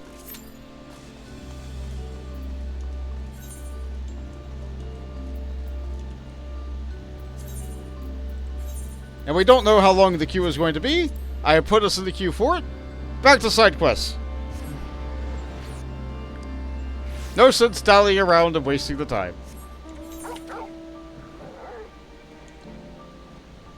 I don't normally do side quests, but I feel like these are going to be important. Maybe they will give us more lore on things inside of here.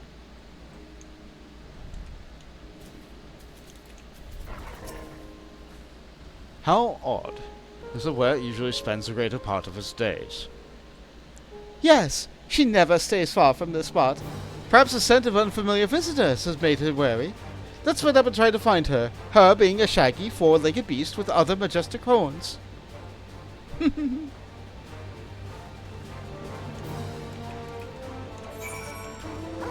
Fortunately, our magic map tells us exactly where to go. Fly right past the crawl, Regina. Oh, you're a funny-looking guy. An Io, huh?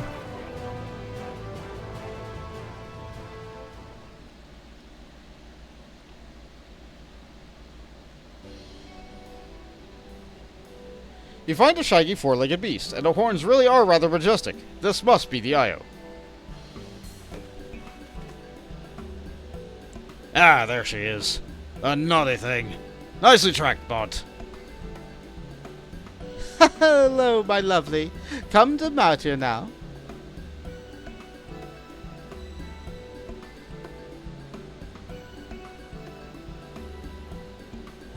Well, would you look at that? I think she's taken a liking to you, Bont. And I see that clan has a liking for stout and stocky designs. Yes, the heftier the better. The Io is one of my favorites, round and robust, and bristling with spiky protrusions, a truly powerful beast. I envision her dominating the habitat she entered. What do you think? She's certainly an imposing specimen. Its physical strength is readily apparent, yes, but more muscle is needed to dominate a territory. The creature's field of vision is obscured by that mass of wiry hair and curling horns, preventing effective use of its natural weaponry. In the wild, being unable to hunt and catch prey as a consistent matter culminates in a slow death by starvation. It is our recommendation that you redesign it to Io as a grass grazer and resubmit the concept as a candidate for livestock. Livestock! Unsurprisingly, the Io here is susceptible to nutritional deficiencies, and we must administer regular ethereal supplements. As you appear to have gained its trust, would you mind doing the honors? You didn't convince it to eat anything, simply splash the creature with this solution.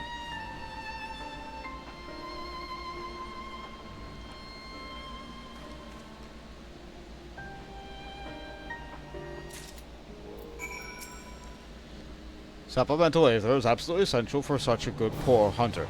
We wouldn't want the Io to collapse now, would we? Such a good-natured creature, which is a large part of the problem, I'm afraid. If I must change her to livestock to see her released in the world, then that's what I must do. Ethereal supplement. A healthy dose of aetherous energy, not to be administered orally. Welcome back, Jade. Be back shortly. Need to start the oven pizza. Unfortunately, we've been in queue, so I would have made us miss the queue for that. I am sorry. I did not see that message. However, it worked out. The ethereal supplement is absorbed into Io's body. Anything different? No. Thank you for tending my creation, bot. My Io would likely thrive as a livestock animal, but I did so dearly want her to become an apex predator. Oh, maybe there's still hope.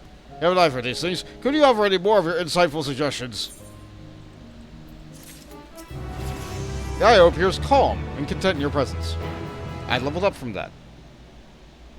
I'm fine.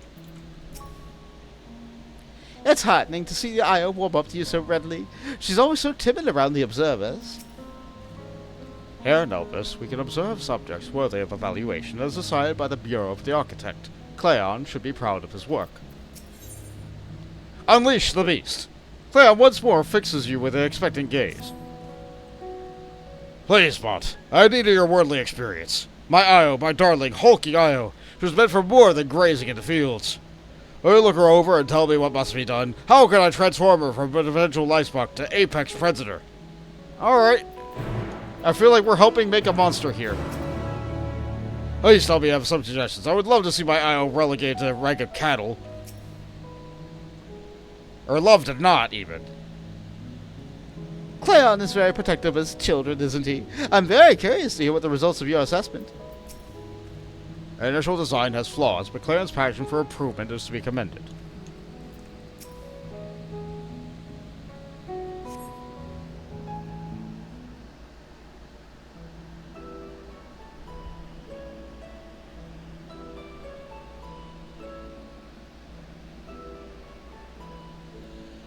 Upon closer inspection, you can't shake the feeling that you've fought similar beasts before. Such magnificent horns rendered all but useless by the creature's poor field of vision.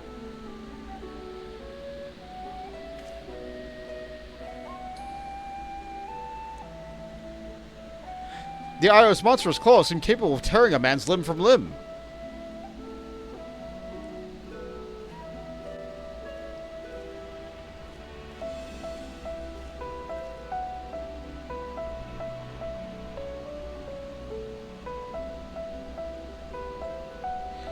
Even the IO's limited vision, one swing from its muscular tail would be enough to shatter bone. But for true dominance, the beast would need something more. Something overwhelming.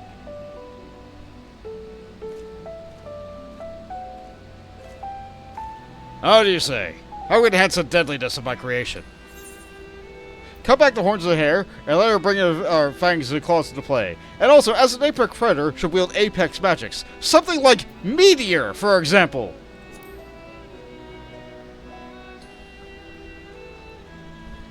Yes! Deceptively simple, but devastatingly effective. I can already picture it.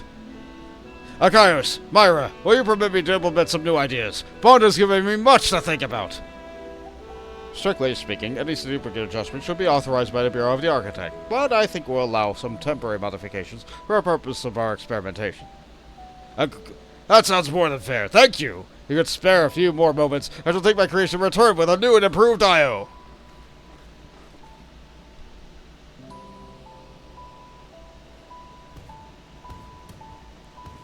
And so this terribly shaggy beast that was almost relegated to be little more than cattle, the equivalent of a cow in this ancient time.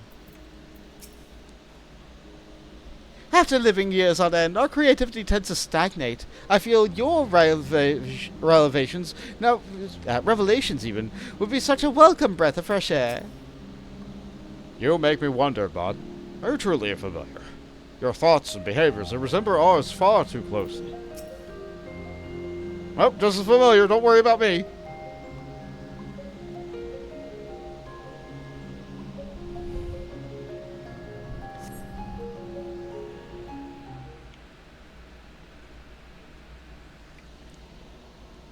Cleon has been missing for some more than a few moments. How extensive could these changes of his possibly be? It is done. My jaw dropped, because now the spikes are on the tail. Now the musculature is stronger. It is the apex predator, the behemoth.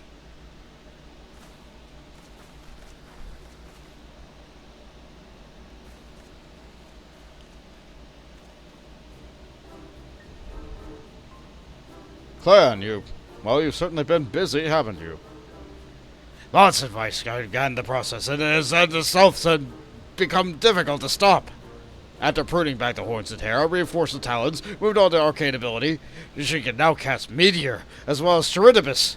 Surely you know by now that my IO stands the pinnacle of predators. In all my time as an observer, I've seen many a creation, but this concept ranks in the highest echelons. The strength inherent in your IO is more than sufficient to assure its domination. Wonderful! I shall submit my refinement to the Bureau at once, but I think perhaps this new incarnation requires a new name. I know just the familiar bestow it, but do you have a fitting title for this glorious creature? How about Queen Behemoth?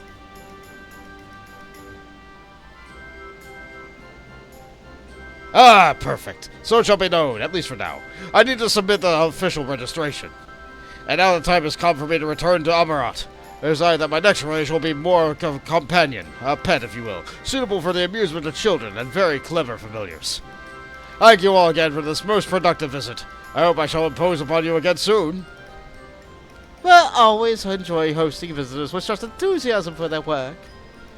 Yes, I very much look forward to observing your future concepts.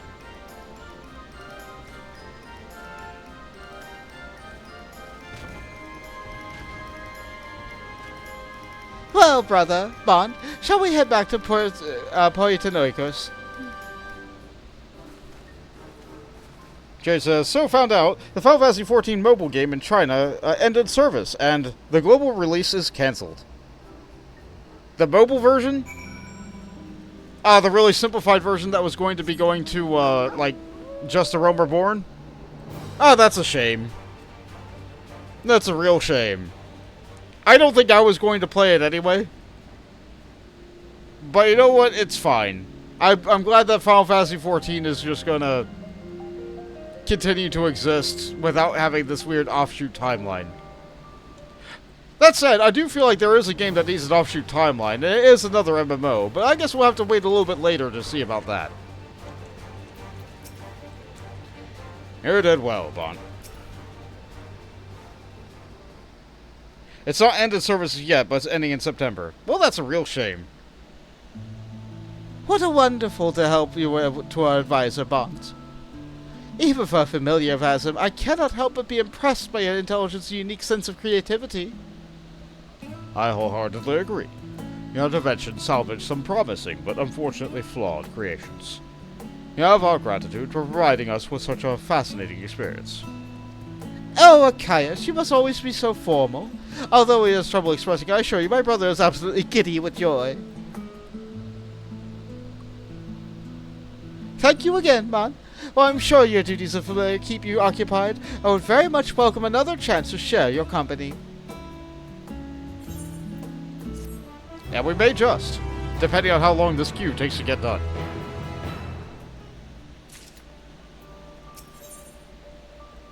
Methods of mourning. Ah, yes, I think this only chains up if you did the quest with the other person. Myra and her brother, Archias, are set to leave on an errand of some kind. Tell me, Bond, have you seen much of Agnenorosis? Yeah, I was given a tour. Oh, so you met Overseer Soclus then? He sent my brother a request for aid, and we were just on our way to render our assistance. You are welcome to come along if you like. You may be interested in witness the duty which lies ahead. Come along. Mustn't keep the Overseer waiting.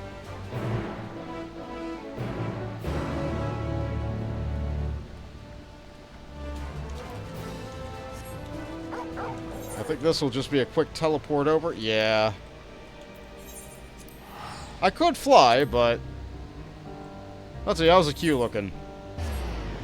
It's just us. Very unfortunate that this is taking as long as it is. I'm definitely not going to be getting through all of Pandæmonium at this rate.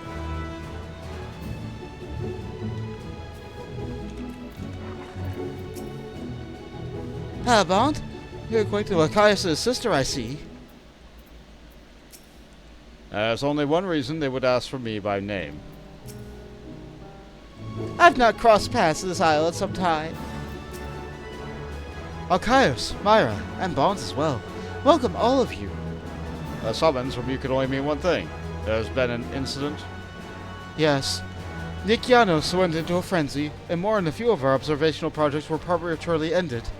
We began by sending rights, of course, but the task is burdensome for so few. Thus I hope to secure your particular expertise. Oh, you wouldn't be aware of the practice, would you, Bond? Here in Elpis, we expedite the ethereal dissipation of the deceased by employing time magics. The decay of corporeal remains is accelerated and absorbed back into the ground upon which we stand. As you may have guessed, the manipulation of time is Archias' specialty. Whenever some unexpected event happens, a mass loss of creation, it is him to whom they turn.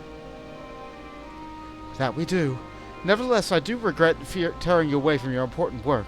We've prepared a site to the southwest, so if you follow me, we can put this unpleasant business behind us in short order. Ah, so he's really good at time magic, you say? Interesting. I wonder if that'll be relevant to future content in some way.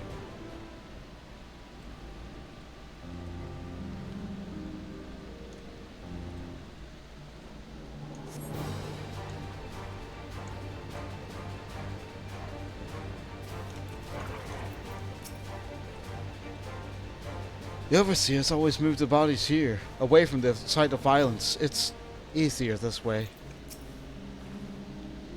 When your research comes to an eclectic collection of wildlife, it's almost inevitable that some of them will meet their sudden and unanticipated demise. Oh, these funny-looking birds. That's a shame. Occupants. This is them. The occupants which fell victim to Ericthonios. No, they're still being evaluated, yes? The poor things. They barely had a chance to fulfill their design. Their flesh and bones were returned to the land to ensure that their existence was not in vain. Seeing life taken before mid-purpose can be distressing. Have you witnessed such events before, Bon? Tell me, how do you express yourself at these times? With an offering of Namea lilies, or by making a grave or caring for a deceased. Let's say the offering of lilies. Namea lilies? A beautiful name for a flower, but not one I've heard of. I wonder if it was recently registered. And you offer these lilies to the fallen. Interesting. We do have a custom of gifting flowers to those we love and admire, so I suppose it's not so different. Perhaps I can prepare some blooms to take the place of the ones you mentioned. Come with me, Bon. You can help me gather something suitable. You're finished with helping Myra? It isn't safe to wander alone. I believe Myra will have some flowers for you to pick. Your thought process truly is amazing. When you encounter these notions, you have never even occurred to us. Don't worry about it. I'm just familiar with them, it's all. That's all.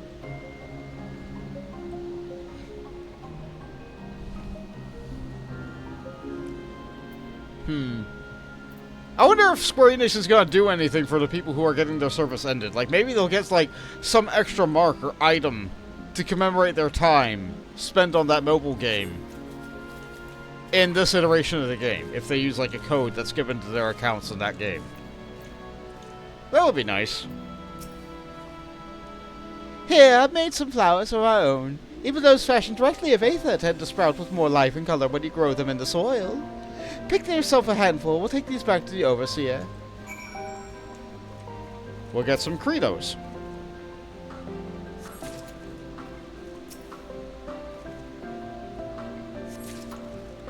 I guess the plural of them is crenoi. A beautiful and ancient predecessor to the modern lily.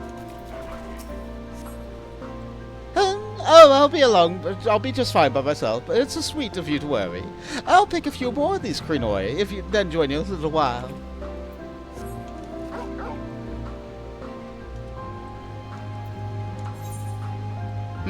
So she likes lilies, huh? I wonder if that's gonna be relevant in any way.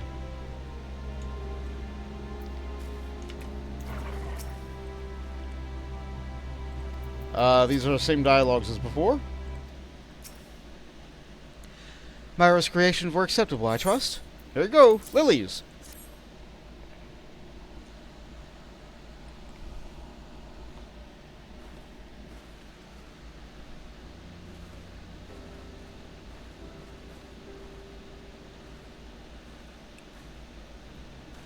My apologies. I may have gotten a little carried away with the flowers.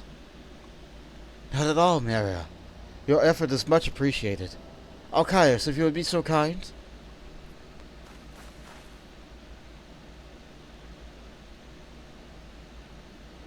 They say a little prayer for you.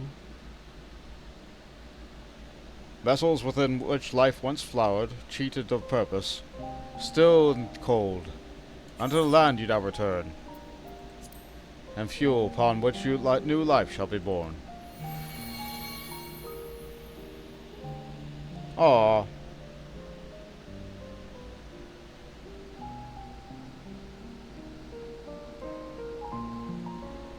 And they're gone.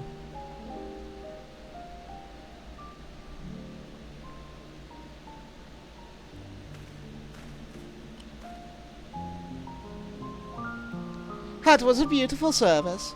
I like to think it brought some joy to the departed souls, much as one feels when receiving a thoughtful gift.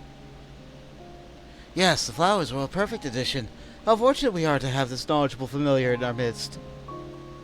We must return to commit this event to parchment while it still remains fresh in our minds. A potential shift in our traditions is a historical moment worth recording. Thank you again, Arkaios. We are ever grateful for your calming presence. And our thanks to you, Myra and Bont, not only for attending, but also elevating the proceedings. Yeah, ain't nothing. Yes, you contributed more than enough. Allow us to take care of the tedious administrative details. We hope to see you again, Bont. I'll probably never see you again.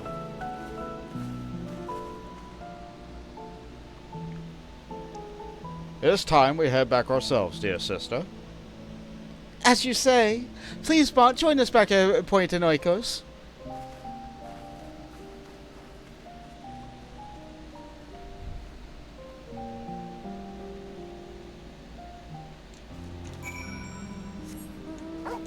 I barely knew those silly birds. But we've instilled within these ancients a tradition. They seem to like it. Will it stick? I don't know. Maybe. Maybe they'll stick with their creations, though. And maybe they'll stick with things that they influence in the future. That was a different kind of service. I think. Yes. Might consider some changes.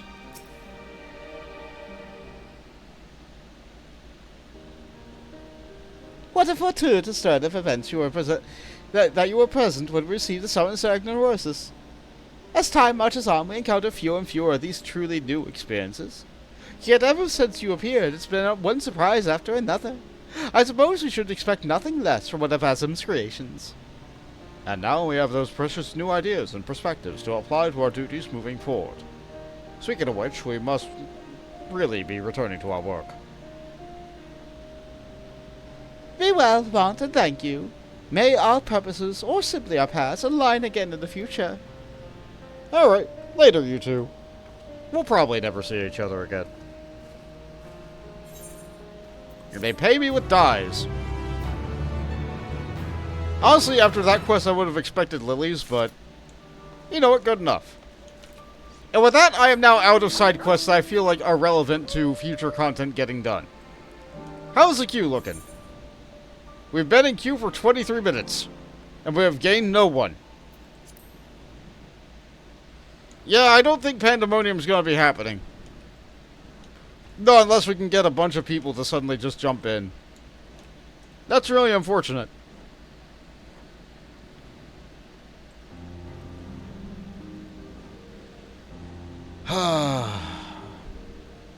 But you know what? This is the thing about MMOs. Especially when you do content that not very many people are doing. If you roll in with a great big stream crew and you have enough people to fulfill every role, then you don't really run into this kind of problem. But, if you're just someone who's playing the game, and you don't play the game with lots and lots of friends all the time, then this kind of thing can happen sometimes.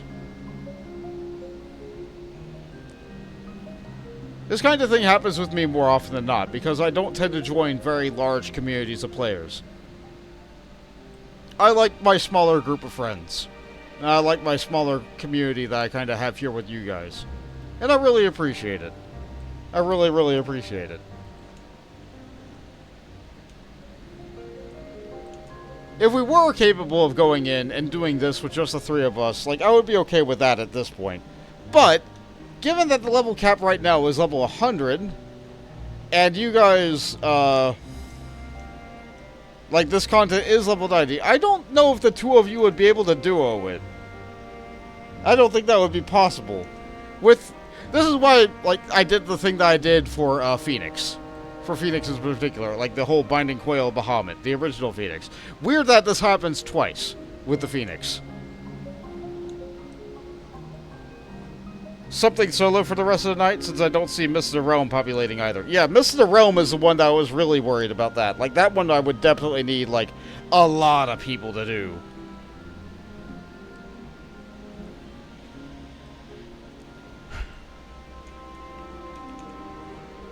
Next time I do a Pandaemonium stream, I might see if I can reach out and schedule something with some of my other friends to see if they're going to be able to help me with that. But yeah, we only just barely dipped our toes into Pandaemonium. We only got like 2 floors of it done in... I would say I started an hour and a half into stream.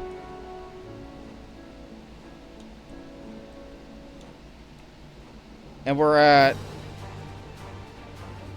3.5 hours. Yeah, 2 floors in 2 hours. That does not bode well. That does not bode well. So, what solo content do you think that I should do? I don't think I should do Hildebrand.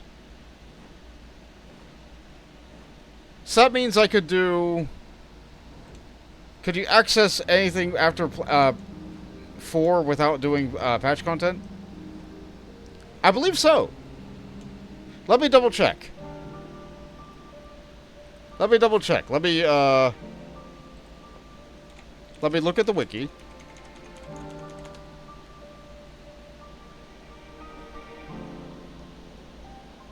Let's see. So, does it say that there was any other quest required?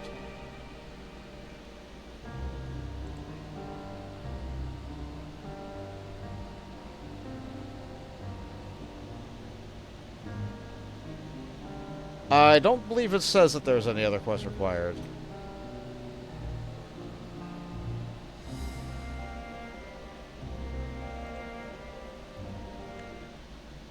Double checking.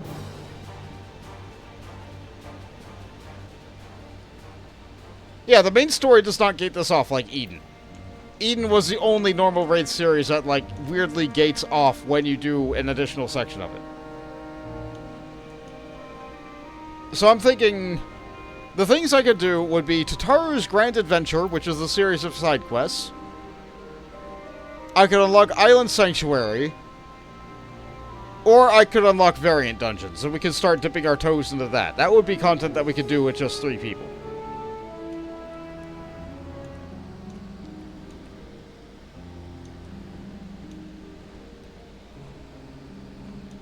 I think that would be the thing. What are you feeling, Jade? What are you feeling, Horus?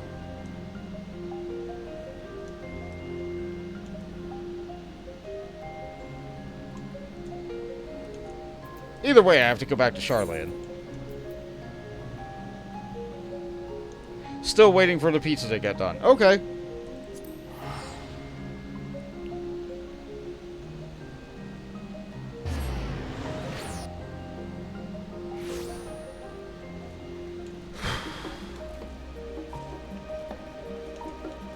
So let's see, where does Tataru's Grand Adventure start?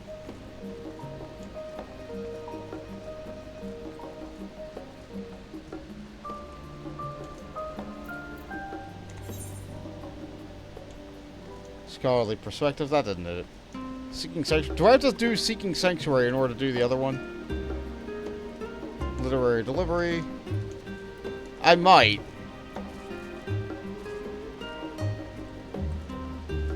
I might.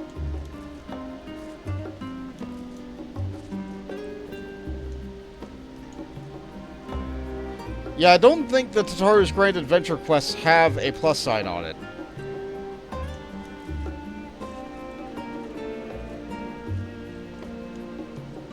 Let's go take a... Let me...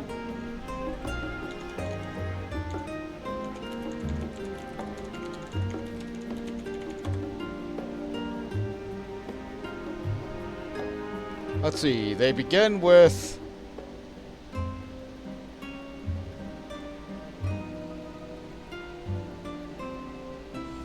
I cannot do Tataru's Grand Endeavor until I advance the main story a little bit. I cannot advance that for a little bit. So, you know what, for now... I'm going to stay in queue for the 3rd Circle of Pandæmonium. It's going to feel really bad that we just can't complete even the first 4 floors of Pandæmonium in one stream. But, for the sake of having something to do, that will not interfere with the queue, I should probably just unlock the Island Sanctuary. If we get into a thing like this, like after the first 4 floors, then I don't know. I think Island Sanctuary is what it's time for me to unlock. I think that's what it's coming down to. If I had access to Tataru's Grand Endeavor, I would have done that. But that is not an option for me right now. So let's unlock this. The Clueless Crier. Seeking Sanctuary. The Clueless Crier, employed by Tataru Taru's boutique, inexplicably does not recognize you. Ah, good day to you, my fine fella. Come out to see Tataru Taru's boutique in the flesh, no doubt. My is one of the world's famous silk socks. They're so comfortable, you won't even realize you're wearing them. No, thank you, I do not need silk socks. What's that? Your acquaintance is the proprietress? Yeah, I'm something of the hero of the world. Heavens, you're the Bont! Mr. Tataru has told me all about you. Come to think of it, I was inform her immediately if you happen to stop by. Please wait just a moment, I'll go fetch her immediately.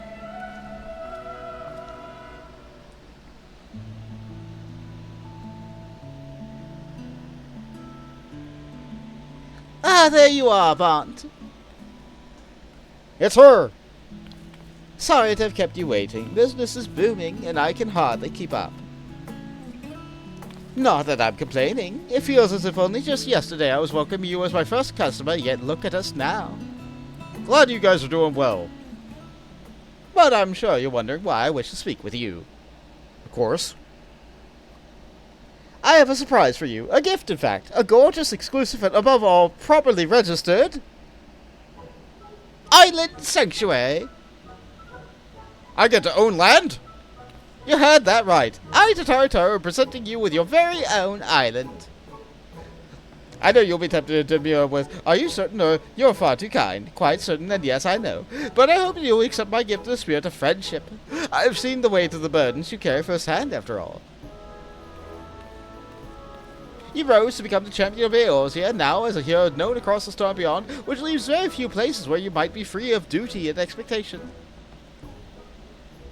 As I considered where you might find such an oasis, an idea washed over me like an incoming tide, and the sea. In an island paradise that not but the serenity of nature for moms, even you should be free to relax. This sounds like hard work. So what do you say? Yes? 1,000 times yes? What are we waiting for? Toss me in the hold and set sail. Sure, why not? I don't have any ability to say no. It's good to know we're of the same mind. Truly, there are no times like the present to be on our way. Make for them more up into our docks. Look for Baldin, a skipper near the Aetherite. He should be expecting us.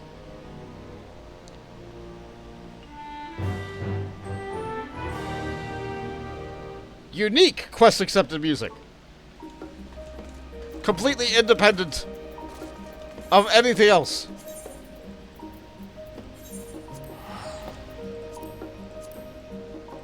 I believe I talked to this guy much earlier in the game, which gave me permission to look at other people's islands. But now, here, finally, after saving the world for real,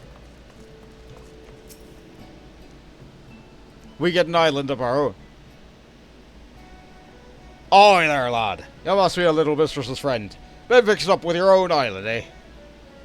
Sad she'd be along shortly herself, but... speak of the devil. Wow, that's quite the outfit, Tataru.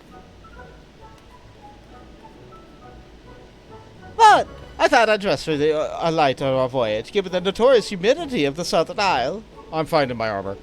I trust everything is in order, Baldin. Aye, I'll just give me an order when you're ready to set sail. There's nothing to fear where we're going. Not since the marauder with an ounce of sense in them hung up their rocks. There's the whole island sanctuary business has come about with our admirals reckon we need something to do to move piracy off the table. Matter of fact, just look me. The boys stand up Susan ferrying folks around. Any road, you're packed right light for an adventure of this sort. You realize you're responsible for bringing your own tools and supplies. Not to worry, we'll procure everything there. You're what now? How in the hell did you plan to do that? Oh, I have a little something in mind. Let's just say the idea wasn't good enough to lend us our permits. Is that so? Well, best of luck to you both. This sounds like a lot of work, Tataru. I'm sure you'll be just itching to see your new domain, so I'll just fill you in on the juicy details once we arrive. Please, can you tell me now? Make your preparations. We leave our port immediately. You give them the word. I'll be waiting for you on the ferry. Alright. Yeah. Island Sanctuary now accessible. The good thing about this is that this is technically not a duty, even though it cues you onto your iteration of an instance island. So you can do this while you are waiting in queue for something like Pandæmonium. Oi there, lad. Where can I take you? You must return to your home world to travel to your personal island. Dagnabbit! I can't do this. Because I go to Excalibur to be able to queue with you guys, but I have to be home to go to my home. I knew there was going to be a hiccup somewhere.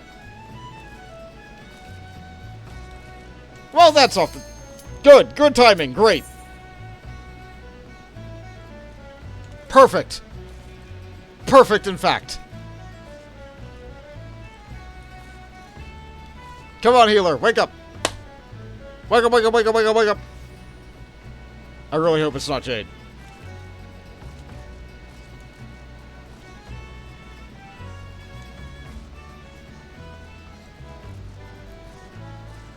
I really hope it's not Jade.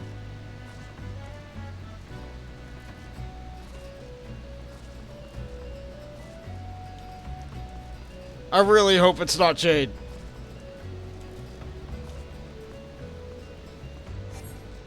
It was Jade!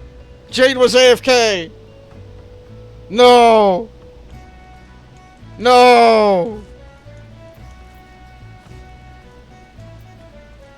Ah!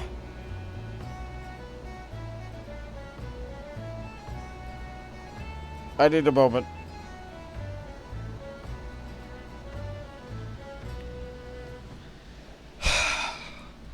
I'm getting up.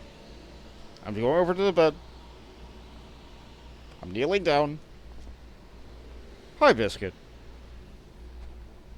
Hi, Biscuit. How are you doing?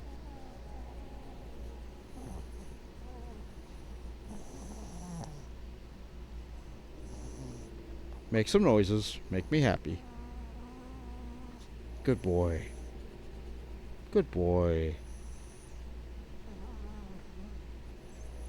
He was just laying down on the bed, flopped on his side, minding his own business. And now here I come, just suddenly petting him. And he's just like, what? What is this?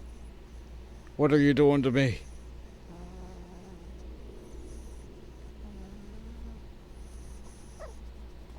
He's a good boy. He's a good boy. He's done nothing wrong. Nothing ever has gone wrong with this boy.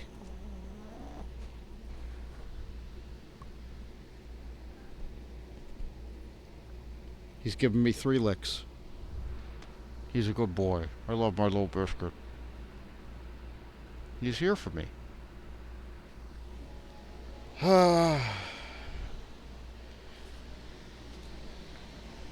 Okay, I'm back at the computer. Do you think setting up a party finder would be better? Maybe. Oh, hold on. I can't, Right. I technically am not allowed to do this.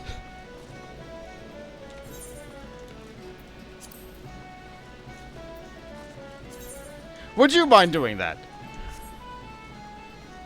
I technically am not allowed to show what is going on in Party Finder because those people did not consent to having their advertisements show up on a stream. That is against the terms of service. I know the rules. I'm going to play by them. Hi, Jade. We missed the queue. Welcome back.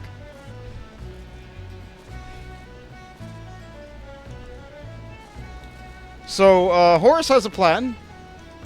It's okay, Jade.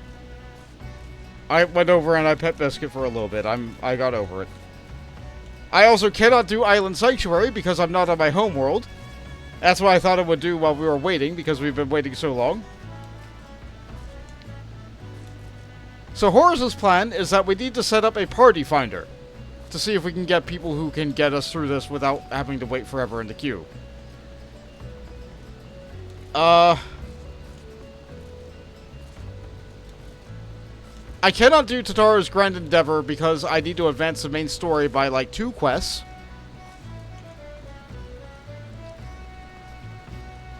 So we're at a bit of an impasse with the content we can do now.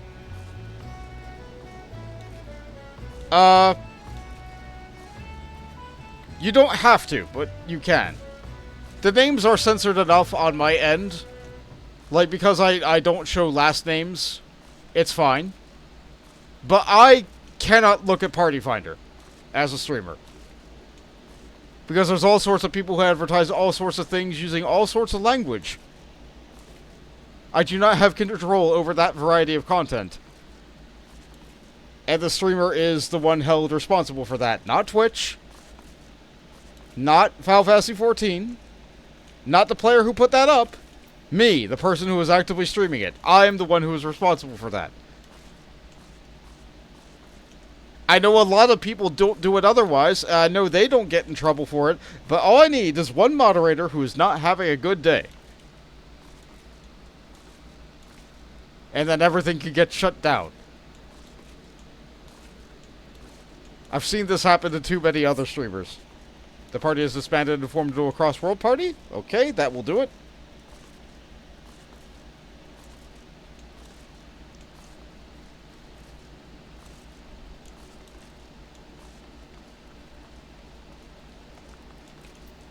Let me just,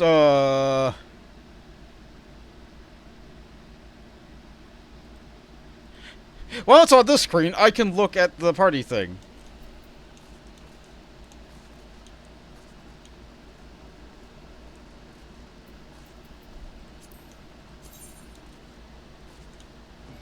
You see it in the party finder? Okay. I see the raid. I saw the third circle.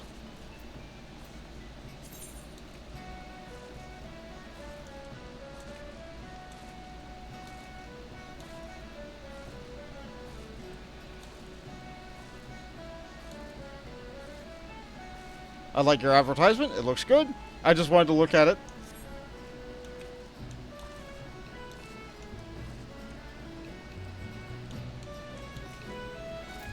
Okay, so what can I do while I am waiting? I've done all my society quests. I guess I could unlock another custom delivery. Have I done my hunt papers for this week? Yes. Yes, I have.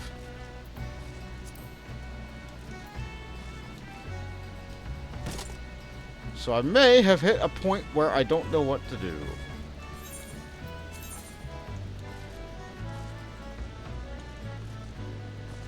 Looking at my options, thinking.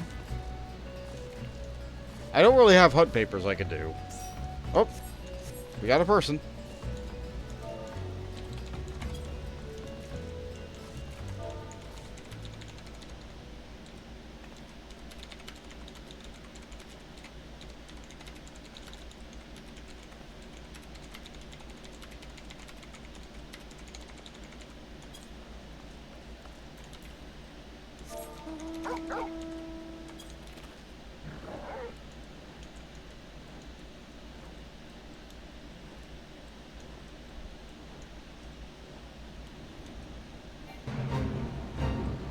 I guess I could do Fates.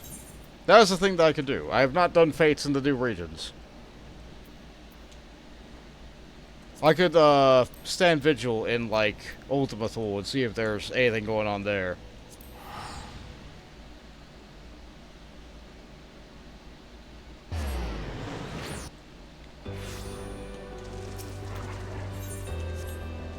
So summon the bird. Change my class to... I'll stay as a paladin because I don't want to confuse people who go into the party finder.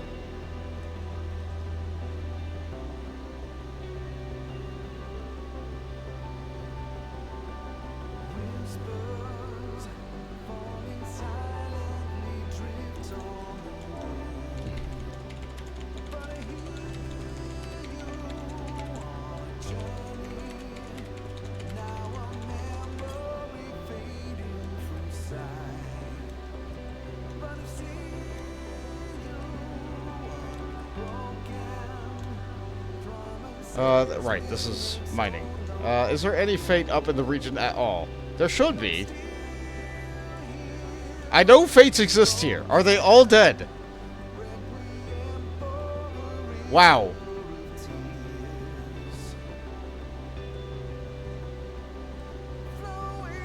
There's no fates in Ultima Thule.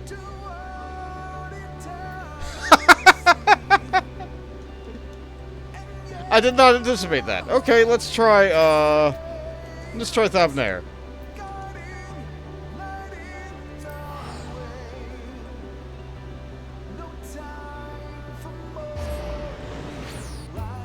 I know that fates exist there.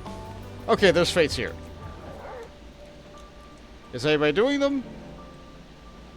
That one has a bonus.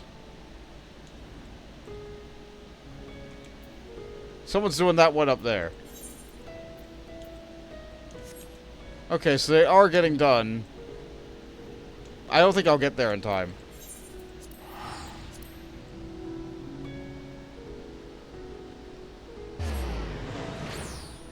Do you think we should consider data center travel for the Alliance raid? Honestly, I feel like this is the best data center we're going to be able to get queues on. Most people come over to Primal for roulettes. They go to Aether for extreme raiding. They go to Dynamis for PvP. And they come here to Excalibur to do roulettes. If the party funder doesn't work for Pandaemonium, we could.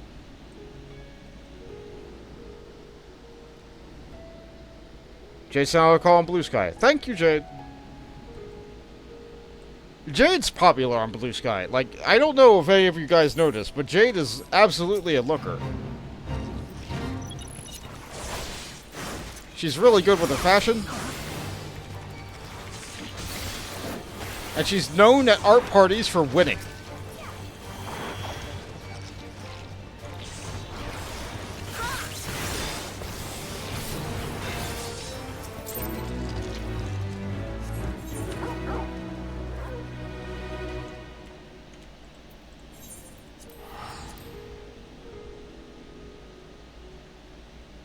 So if you like Final Fantasy XIV glamours and various other things, I considered looking for Jade on Blue Sky.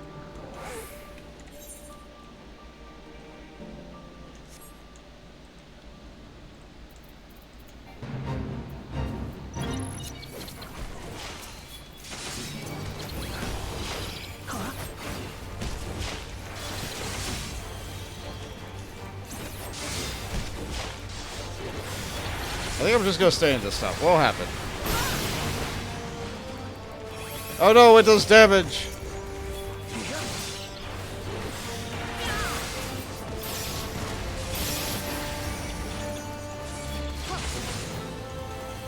We simply do not care.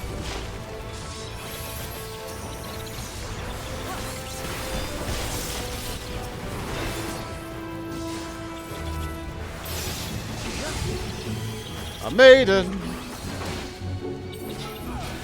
This won't give me more credit for other things, but...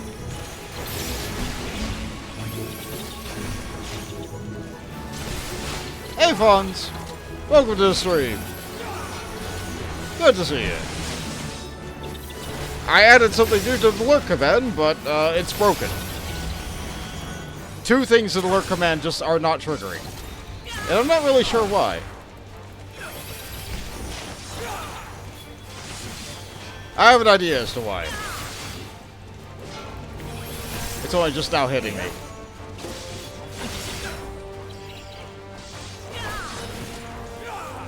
Ah, we didn't get the maiden dead. Ah, well.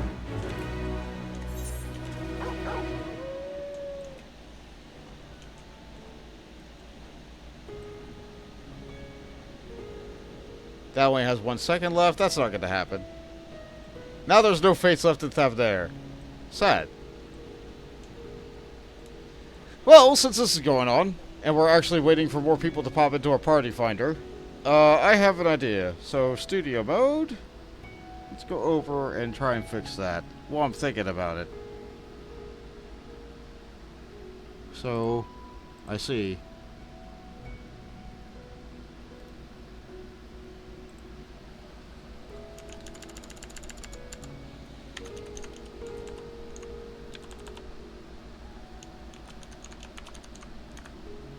That might fix that. Okay.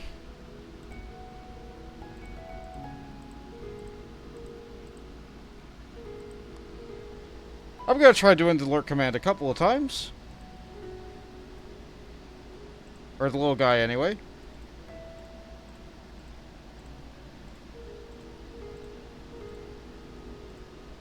Come on, something other than the Jawa. Or the Chow. Come on. It's right. There we go. Alright, it's working. I know why it broke. Something was named something wrong.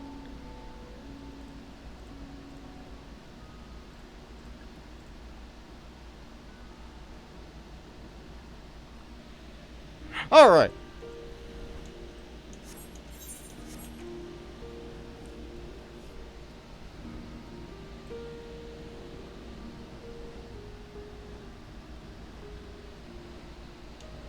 That said, what if I had the little guy go the other way? I think the little guy is going the wrong way. I got time to fix it. I got time now. So let's have...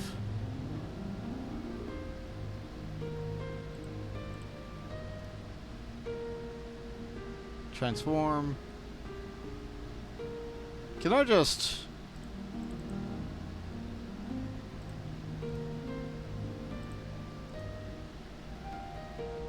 Can I just flip you the other direction?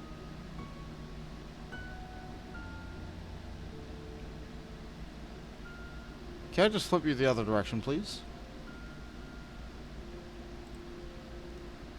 I would love to do that. Maybe you have to be visible for me to do that. Maybe you have to be unlocked. Maybe that'll do it. Yeah.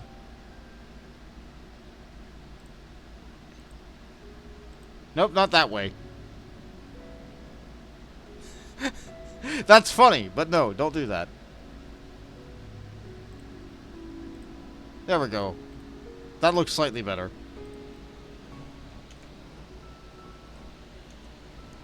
Alright. That's all just personal preference kind of thing.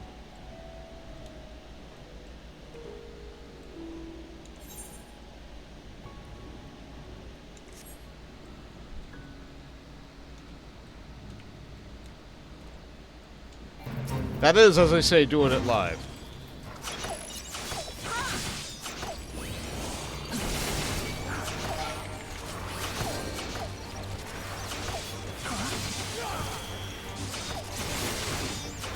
Back to Fates in the meantime.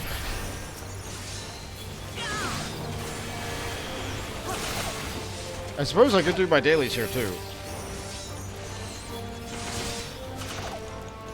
Are you gonna have to start shouting in Sharleyan and asking people to join the party? I mean...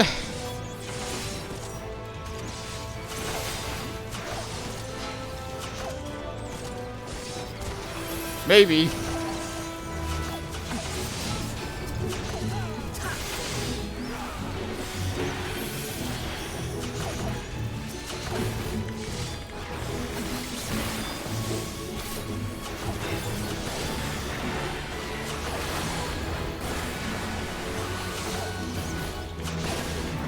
This time the vein is going down.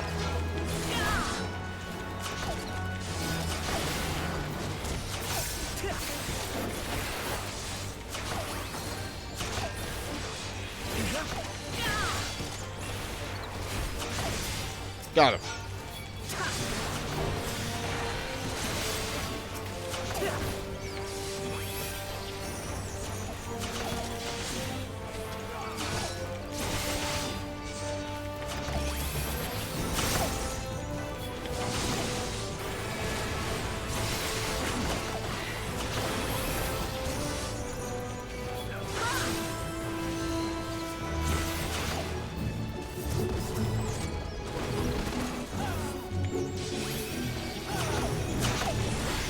Don't bother with trying to risk dodging around this tiger. Just deal with the tiger.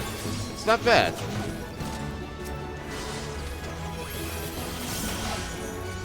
That's it. I'm not used to my rotation being this messed up.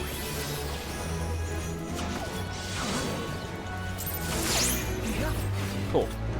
Tiger's down. Alchemist is happy. Wonderful. Good, now we got a Twisted Fate bonus, now I can go down to one there where the bonus is extra. Good combination of fates. It's better to do the fates and get like a Twist of Fate right before you do like a boss fate. Like what might be over there on that little platform over there with Davadiapapat. But Dave is down.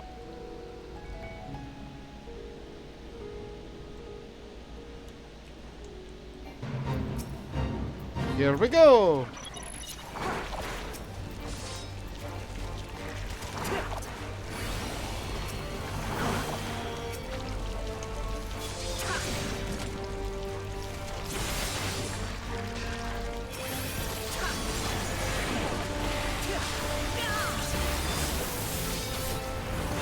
I'm gonna get paralyzed a lot, I think.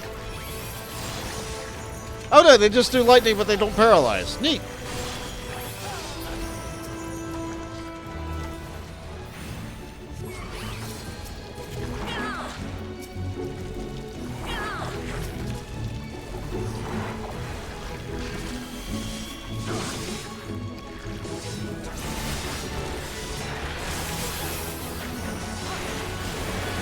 This guy's probably just trying to level their gunbreaker.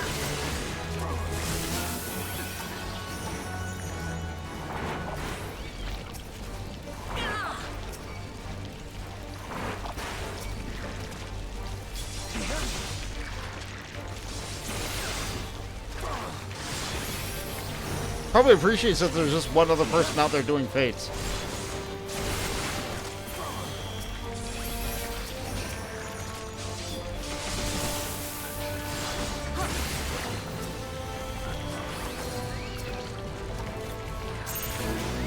Got it. Oh, that's a Lahi. Hi there, Metal Sheep. Welcome to the stream. The idea is that we're supposed to be doing Pandæmonium, but we're struggling to get people. We sat in queue for like a half hour, and then we missed it because Jade got pizza. It just happened like right at that time. Not your fault. That happens. That happens all the time. We have 3 open slots, Sheep. Right now we have Horus commanding a party finder for Pandæmonium to try and get us to get people to actually want to do this. And Jade put out a call on Blue Sky to try and help me out. And I really appreciate that. Thank you, Jade.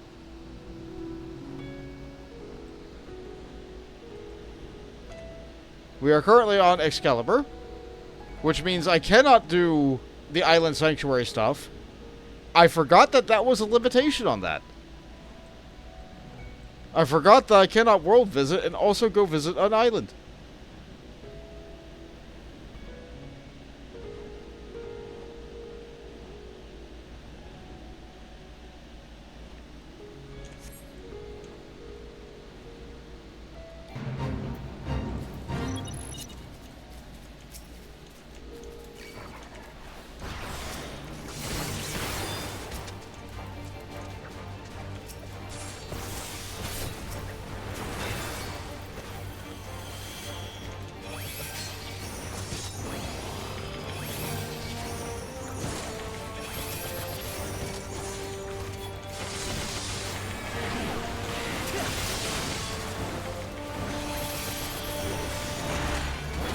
I also cannot start Tataru's Grand Endeavor because I need to advance the plot a little bit.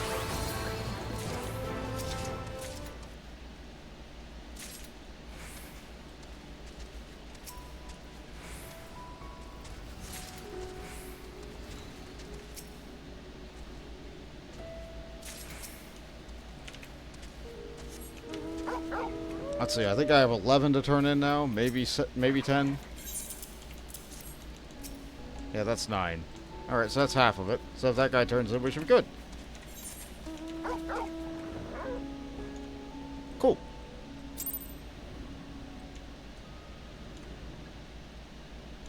Yeah, there's plenty of time for that.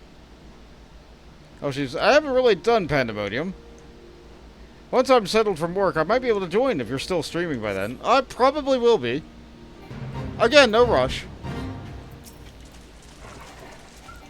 I don't even know if it's going to be happening today.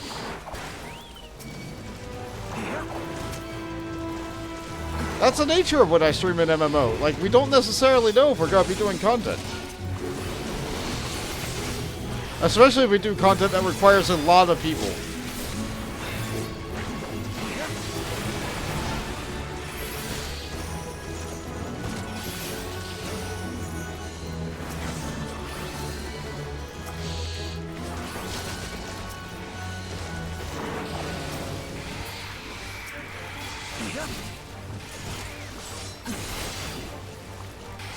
The other one finished. That's good.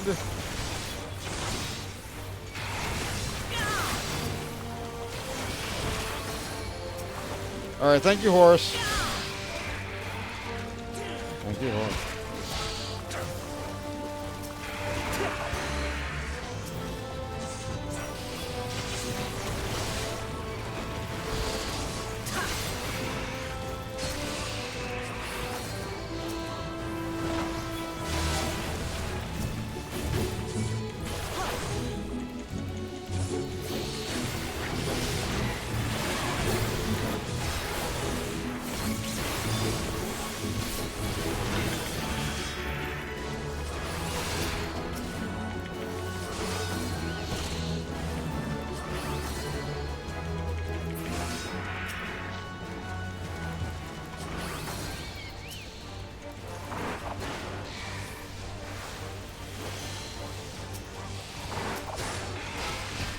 What do we got?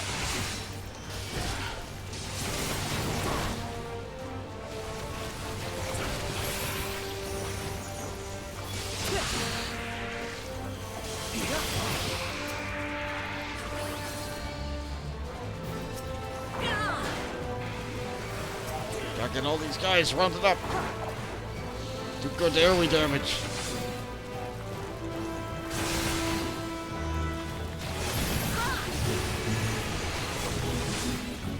Oh no, I leashed that one too far. Ah. Away with you. Didn't need you anyway.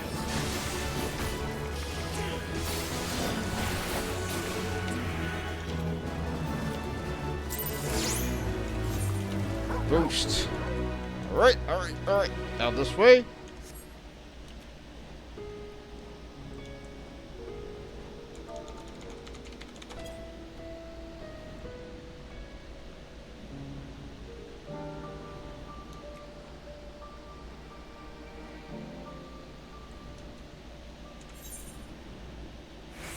Oh, looks like that thing failed down there. That's a shame.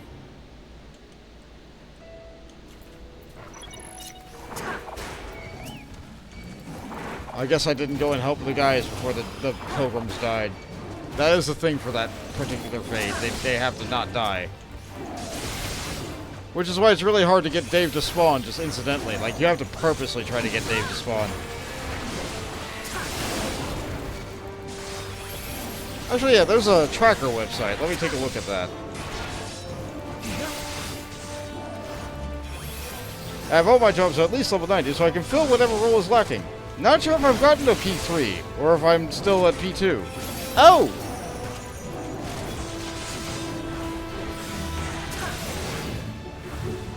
Yeah, the further we get in the game, I guess the more likely we are to run into that kind of issue, aren't we?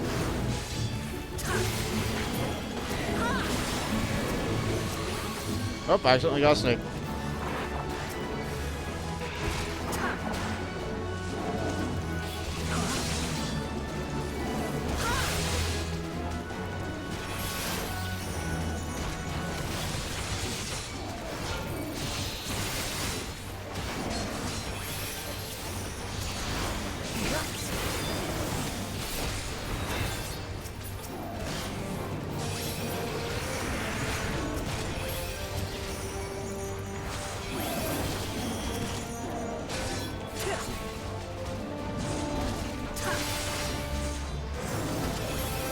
I get distracted leveling jobs and neglect endgame content a lot. Yeah, no worries. Everybody plays the game at their own way. That's fine. Some people really like it PvP. I don't.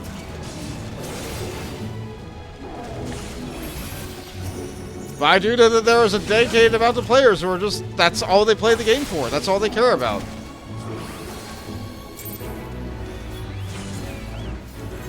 I aggressed a kitty.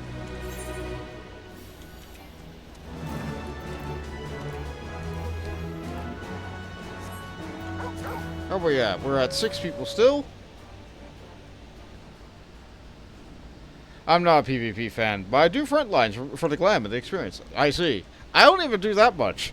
Like, I see some great glamour that they have, like, on display every now and again, and Jade always does PvP for the glamour. I'm like, oh, that looks nice. Where'd you get it from? And I'm like, PvP. I'm like, ah. And that immediately shuts down any idea I ever have of doing anything with that particular item. I'm just like, well, not for me then.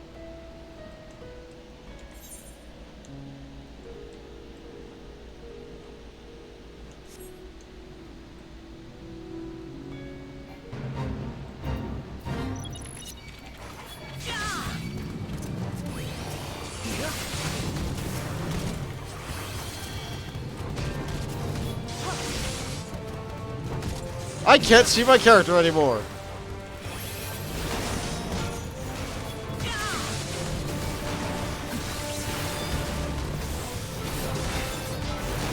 I'm sure I'm in here somewhere.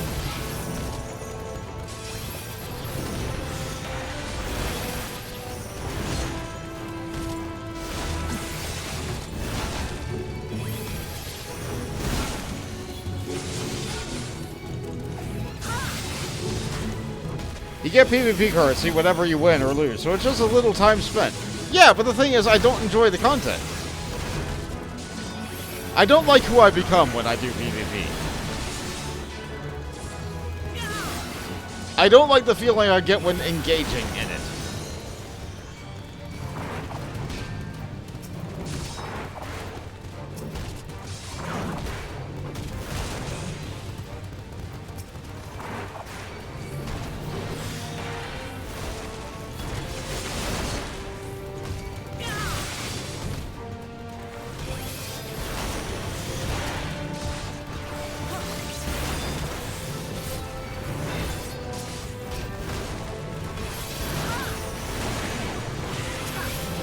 Ultimately, if something isn't fun, then why are you doing it?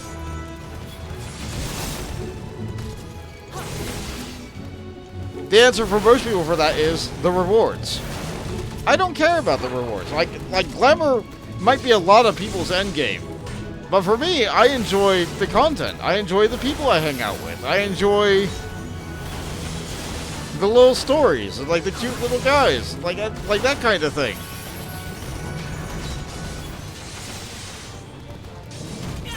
I don't get a thrill from, like, showing my dominance.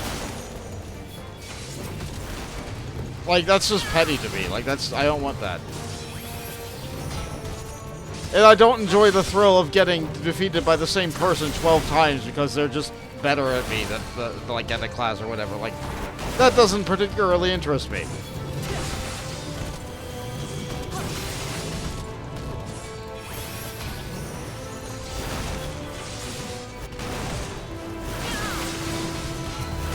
Ah, but Bolt, you'll never get better at it if you don't actively participate and engage and refine your skill. That's true.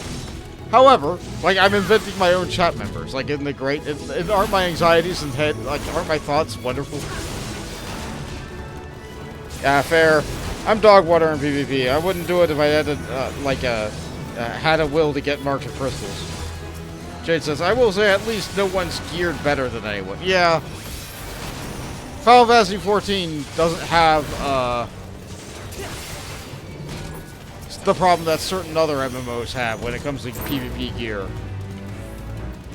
Everybody's on an equal and level playing field relative to their class.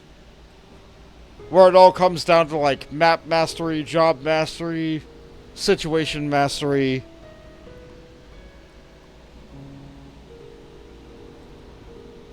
And, of course, internet connection.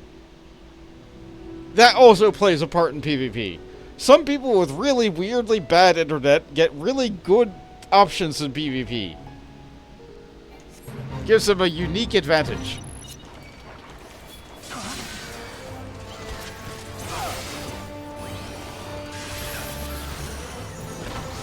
I always PvP as Marketus, so I do the occasional giggle when I get to leverage someone in PvP. Yeah! I do see that the PvP actions are really cool. Like, I used the warrior PvP actions when I unlocked it very briefly. I'm like, wow, they're really mobile. They get to be really mobile. I had fun using those.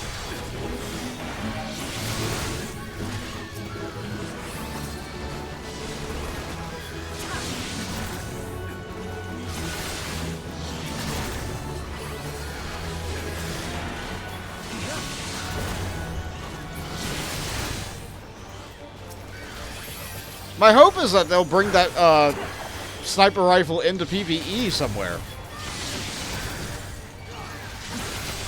We've seen a handful of characters just use it, like, in their kit now. So, like, they have every reason to just bring it into standard rotation for the kit. Especially if they're going to be going with this Evolve set. One idea I've seen tossed around for Machinists is that they get an ability that changes depending on how far away you are from the enemy.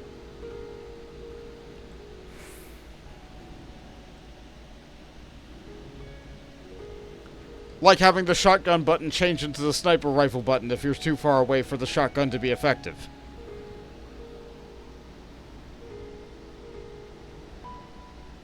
It's a sniper rifle, and you just delete someone. Unless they, like, guard it, right? Or like, do some other thing that, like, stops that. I love the sniper rifle for PvP, pro PvE action.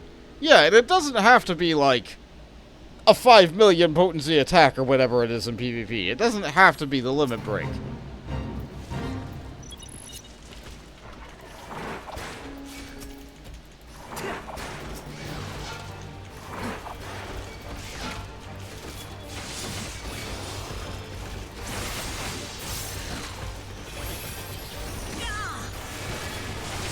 Fates are really easy. I can just turn my brain off and talk about anything with chat. You guys are great. This is why I don't normally, like, list fates as an activity I do. The engagement I'm doing is not with the game, it's with you guys. Guard does block the limit break, but Drill beats Guard. It hits like a truck. Yeah, I think Monk also has things that rip off Guard. Yeah, I know about PvP. That doesn't mean I do it. Aren't I a funny little guy?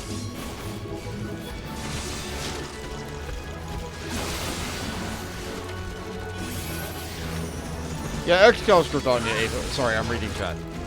Other chat. Jade says, the distraction kept him from the objective, and my team won the match, at least. That's great! Or no, Jade says, I remember in one crystalline conflict, I spent half the match dodging and being chased by a warrior because I tried to kill their healer. And the distraction was enough to make you win the match. Good! Yeah, it makes your stats look really bad, but you still played an important role in that PvP objective match.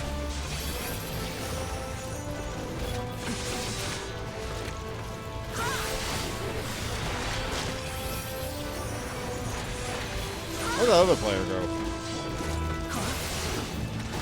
Guess they're done.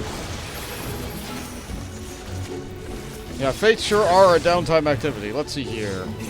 If I look at... Is it listed under travel? Yeah, shared fate. I've only done fates in a few regions.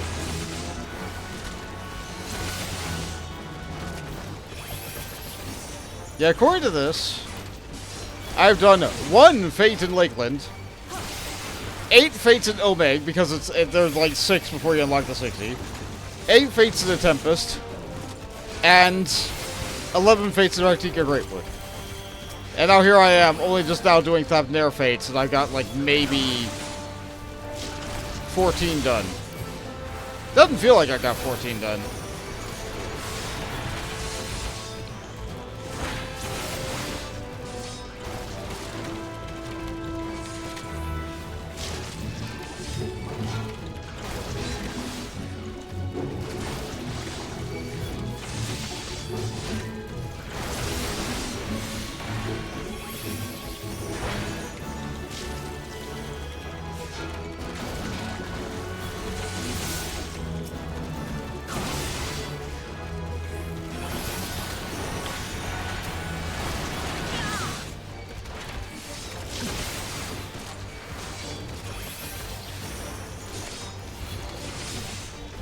Jade adds, the jump back Bard has roots people in place. Keep dodging him that way. I see! Yeah, Jade likes the PvP as Bard.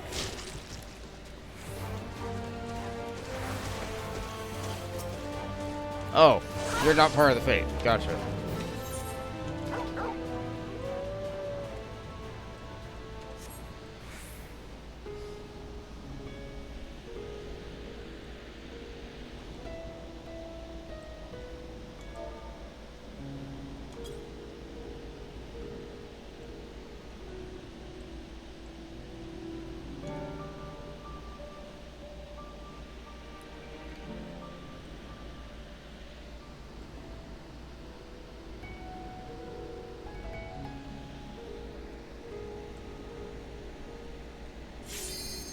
Alright, looks like we're going to give this a couple of attempts. And see if the queue is going to work. It might not. Who knows?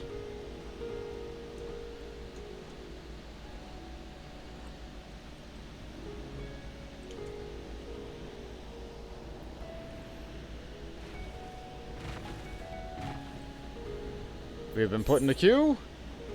We are a vast majority of the group. We just need to find one healer and one DPS. It says less than 5 minutes. It worked!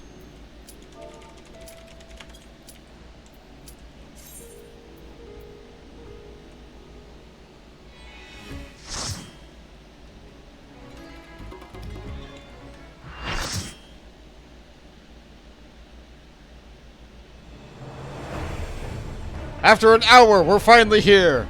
Back to fight. Hooked on Phoinix. I'm sorry, hooked on Phoinix.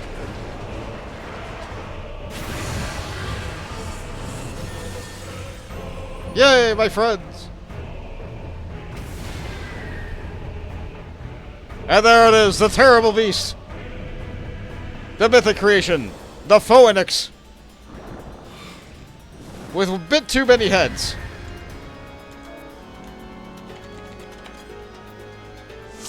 Okay.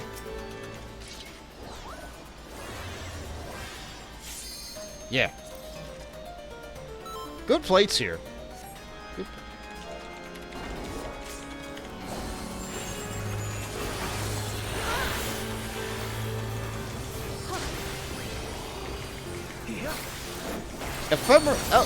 Experimental fire plume. Oh, that's a great big ball. Let's go over here. For no particular reason. Explosion from the middle. Okay, gotcha. Oh.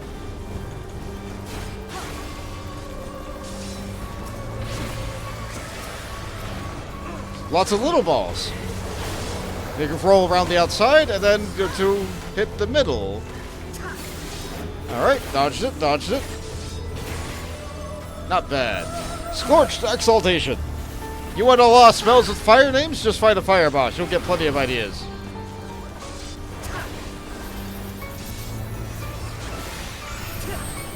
Dual tank busters. And this is why I'm at the front.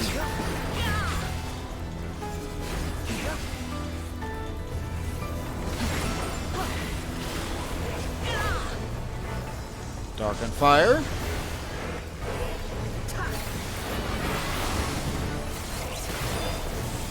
We have little ads to kill.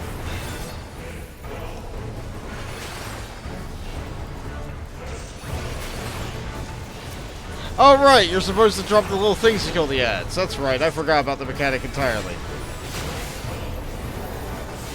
Looks like one wasn't hit, though.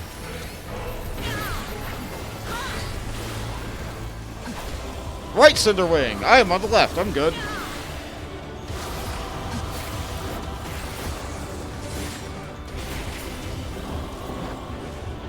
Bosses float away. They're on that edge? Let's get out of the middle. It's almost like an attack from a dragon. Oh, now it's really fired up. Alright, I got this one. You have to be standing in the wind in order to be able to survive its attack. Or be able to harm it. I forget exactly how it works. Alright, I got this one.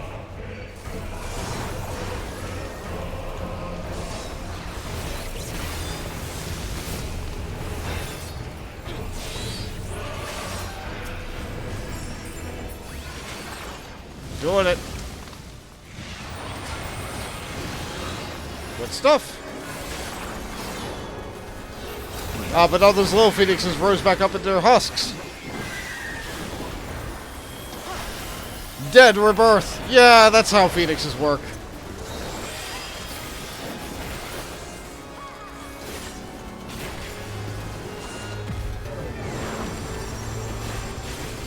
Yeah. Left center wing. Let's get to the right. Oof. That's alright. That doesn't wipe you.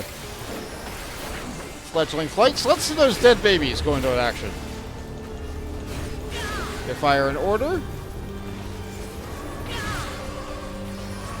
So I'm going to stay behind the second one and go right.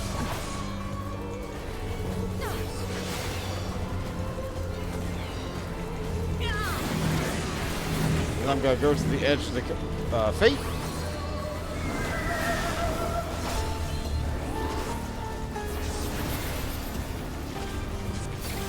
Here, have more threat.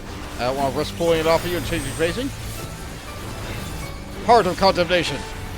The boss also has additional little heads that are firing auto attacks on me this entire fight. So if I'm dead, someone else is going to die very quickly after. That looked like circles. Oh no, it was a cross. Yeah, I need to get over here. And slightly away from the wall because they get big.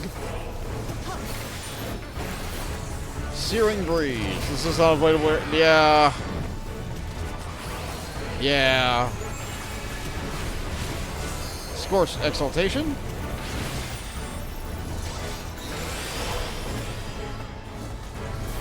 Almost got him, though.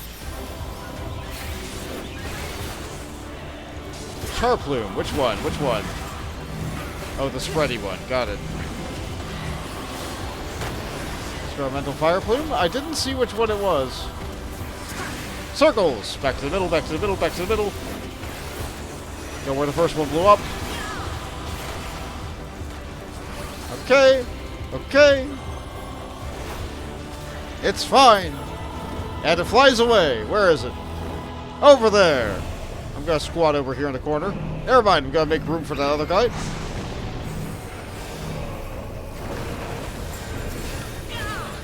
Off we go. Let's use these cooldowns. And this limit break should finish it. Not quite. That'll do it, though.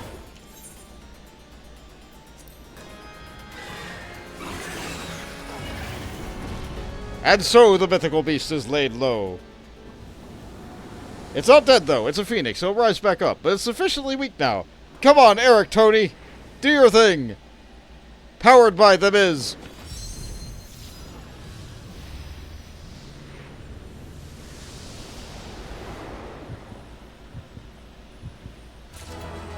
And everyone left, and so I got everything.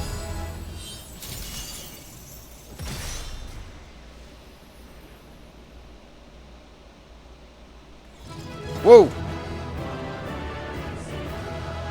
Well done, team!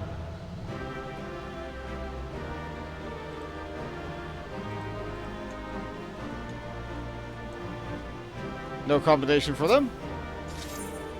All the chat log is fine. Yeah.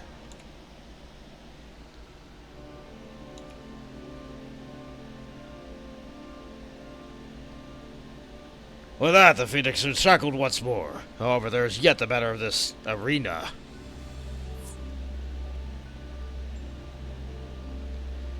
As you've told us, there is but one person as Asphodelos who has the ability and authority to wield such magics. Unfortunately, it appears that he has saved us the trouble of finding him. Is Dracula Dad coming in?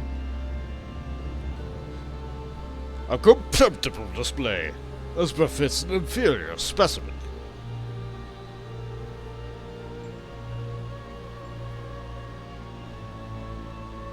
Even so, I suspected that there would at least delay your advance. Imagine my surprise when I find the chains of internment drag the Phoenix back to its cage. Either the bird is more than a failure that its creator dared to admit, or you are no means trespassers. Alright, I'm ready. Where you at? I had hoped our suspicions were misplaced, but alas.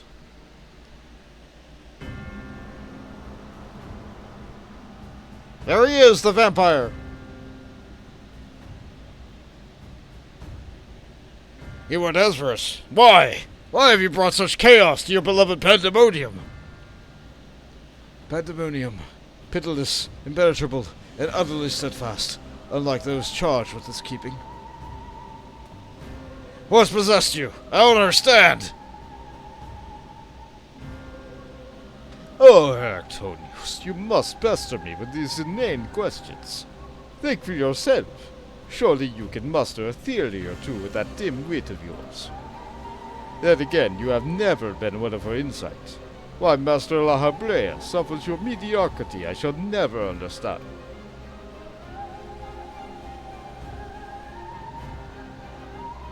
Apparently he's never heard him talk like that before. You may look like him, but you're not the Hesperos I know. Something has warped you, too, from the inside out. The keyboard I know had compassion for all things under his charge, lily clad in robes or shackled in chains. Was it all a farce? Did you hide your contempt for us about all these years? Those who are content to merely glimpse the water surface are doomed to be dragged to its depths. You prove my opinion of you in every word. My mind is clearer than it's ever been. Even now, seeing you feebly grasp the answers makes this bile rise in my throat. Such wasted potential. To be son to Master La Habrea, yet no mere skilled with this magic than a newborn babe.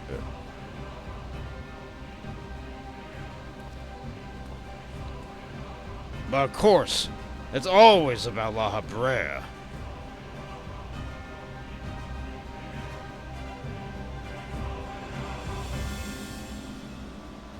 Silence. You are not worthy to utter his name.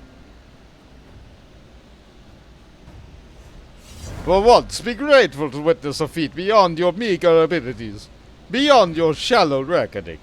I have slipped the surly bonds of mortality. I have become one with our miscreations and rid myself of imperfections. I stand upon the threshold of godhood. As a Ericthonios shall I serve at Master La Habrea, ever faithful unto the end of days. Wait, are we being interred? I guess they do have this kind of magic. Maybe we should get out of the circle, guys. And these shall require no other. I think not. Of course you know how to shatter that. You've seen it twice. Are you so blinded by arrogance that you have lost sight of what it means to serve? Ericthonios is more capable than you should ever know. It was thanks to his instruction that I was able to master the art of internment, both how to wield it and how to break free of it.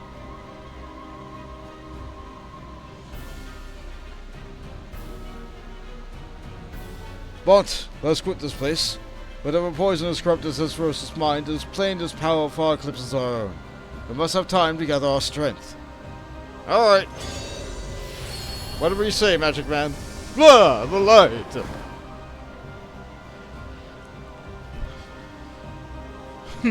Weakling so you may be, it takes a singular aptitude to master internment so quickly. To say nothing of how swiftly the familiar laid low the Phoinix. Regardless, the noble aims will be their undoing. Where they fritter away their strength in calming the beasts of Asphodelos, I continue my work. Even should they survive long enough to reach the heart of my domain, naught shall await them but doom. I eagerly await your arrival, Ericthonios. Even dullards have their uses.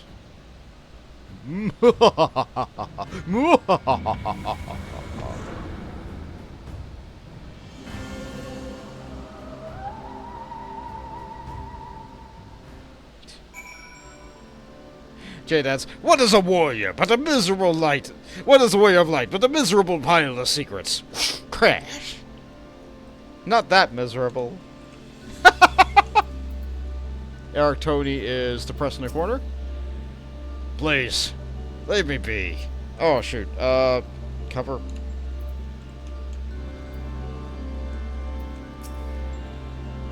My darkest suspicion has been realized. We face the keyboard of Asphodelos himself. More than the revelation, however, Ericthonios worries me. He loved Hesperos with his companion, and compassion, who received naught but scorn from whatever the keyboard has become. He has said little since our return. I hope that the shock of recent events does not prove to be a death knell for his resolve. Alright, more crit, please.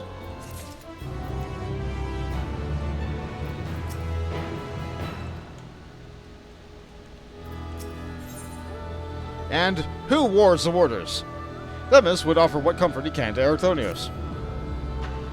Much as I am loath to disturb Ericthonios so soon after what just occurred, I am afraid circumstances do not afford us the luxury of time. Perhaps it would do well to speak about recent events, concerning both the keyword and his father. He seemed reticent to say aught concerning La Habrea when the subject was breached. Doubtless his relationship with his father is a fraught one. That's one way to put it.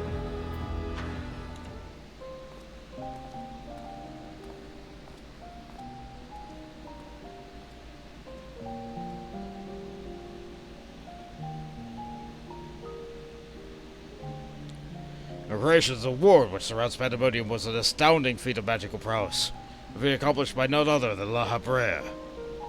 And both my father and I could blind others in chains is perhaps the only thing that we have in common. Ah, so it's true.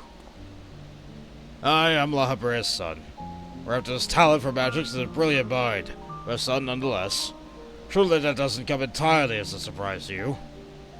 Nay, I had an inkling when you said he had practiced ethereal shackles since childhood. Assuming you haven't been employed here quite that long, it indicates some long-held connection with La Habrea.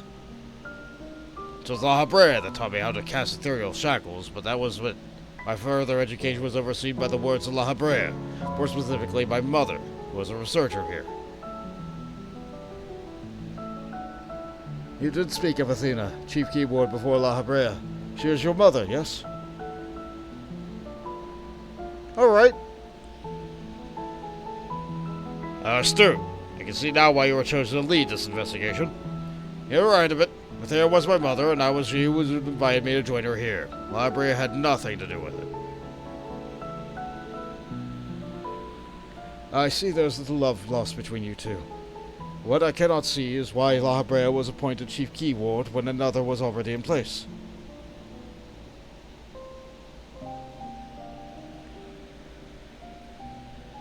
Was in place. My mother is no longer with us. Oh, she moved on. I see. And La Habrea was all too eager to assume her responsibilities, with nary a moment spent to mourn her. What love do I owe him now that he offered not one drop of compassion then? Ah, I see. She is no longer with us. An expression to convey the end of a life. I have known only the public face of La Habrea, but he is lauded for his ability to maintain compassion and composure in the face of unnerving circumstances. I must admit that he often comes across as cold. Apologies, but can we speak of something else? This topic isn't an easy one for me to discuss.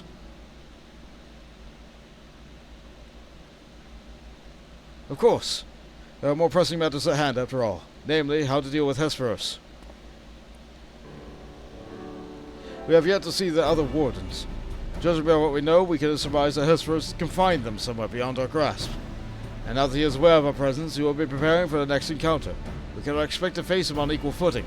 Quite the opposite, in fact. Every moment we spend chasing after the creations, another moment Hesperos can contrive another advantage for himself.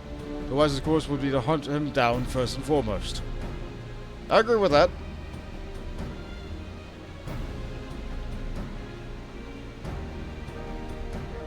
He said that he has become one with the creations. Perhaps that means he is vulnerable to internment. Maybe. In theory, that should be possible. However, is it enough to merely confine him, after all he has done? I need to know why.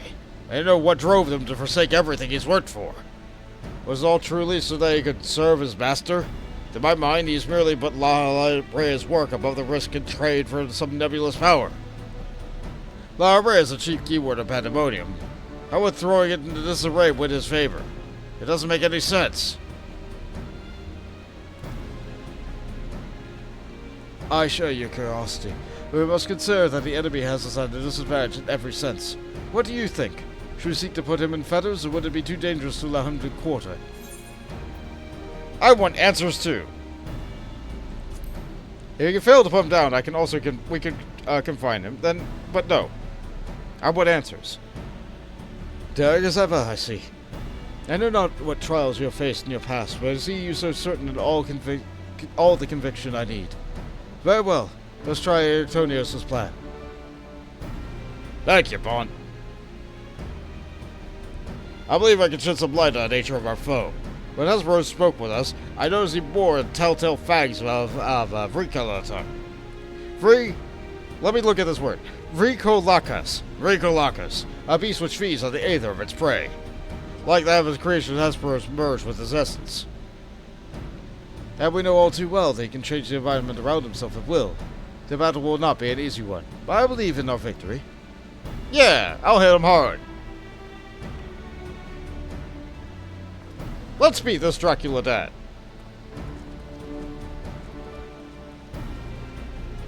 I'll break his glasses. Yay!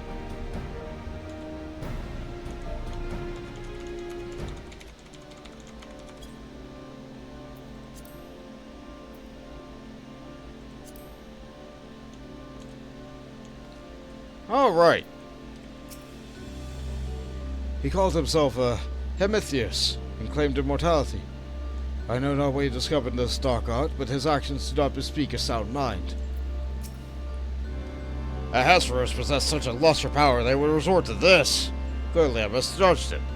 I like nothing more than to strike him down myself, but seeing you wipe this rare grin off of his face will taste just as sweet.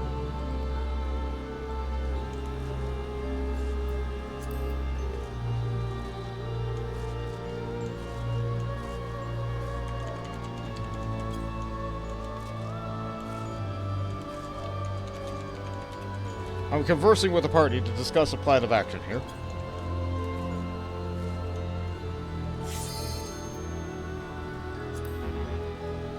Ah, they must be in the midst of a craft.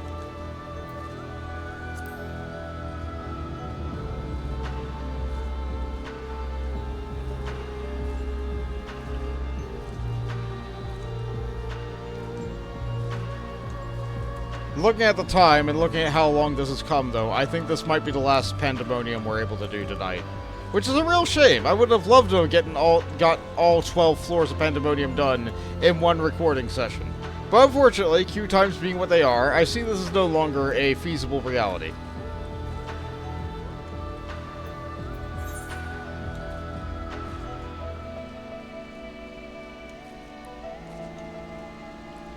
It says 13 minutes. That's clearly lying.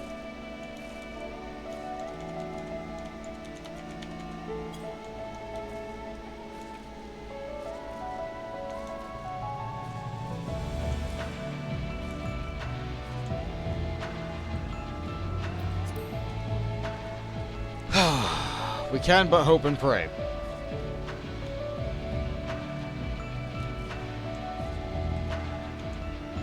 You know, this area kind of reminds me of Ishgard? Where the whole bridge is spanning into, like, some kind of deathless chasm. It's missing mountains, but I mean, that's kind of expected. They didn't want the mountains to be here, they just wanted chains. Chains and a jail.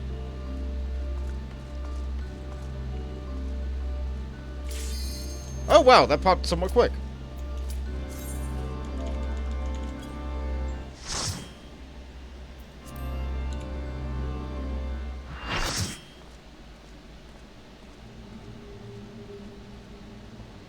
And here he comes! Are you guys ready for different music? Oh, I have my ears. Thank you, Jade. Let's summon Jade, Horus, our new friend, and the others.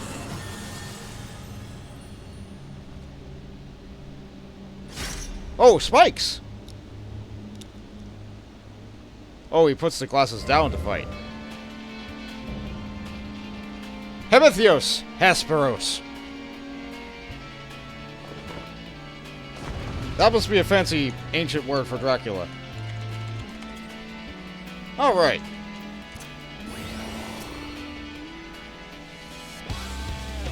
Freaks.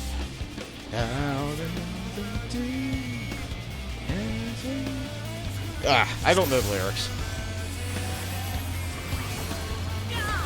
I have awaited this moment. Witness the full measure of Hesperos' power.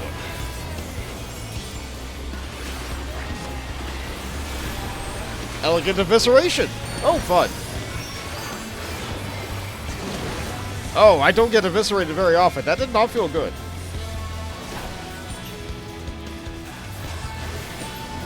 There's but one master in Asphodelos. Setting the scene. He tosses off his cape. It lays out naturally on the floor. And it changes the area underneath of it. It's lightning! Phoinix. His halls are my domain. Let's go to the corner.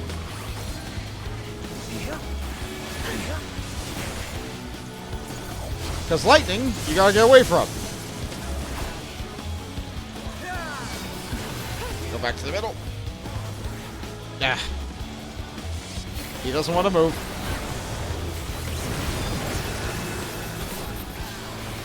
Come on, back to the middle. Sets the scene with his cape again.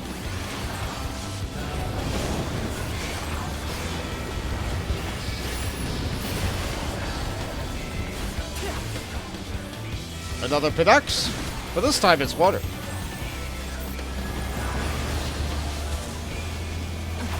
We're gonna stay in the middle.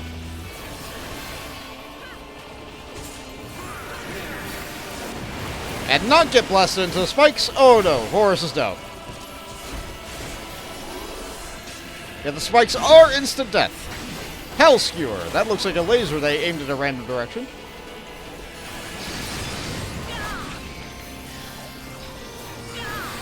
And another evisceration. Why not? I'm made to take this.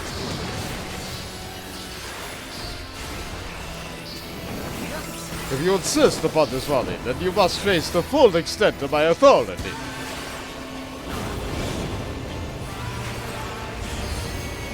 Ooh, poison into the mix. Another Phoinix. We don't know if it's going to be water or lightning first. We have to see what he draws from. Looks like it's lightning first. Let's not be in the middle.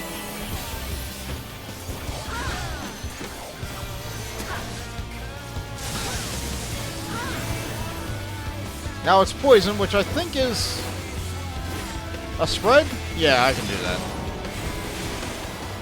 Can I be on the poison tile? I can be on the poison tile, it's fine. But now we have a knockback.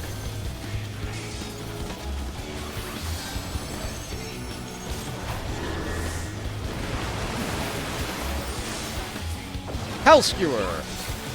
Of course he's going to aim at the biggest cluster of players.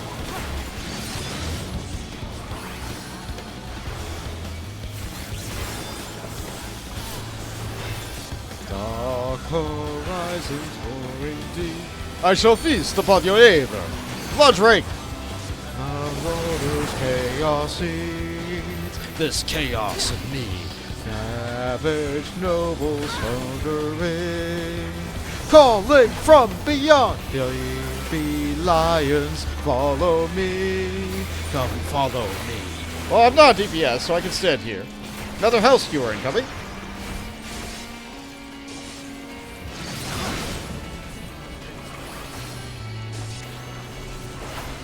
Let's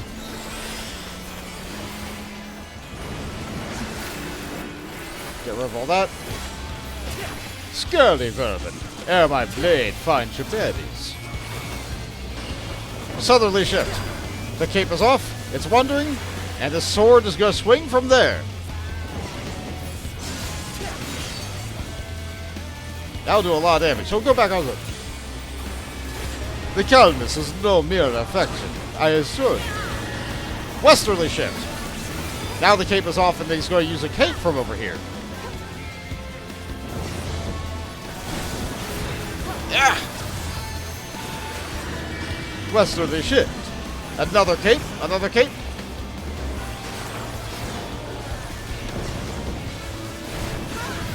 Ah. Back to the middle of the room. Blood drake again. That's just unavoidable damage. No surprise with that. Blood drake going out. Are we going to see the Baloney? Baloney burst. Sloth, your cursed flesh. Okay, so that a tank can't hit those. Let me get this one. Nope. Thank you for soaking my tank ball. We ate the Baloney. Good job, team. A rat in the base is amusing at first, but still a rat. Vermin to be disposed of. Alright, let's do one more big combo. Big sword. Yeah, well done, team.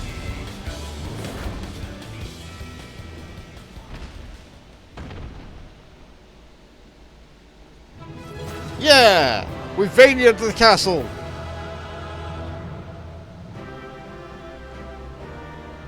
Pandæmonium, Asphodelos complete. And we don't know how the locking of this guy is going to go. Change the log over to that. To AFP. Okay. Player accommodation to Dancer. Loot goes to... I would like a pet. That would be nice.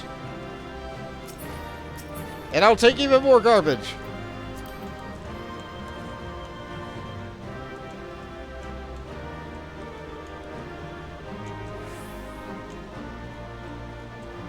I want to thank Horus and Jade, particularly for coming out here to do this with me. I really appreciate it.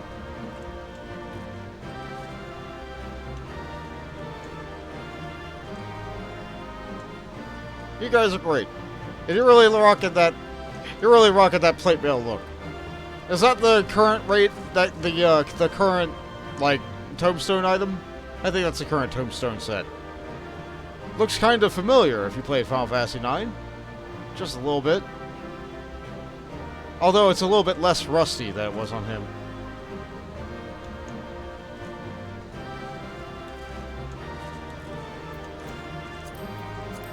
I'll just read everything else.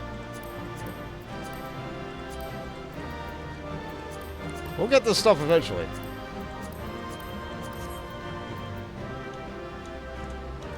I have to look to be sure. One sec. Oh look, I've been impaled! Tank problems. You know, just casually eviscerated. Heavy as in hemisphere. Theos as in god. Yeah, god of the sphere.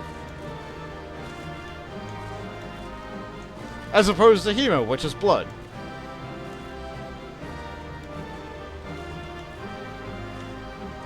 Thank you for knowing Latin, Fawns. I'm assuming it's Latin.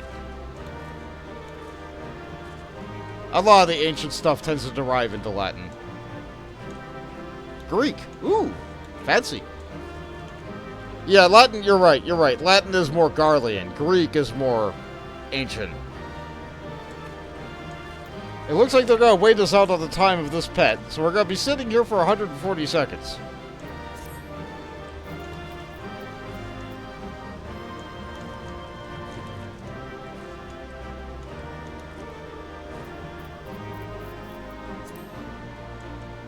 So, are the spikes instant death? Yes.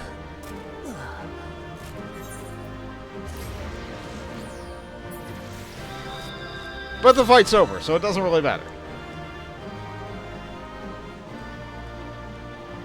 There's Hesperos. Why? We need only seal him away.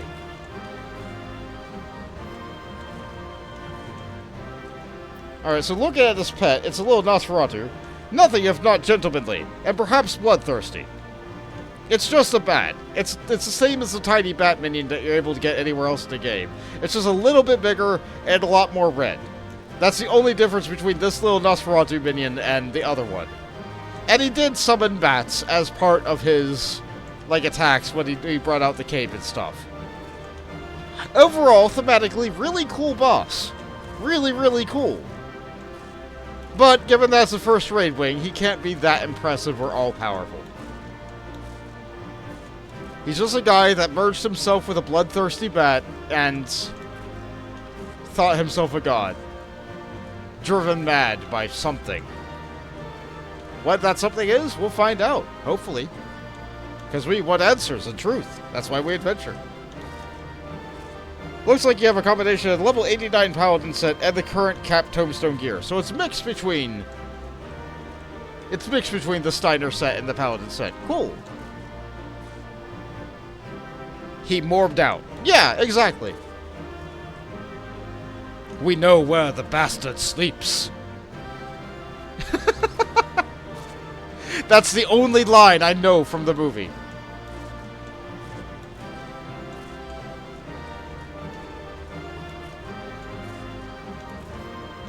Where does the bastard sleep in the movie? Is it Northshire Abbey? I think so. I don't expect anyone to know. Who actually watched Morbius? Not me. My favorite part was when he said, "It's Morbid time!"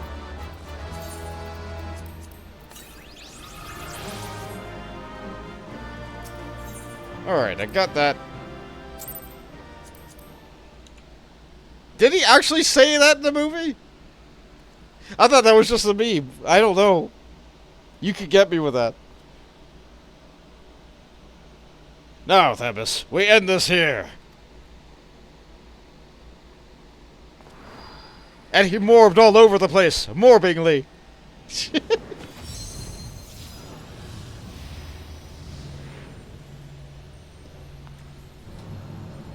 Fools! It will not be put into chains.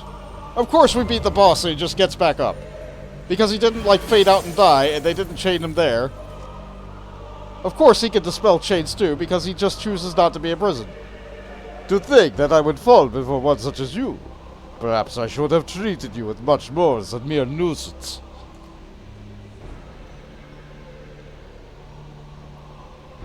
Despicable, despite your victory, you shall never have the knowledge you seek. The secrets of my transformation, the secrets of my deception, they shall return to the star with me. You are wasting your breath, Hesperos. You have the upper hand now, surely you can see that. Yes, yes. My repertoire is not exhausted yet, however. Although I have failed, my end shall be on my terms.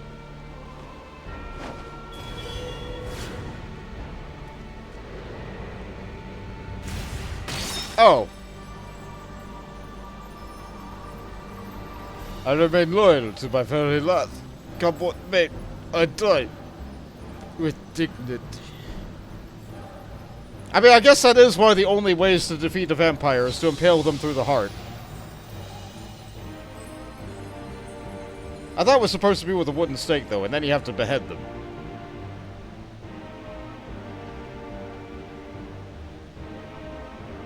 How did your ambition lead you so astray, Hesperos? Or better than this? Star shone more brightly than any other in Pandæmonium. You had La Habrea's respect, his trust. What more did you seek? And would forsake all this and sully your legacy besides.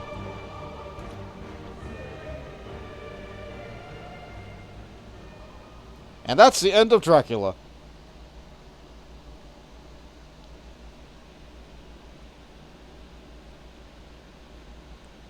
He became so blinded by his own desires that he lost sight of his duty. In the end, he lost everything. His plans lie in tatters. I fail to see any dignity in that. Even so, I would like to know why he chose this path. Hesperos' infatuation with your father was his undoing. Perhaps he was jealous of his fate had chosen you and not him to be La Habrea's son. So terrible did his jealousy become that he sought verboten power.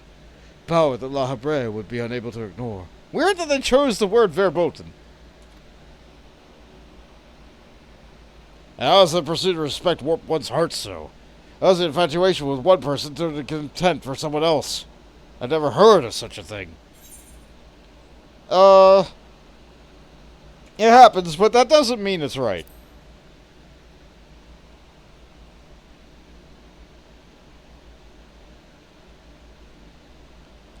I see. I'll admit I cannot but find it vexing, but perhaps it signifies not, but my own capacity for bitterness. I do understand what it is to have a beacon to follow in dark times, a person you trust to guide you through. How it is to desperately wish their light would fall upon you again.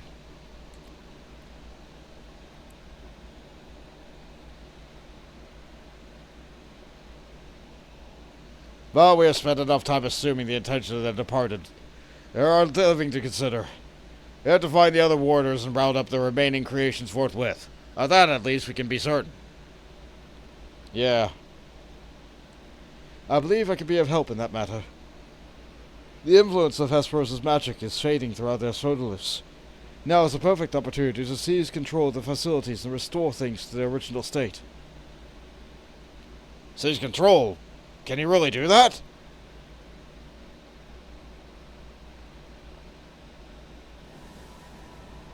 No, he's going to show some of his true power. He's only been using a fraction up to this point.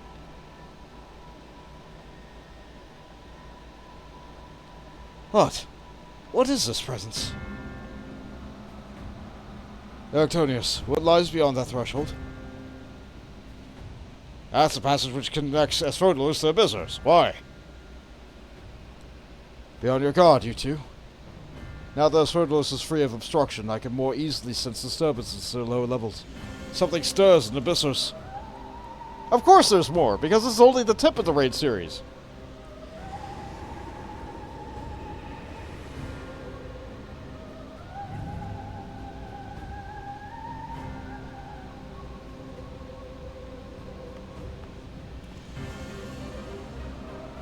A warning sigil? How? Let us return to the gates for now. I should like to apprise the situation from there. Needless to say, our investigation is far from over. Yeah. We didn't get any answers, only death.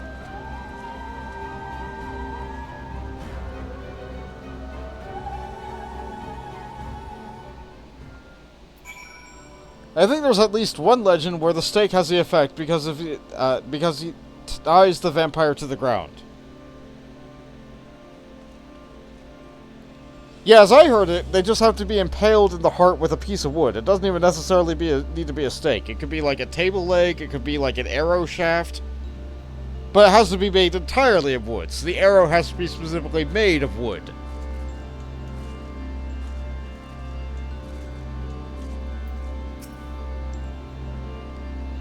That's why I thought our work was done. This tragedy unfold all throughout Pandæmonium?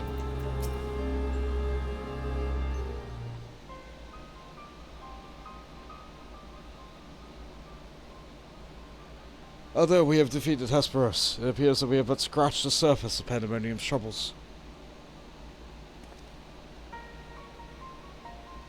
My head is still swimming with questions, but could this mean that Hesperos wasn't actually behind this? There's a stark possibility, yes. The root of the crisis may lie somewhere much deeper than Abyssos. When I first encountered you, you said that your memories of the escape were vague, that the senses were muddled. I believe that these were more than the result of a panicked mind. We were made to feel this way by a powerful magical influence. It is possible that the same magic could have been poisoning Hesperos' heart, twisting his affection for Alhabre into a burning obsession. Then, in his altered state, he was made an offer of power he could not refuse. Wait, are you suggesting that someone else turned Hesperos into that thing? As though it stands a reason that they wouldn't stop at him. Indeed, a mysterious mastermind does not lack for subjects as experiments, for more potential helmithuli.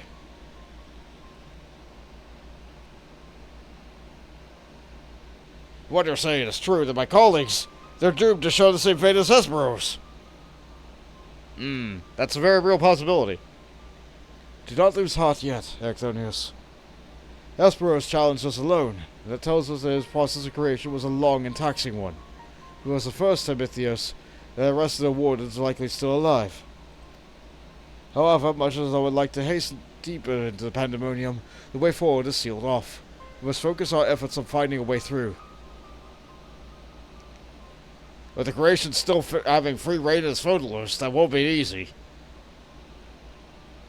On the contrary, I yet retain control of these circles, and thus can wield magic with their halls at will. The creatures will pose no threat to us. Just like that? I thought you stopping us from returning order to Asphodelos. Just so. I shall require your expertise to keep them at peace after the subjects have been returned to their confinement, however. You are Asphodelos' sole remaining warder, after all. Truth be told, I do not expect the investigation to become so involved. Of course, I should like to resolve matters here without resorting to outside help, but... You mean to send a report to La Habrea? 'Tis too soon to say. Let's first find a way into Abyssos. It would be best to withhold our judgment until we have ascertained whether perhaps the other warders and the identity of the party responsible for the disappearance. Agreed.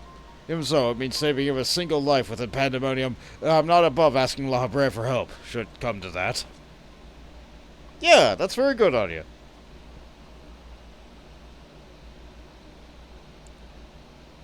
Recent discoveries certainly paint Hesperos' actions in a new light. The number of unknown elements in this investigation grows. We must proceed forward with the utmost caution. To that end, Ericthonios and I shall remain here for the time being. Much as I enjoy your company, I do not believe we shall be needing protection so long as we remain in Asphodelos. You take this time to rest. Surely you're weary, and there may be more battles ahead of us. Themis' burden may grow heavier by your absence, but you show that he's more than capable to bear it. Still, if you whatsoever I'm able, I will help wheresoever I'm able. What we've achieved so far has been able thanks to you two. I mean to repay the debt I owe. I don't know what use I'll be outside of placating the creatures, but I'll find a way. Alright, fine. Nonsense. You owe us nothing. It's thanks to your knowledge of the magics that govern this place that we were able to come this far. Elsewise, we would likely succumb to Hippokampos' assault. Each of us has arrived at a dire pass as separate paths, but only by combining our respective expertise that we will reach the end of this and see Pandæmonium saved. Yeah, we're a team, buddy. Thank you, Themis. Hesperos' words seem to have affected me more than I realized. Now that we've come far, and together we'll reach the end. I have no doubt we will. Even so, let us allow Bont to rest. Besides, you have someone willing to report your progress, yes? I dare say your story is much more than they will ever have imagined. Yeah, but they'll believe every word of it.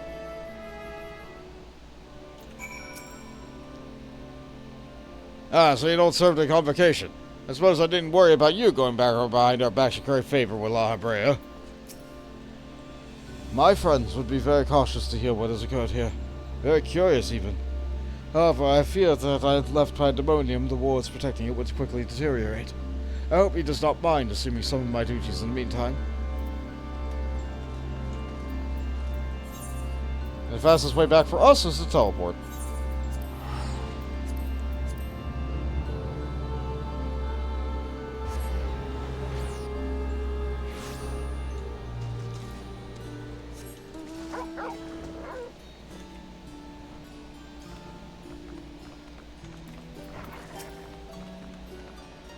At the Professor's behest, we have kept our reports of recent events as vague as we can manage. If we wish to do otherwise, not much of note has transpired here of late. Professor Claudian has asked me with recording the ethereal signature of each and every crystal in his recent orders.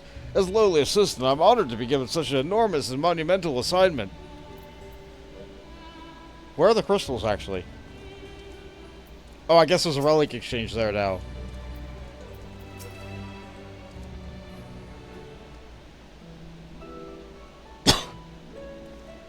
Welcome, Bont. Back from the past, none the worse for wear. I see. So what did you find?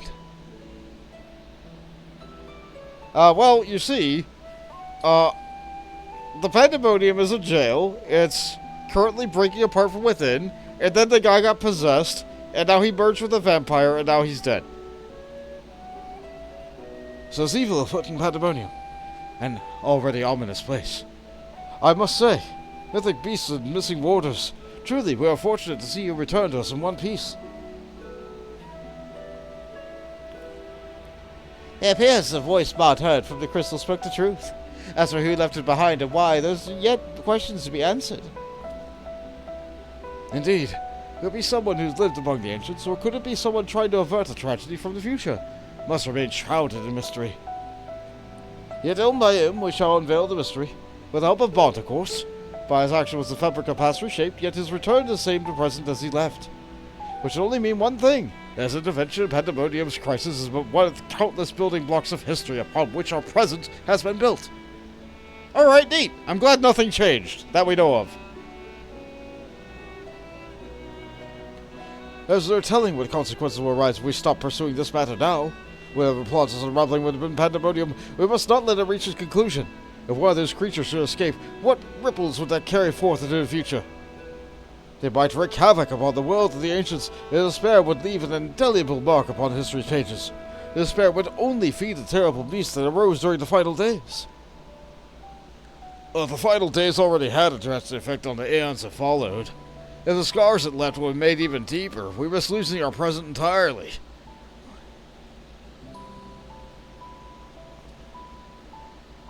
Whatever the cost, our connection with the future of Elpis must be preserved. I know I've asked much of you already, but can I count on you to continue your work in Pandæmonium? But of course! But not today. Your tireless efforts is much appreciated. There is aught we can do to ease your burdens. You need only say the word. Speaking of which, you might return the crystals they're keeping. While we cannot accompany you in past, perhaps something can be gained by researching it further. Sure, here you go. It may be a little bit wet. I did lick it. Disgusting. Ah, it shines just as splendidly as the day we met. We shall begin work right away, but I cannot promise any meaningful results for some time. As matters in Elpis may seem in a similar state, I must ask you to rest. But before that, allow me to make an introduction. As research moves into its critical stage, I found only suitable to recruit another assistant. My lady is an expert in armaments from throughout history, and from the far-flung past and made in the most modern forges. Should you find aught of interest in your venture, bring it here, and she'll be glad to offer her services. We know researchers in numerous fields that would be loved to get their hands on the artifacts of bygone eras, who would give you goods in return, should you return to your trials ahead. Furthermore, if you ever wish to peruse the records of events I've reported here, Nemichi and I have taken the faithful and thorough notes. She is at your complete disposal. Neat. Alright. Mel Sheep adds, didn't Shadowbringer sort of establish Final Fantasy XIV runs on split timelines when it comes to time travel, rather than a single timeline? Yes. Yes, it did. Technically, yes.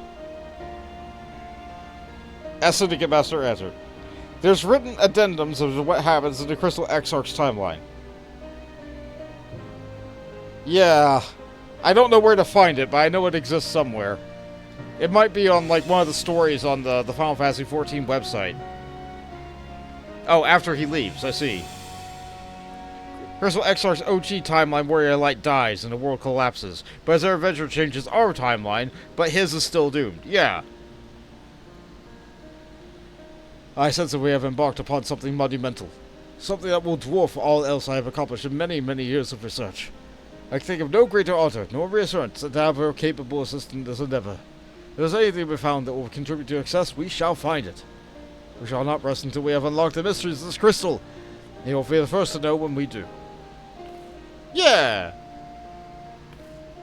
You researchers do your researching, and I will not. And now they pay me in all these materia, and I will be getting, tenacity.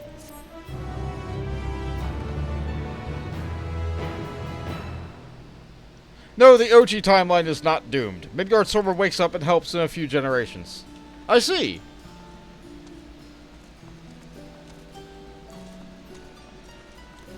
But society has still collapsed and the world is trying.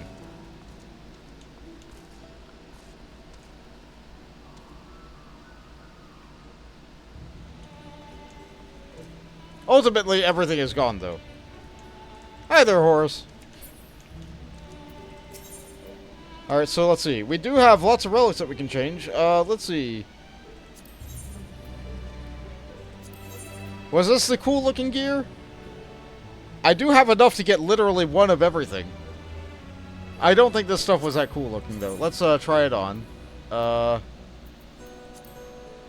don't do that. Save or delete outfit. Let's take a look. Where are all defending stuff? Ah, yes, this was this stuff.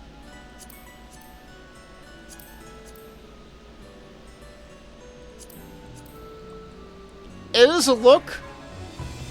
I'm not sure I'm necessarily a big fan of the, I don't know. It's like a very open robe, but there's a shirt under it. It's reminiscent of ancient design, but it's not.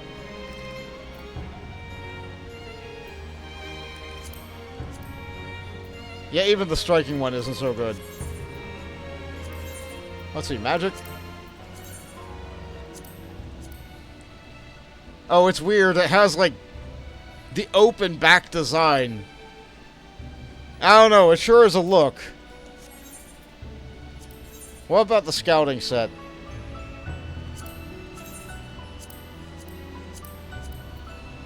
No, it's just a shirt. It's just a shirt. That's not worth me getting. So ultimately, I think I'm going to trash all these gear pieces I got. Because the gear is just not very good. Oh, hi guys. Thank you again, Horus and Jade, for helping me out. You guys are wonderful. I'm going to give a hand. We clap.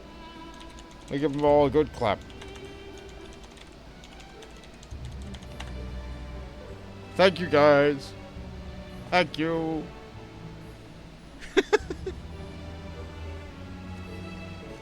Good axe. Good cat. Good staff. All good. You guys are great. So, I think I'm going to leave party. And I do have about 40 minutes left to stream. I'll continue Pandæmonium some other time.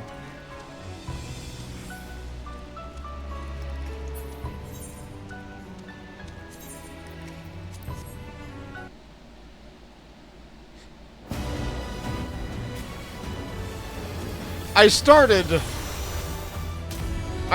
the island sanctuary. So I'm going to move him back home. I'm going to move Bomp back home. And then I will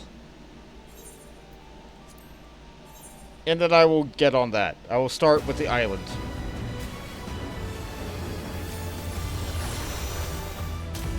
I'll see if during the next 2 weeks I can get Pandæmonium done and help out next time. Yeah, no worries. Yeah, we're definitely going to be continuing Pandæmonium. I'm not going to be doing all the other side content while we're still in the middle of Pandæmonium.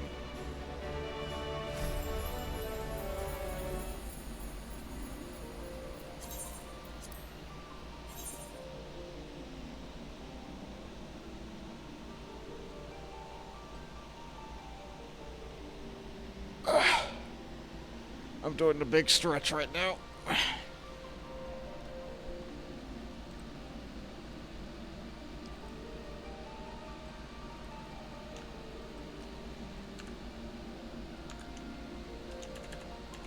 Oh, a good hydrate. Sure, thank you.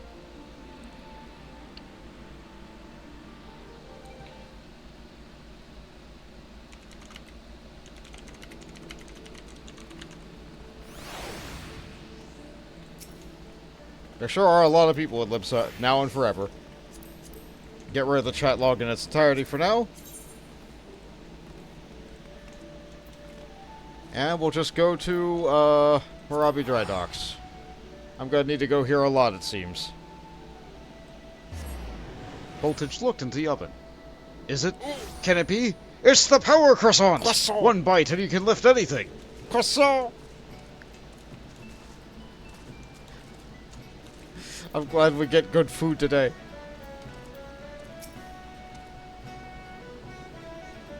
Hoy there, lad. Where can I take you? Go to my island. Actually, do I have dismiss? I don't want to have the chocobo out on the island. Maybe it'll go away on its own. Sorry, Bentley.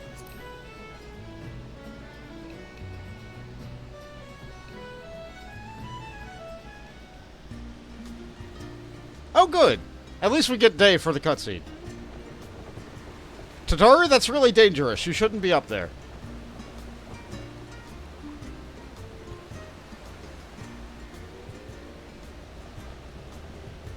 Bart, look out towards the horizon. Beautiful, isn't it?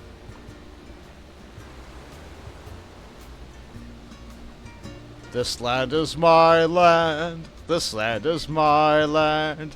It is an island that I call my land. It has some sheep here and little chocobos. This land is made for me to farm.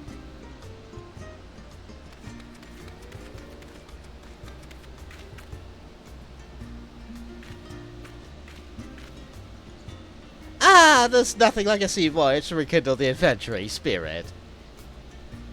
So, what do you think? The untamed island of yours to cultivate as you see fit. Or not, as it were.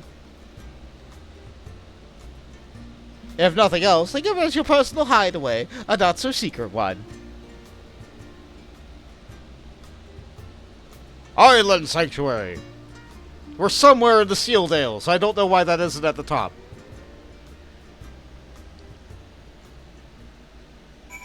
Yeah, I think if we look at the map of the world... let's see. No. It has no idea where this is. I thought it was like just off the coast of the ocean. No, it's really far out there. Really far out there. It's refreshing, caress in the wind, the soothing whisper of the waves. How liberating! I admit I've been looking forward to joining you here. Now, this may come as a bit of a surprise, but the island was once commandeered by a band of pirates and used as a supply base. Fortunately for us, the group disbanded years ago, and the isle has largely returned to its natural state. As you know all too well, Merwib never sees one to sit around idly. She's had her eyes on the Seal Dales, formulating plans for island settlements for years. Now that a sense of peace is established throughout the realm, she has finally decided to put those plans in motion. A chosen few who have been prepared to keep keepers of private islands to dispatch archipelago, and you're one of them. My industrious idea of procuring all materials needed to settle here locally struck a chord with the Admiral when she read my proposal, so much so that she was happy to grant me a deed. This is not exactly a one-man job. This is actually a lot of work, Tataru. Not to worry, I have arranged for ample assistance. I shall happily introduce you to them in just a moment, but you'll need to follow me towards a charming little clearing I've designated your base of operations. You'll simply clamber up there a slope and proceed along the path. We should soon bump into, well, you'll see. Metal sheep lads, I've grinded the snot out of the island just for felicitous clams. I cannot use my mount here. Unable to summon mount until further progress has been made. Alright. I need to get Aether Curse for my own island, and here we are, the felicitous furball. Should you have any questions regarding the development of the isle, please keep them to yourself until pleasantry requirements are fulfilled.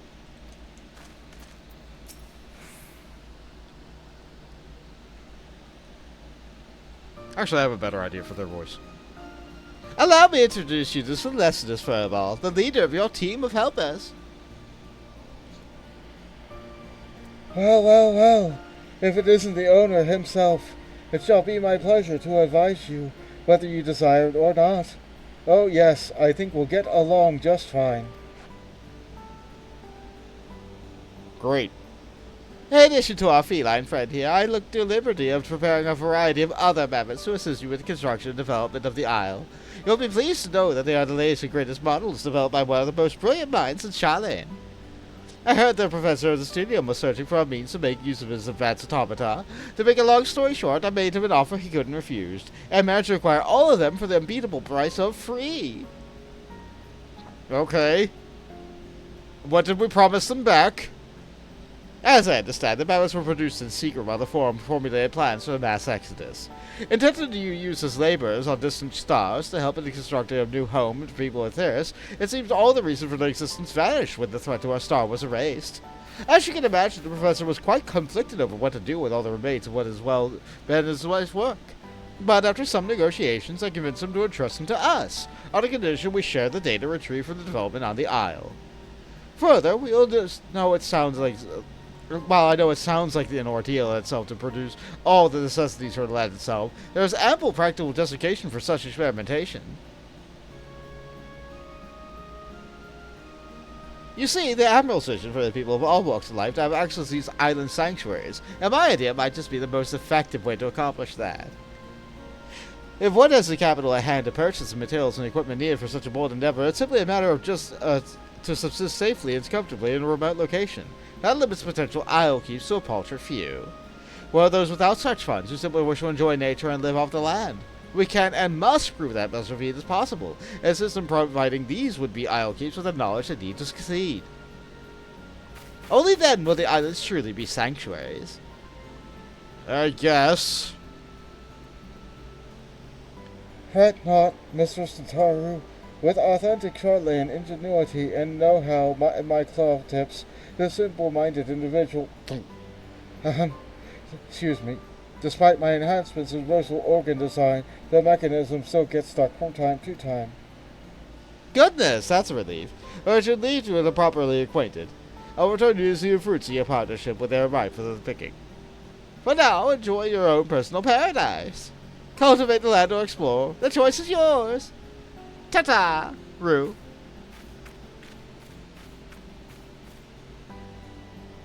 Yes, welcome to the island. Give the word when you're finished ogling the surroundings. I prefer to get on with the sorted business sooner than later. I should also very much like to discuss the matter of my payment. You may invite party members, free company members, and friends to visit your island sanctuary once it has reached a sufficient stage of development. So not yet. But you know, I'm inviting you, chat, so you know what? Tarnish to you, game.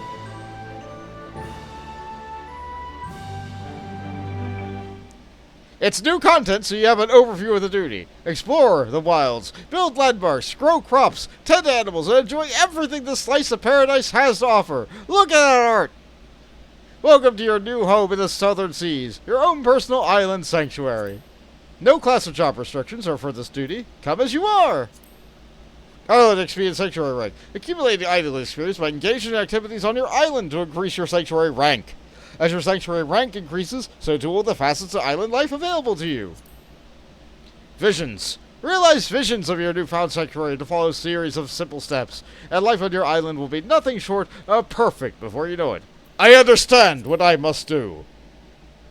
This is what we got this extension instead of a field action duty. This is what we got. This is what we got instead of Eureka. And you know what? I'm okay with that.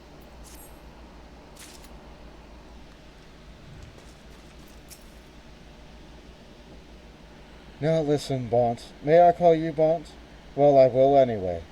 Before we get started, I wanted to make it very clear that while you may be the owner, I command the mammoths, and as such I demand a considerable sum. I would hate for us to get off on the wrong foot.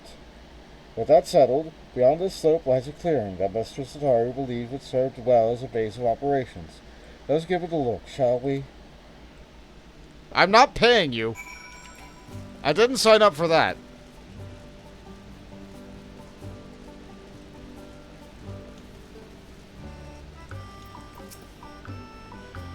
A fine place to set up shop, would you not agree? Yes, I think it will do nicely. Now, while it has much potential, this clearing is currently as bare as a white baboon's buttocks. We need some form of shelter from the elements if we're to truly make something of the place. Mr. Sataru has told me of your exploits, but I think it's safe to assume chopping down a tree with your bare hands is outside your repertoire. Not that I'd ask it even if we could. We need tools for delicate work of this nature. As such, the first order of business will be to craft yourself a hatchet. You'll need 3 palm leaves and 2 stones and branches each. Follow east of the path and make your first foray into the wilderness to procure them. Should you get any funny ideas about exploring the isle and opt to leave me out here to waste in the rain, you will find my twin, the Furious Fireball, waiting here for you instead. Before you go, I have something for you. It's called the Isle Keeps Index. It's to help you keep track of your projects here on the island. Can't have you running about watering mammoths instead of plants. That should be all for now. Safe travels. I'll be waiting here should you need me. If I've disappeared, it's because I've been mauled by a wild animal, I assure you. The Isle Keeps Index is now available. Access this interface for crucial information regarding the Isle.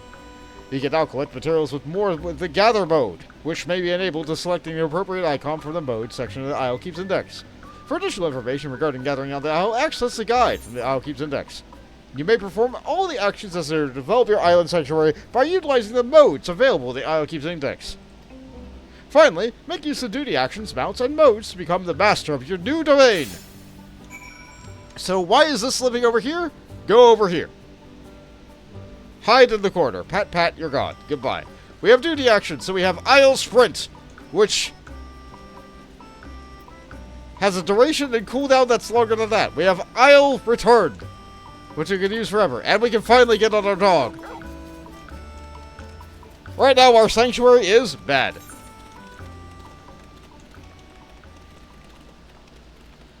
Fawn says, having single-handedly slain multiple demigods, surely Bont could punch trees down. Yeah, honestly.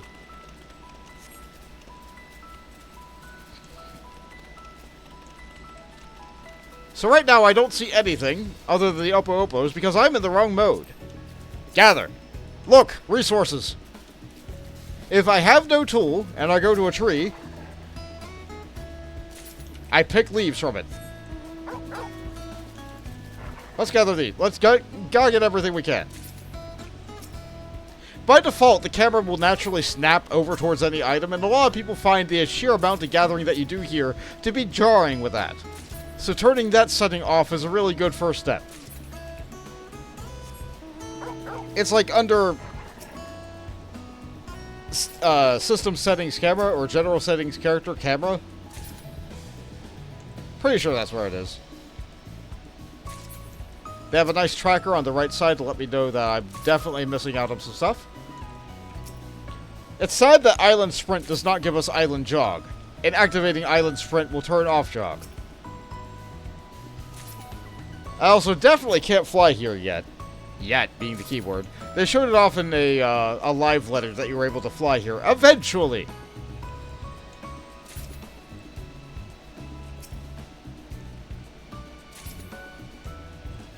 Slowly but surely, I'm getting everything I need.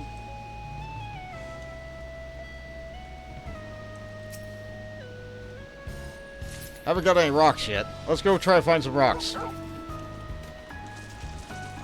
The log only updates when you gather a new variety of thing. Vines from the apple trees. I think rocks are north. Fairly certain there's a good collection of rocks to the north, so let's go that way. Let's stop getting distracted by the trees.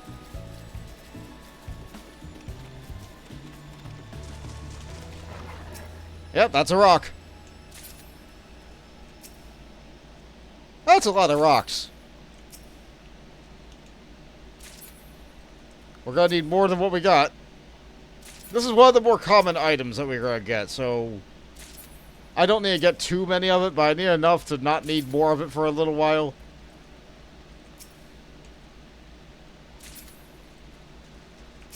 And what's in the sand? Sand! That makes sense. Alright. So we have our guide. We don't need that. It does have a thing that's pinged in green. We don't need that. We have our gathering log. That's what we've gathered so far. 6 things. And we have our Isle inventory, which is full of all that. Okay. I think we got everything we need. And I think the person has a quest for us. So let's just hit the return. Metal Sheep adds, this music has been etched into my brain. I spent so much time here. Yeah, it's not great. It's not great. It's nice and relaxing, but I don't like that it's not a consistent loop. Only the town has a consistent loop. When you're out there gathering, hate it. For how long you spend out there, it should loop. Excellent. You've collected everything. We can move on to crafting your very first tool then, a hatchet. While you're out there gathering, you could do little more than scavenge off an odd branch here and there from the trees, yes? Well, that will all change in just a moment. With a hatchet in hand, you may hack away at as many trees you like and secure raw timber. The brilliance of the hatchet's design, a design of my own making, mind you, is that even a non-mammoth like yourself can craft it with your own 2 non-mammoth hands. Isn't that wonderful? I've uploaded the blueprints for design to your index. Go on, make the hatchet. The craft feature is now available. Access the Sanctuary crafting log from the Isle Keep's inventory to review the materials necessary to craft an item, and collect said material to begin. The Isle Keep's stone hatchet recipe has been added to Sanctuary crafting log. Crafting this tool will allow you to gather logs and trees by cutting them down. Craft. Thing. Make. Go! We got a load of Isle experience for doing that. Can I make another? No. You cannot craft more than one of this item, so you can only make tools once, but they're a big chunk of Isle XP.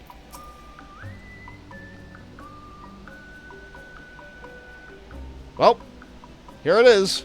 It's a rock attached to a stick. Yes, that's indeed a hatchet. With it, you can now collect all the logs you could ever want or need. Let's move on to the next phase, shelter. That hatchet of yours should be able to cut through even the thick bark of a palm tree, meaning you can now collect palm logs, a material vital to our soon-to-be-built haven. The first building we make shall naturally be the most important, as it will be the very foundation of the base of operations. And, seeing as I have a gift for naming things, I think it best to leave the matters of nomenclature to myself, and hereby dub this essential facility the Cozy Cabin. I like your alliteration. I'm still not paying you.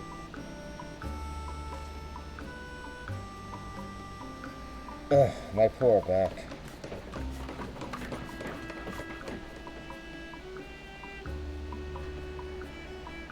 All you did was stick a plank in the ground. Goodness, I'm due for a healthy amount of grease after that ordeal. Anyway, I prepared the land. You need to prepare the rest. Check the logboard beside me to review the materials you'll need for the cabin. I mean, I guess I did clear all the grass off the ground, too. As we're building a cabin this time and not a tool, the amount of materials required are a magnitude above what was needed before. Take your time collecting them if you must, but not too much. In the meantime, I'll round up the other mammoths in preparation for constructing the cabin, and begin ordering them around. You know, what I do best. The construction feature is now available. Access the logboard to review the materials necessary to construct a facility, and collect said materials to build it.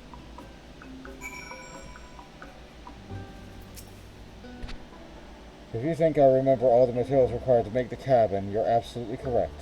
I wrote them all down so I wouldn't have to go through the trouble of listing them. Now, you leave to me to rub some grease on my joints, unless you're offering. No! Absolutely not. Never. Not touching you. Construct cozy cabin. What do we need? We need 10 log, 10 leaf, 5 vine, I got enough rocks, and 5 sand.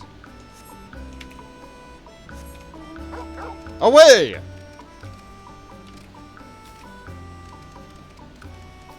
At least it's sunny now.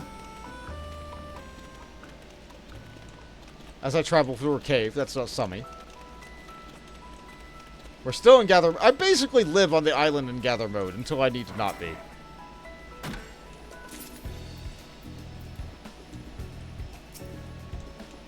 I don't need this stuff yet, but I will. Pumpkin.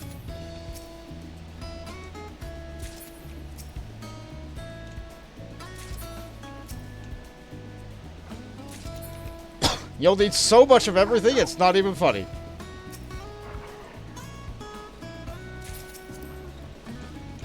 Actually, the fat cat is a detriment on this island because I keep accidentally clicking it instead of other things.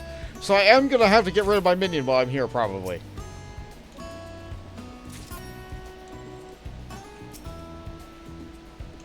It's a very mild detriment, but a detriment nevertheless. Anyway, tree! Pop. So, I want to know, if you have Botanist, why am I not getting Botanist experience for doing this?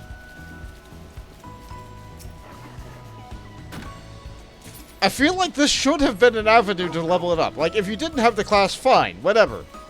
But if you did have the class, you would level it up while you did this stuff. That would have been great design. But they didn't. But they didn't. This is completely disconnected content from literally everything else in the game. I'm allowed to be mad about that.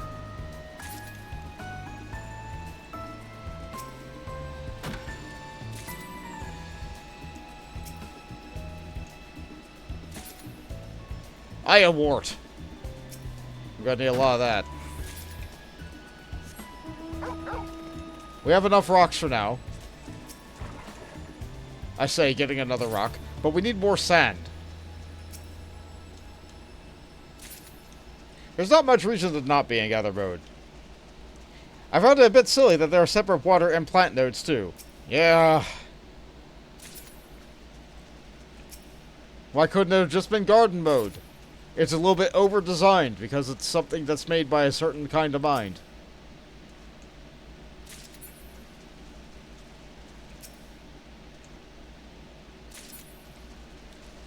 In short, this is supposed to be nice, cozy, relaxing content, but because you have to do so much work running around and doing stuff, this doesn't really end up being relaxing. This doesn't really, like, hit the same kind of nook that, like, an Animal Crossing game gets. That's what this was perceived as Animal Crossing node, because this came out about the same amount of time, or the same time period, as a particular Animal Crossing game that did really well. I'm a little bit distracted. I'm looking to my right, and I'm seeing that my dog is digging underneath of his bed. He's gone under the bed again. It's been some time since he decided to go under the bed.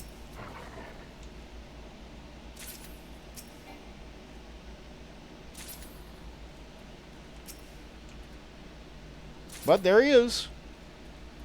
Going nuts. If I look at him too long, then he will stop and look back up at me and pretend that he's not doing anything at all. But as long as I'm just sitting here talking about him doing it... Yep, that's Biscuit. I said his name. He stopped briefly. No, he's still scratching. He's still digging. You go, boy. You go. I love my little man. He's so good. He's really, really good.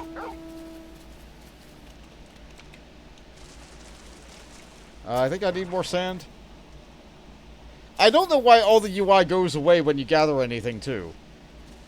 Well, that seems a bit silly to me.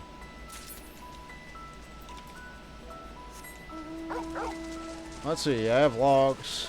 I think I need more trees.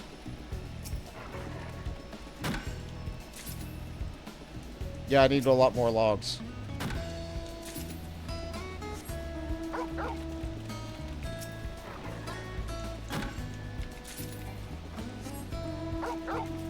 It's stuff like this where you definitely learn how to bind your mount to something that's really accessible.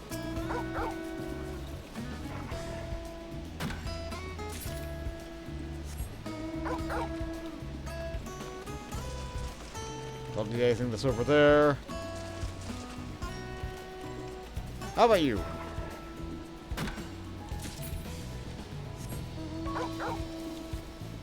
"80% of the time on the island was just waiting for buildings to finish constructing or upgrading." Yes! It might have been better if there weren't so many real-life timers that gate progress once stuff is gathered. Yes. Absolutely.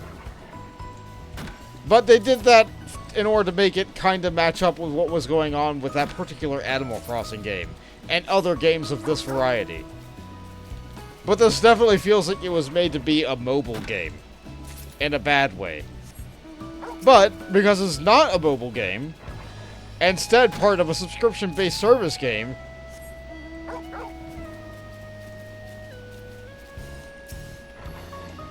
it feels almost worse.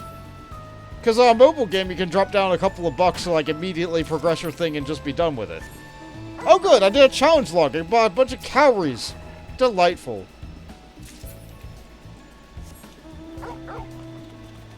That sure is a thing that exists. I forgot that the challenge log updated with stuff from here.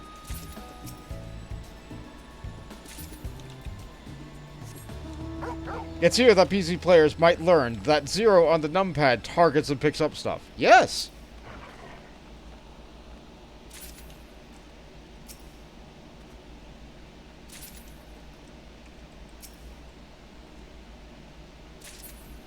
I think I rebound it because I think the stream just dies if I push that button.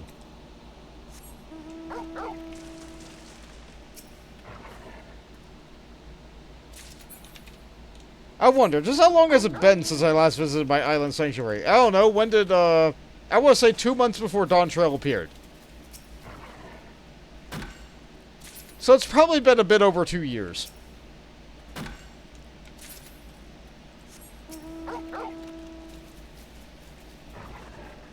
I remember when I first started doing my streaming thing, Chronoguy was still on his island, and I did stuff here every now and again, in between my various mentor roulettes.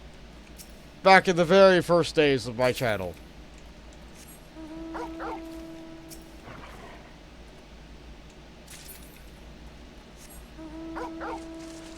And I think that was a little bit over 3 years ago, maybe.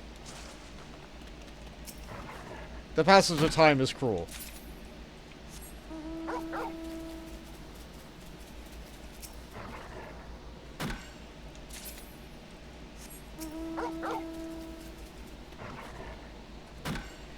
I haven't been there since I maxed the island rank. 20, I think. Yeah, most people stop about then. There's also a particular type of player who really, really, really likes the dyes. Either for themselves or to sell them. I believe that market took a hit recently with the condensation of dyes down into one type of pot, as opposed to it being a wide variety of stuff. I don't think the current crafting system gives this grade of dye. I know that this grade of dye is available from the Ishgardian Restoration Project.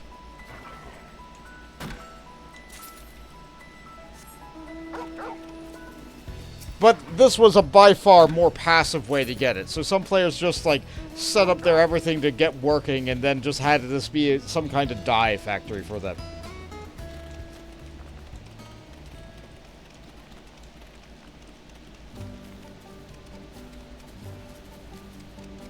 I suppose I could tuck this down here even. Nah, that doesn't feel right. Doesn't feel like it's part of the UI. Yeah, I feel like, tooltips would block it. Do I have enough junk now? I didn't really pay attention. I just went around gathering until I gathered. Yep, that looks like enough.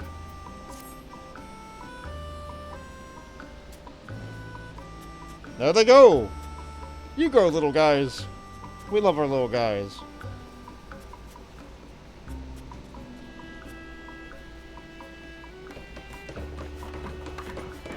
That's the sound of construction.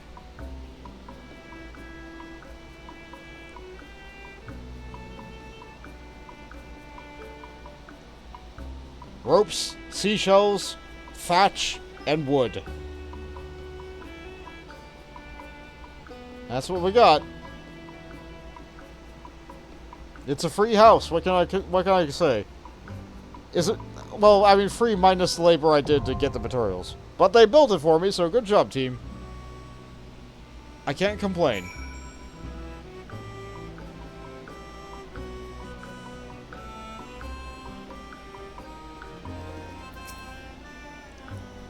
Hello there. I was just a proud duty of handling communications on the Isle, particularly those of Mistress in tow. I shall inform you the moment I have tidings to share. Alright. Finally, a place to escape the occasional downpour. It's a bit rough around the edges, I'll give you that, but it's home. It's technically your home, but why get fussy about the details? Rest your head on the cot or call your friends over. You're free to use it as you wish. I've taken the liberty of calling a few of my own friends over, in fact, and I think you'll find them most charming. They can provide services that will undoubtedly come to find valuable. You may access the Orchestrion to play your favorite tunes, exchange various items with the merchants stationed inside the cozy cabin. As development of your island sanctuary progresses, you will earn 2 types of calories. Seafarers' calories may be earned by realizing visions, developing the isle, and performing various activities within your island sanctuary. Islanders' calories may be earned by selling materials in your isle inventory to the enterprising and explorer in the cozy cabin. Friends, free company members, and party members may now visit your island. Decide who may or may not enter your sanctuary by accessing the sanctuary settings from the Isle Keeps Index. With no further ado, go and see the cozy cabin for yourself. Whoa! We hit level 2!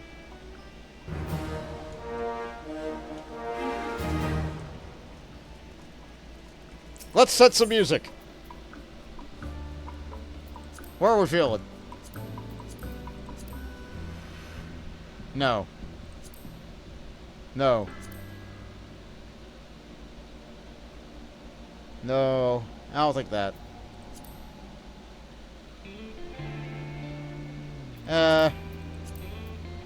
Not feeling that.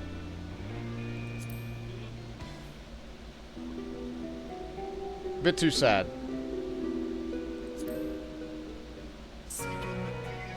Sure. Alexander, let's go with Locust.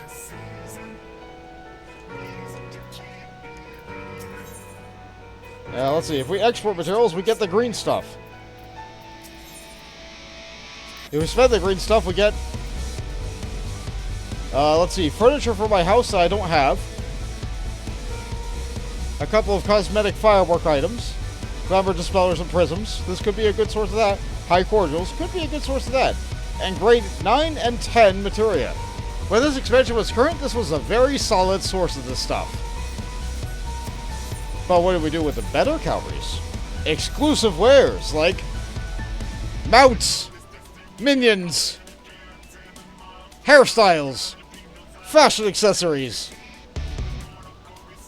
music, a single triple triad card, a chocobo barding, more than one chocobo barding, and framers kits, because of course they were added here too. There's a bed. You can slash sit on it. And you can slash doze on it. It's good. Our privacy screen is not really that good at keeping us private. It doesn't even provide shade that effectively. So Sun just signs in and wakes me up immediately. Hate that for me. I'm gonna have a construction crew just inside my house at all times. I hate that. I have a table with 1 chair, 2 chairs, so I can invite 1 person over to eat. I have 2 tables with 4 chairs. I can invite 3 people over to eat.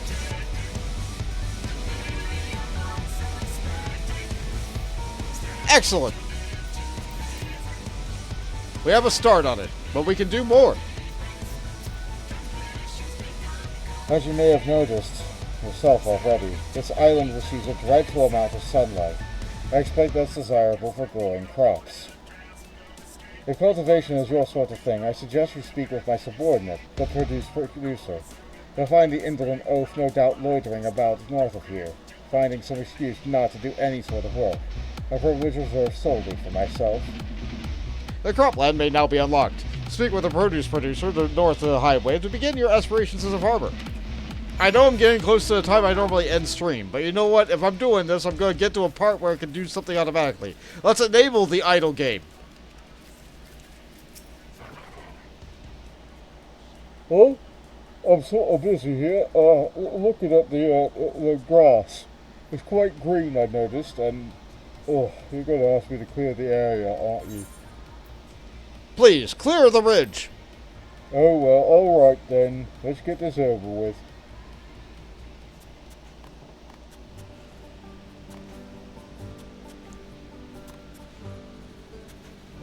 They're doing their best. And their best is enough. Behold, plot. Good job, team. We've discovered the plot. Cropland ready.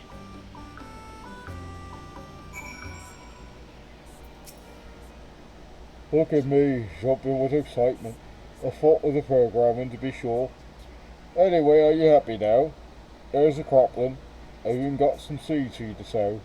Once it's been planted, make sure to water them. Oh, if you have any questions, I suppose I can answer them. You can now plant seeds in empty plots by using sow mode, which may be enabled by selecting the appropriate icon from the mode selection of the Outkeeps index. You can also water crops by using water mode, which may be enabled by selecting the appropriate icon from the mode selection of the Outkeeps index. You haven't planted any seeds? Fine by me. I'm certainly not in any rush.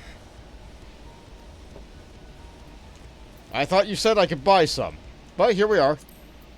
So, select an item. Oh, right, item. We have pumpkin.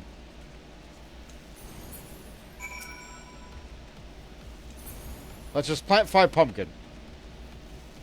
I'm pretty sure I'm going to need the other variety of crop that you can get really early as well.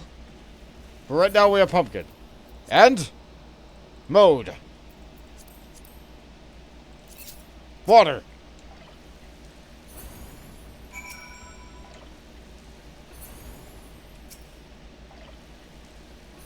I like seeing it unload and reload into existence right before my very eyes. There we go. That's all done and done. Can you hear that? The sound of birds with the life flooding in the soil? Me neither, but I thought I'd ask. Anyway, you're welcome to plant more seeds here whenever you like. Crops require time and water to flourish into produce. Bereft of moisture, they will cease to grow. Crops will be considered watered after it has rained. What? Yes, they will. Okay. You may harvest the produce yielded by fully developed crops with the gather mode, or alternatively dispose the undesired crops with the cull mode. Whoa! Yes, I would like to hire you. No, I can't do that yet? Sure. Can't do that. Nope, can't do anything with you yet. Okay, we'll continue to develop that feature later. Well, at least the crops won't die if you don't water them. They just won't grow, and that's also not great. You spent all of 5 minutes and you already had your fill of tilling the land. What a productive little bee you are. Would that I had you under my employ. Anyway, let me think of another way to make constructive use of your time. Say, do you like animals? Why do I bother ask? Of course you do. You surely make fast friends with the creatures you comfort. Another subordinate of mine, and one who prefers the company of animals more than its own kind.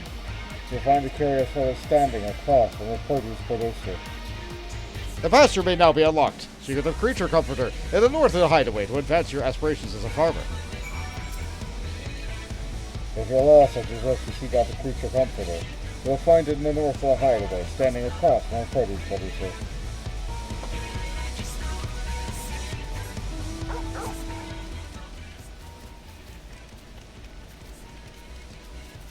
I like that the music gets softer as I get further away from the orchestra. Hi there, friend. Are you ready to build a little home for little adorable animals? Build a little home for animals. I'll take care of getting this pasture nice and ready for you. You have a breathe in the fresh air and relax, okay? I've not needed that thing on my screen for some time. Sorry about that. I must have pushed the button.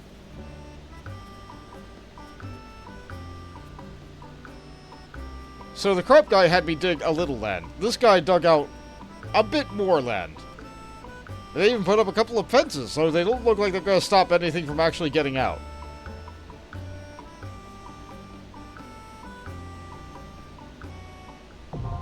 Pasture ready.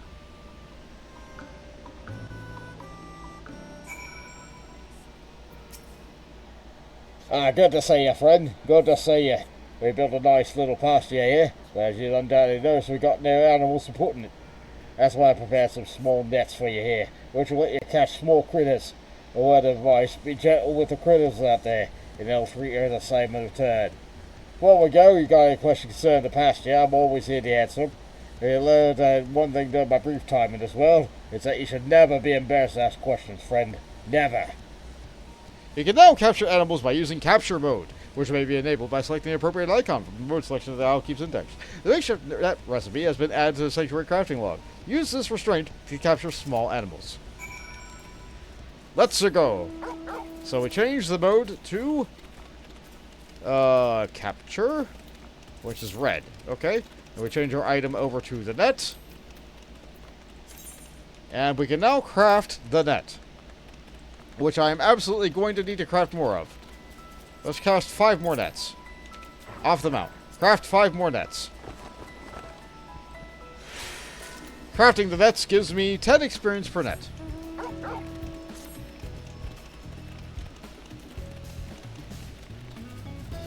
Gathering anything gives me 10 experience per thing. I think nets are big enough to get sheep. So, I'm gonna get a lamb. Oh, it's a caracal. Yeah? Yeah! And a lamb. Yeah! Give me another. The lost lamb evaded your trap despite remaining blissfully unaware. Yeah!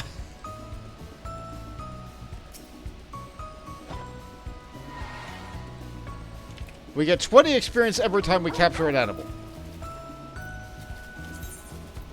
I'll take a look at the pasture. It sure is a pasture. It doesn't tell us how many things. This menu is useless.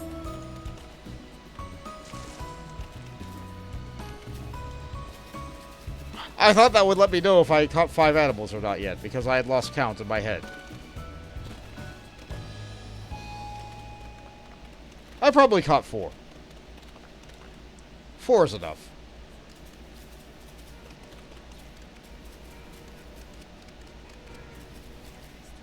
Yeah, I caught 4. Excellent work there, friend. Just excellent. The pasture's already come to life. Here, take this. Some feed I prepared myself. Want you to have it. Try offer it to an animal in the pasture. You can now feed animals using the feed mode, which may be enabled to select the appropriate icon for the index.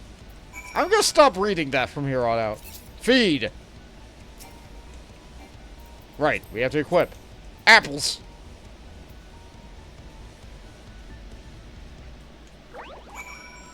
The orange caracal feels pleasantly stuffed.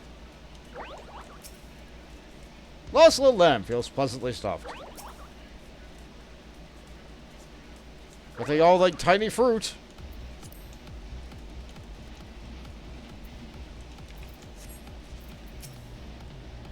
You did it. I'm proud of you. When an animal has been fed and is looked after by its master, it will feel loved. And when an animal feels loved, it leaves a little something born from its pure happiness. Leavings, they call it. Enable the gather mode from the emissary to collect leavings from animals in the pasture. You can now interact with animals in the pasture using pet and beckon modes. The sweet feed recipe has been added to your crafting log. Made from apples found in a sanctuary, this feed will fill an animal's stomach, but only slightly improves its mood due to how high sugar content is.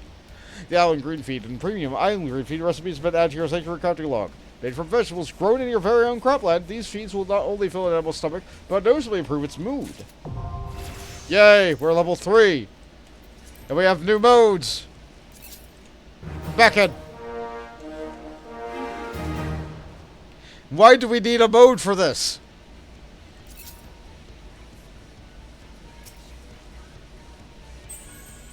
Your caracal licks your hand in sheer joy. Okay, I'm glad we have a mode for this. I've changed my mind. This is a good mode. They don't have anything to gather, so we're not going to get any leavings off them just yet.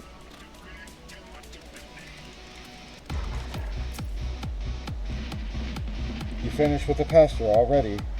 Very good, very good. Let's see, perhaps next we can find a use for the material we'll be getting from the animals in Cropland. We could make a workshop and craft, work handicrafts. That's a fine name as any. Lest you worry, we'll need not concern yourself with crafting. Nay, I'll make my subordinates do it. I enjoy watching them suffer. We're awfully pressed for space as it is, so we'll need to clear away the trees around here to build a workshop. For all matters concerning wanton destruction of plant life and vegetation, the pathological pathfinders are the mammoths for the job. The hideaway may now be expanded. Speak of the Pathological Pathfinder Mark 1 to get started. He's right here. Oh, you must be the owner. Our Felicity's friend told me today is the day I could finally do the job I was created to do. Will you let me do that job? Cut away this vexatious vegetation. Take a seat. You're about to see something real special. And away they go. Alright, so it's a lot of work, but we're delegating probably 9/10 of the work to these little guys. But these guys only do the big projects. I do a vast majority of the normal material labor. And now I have to get the materials to build their houses. Great. Which are probably going to be bigger than my tiny little shack.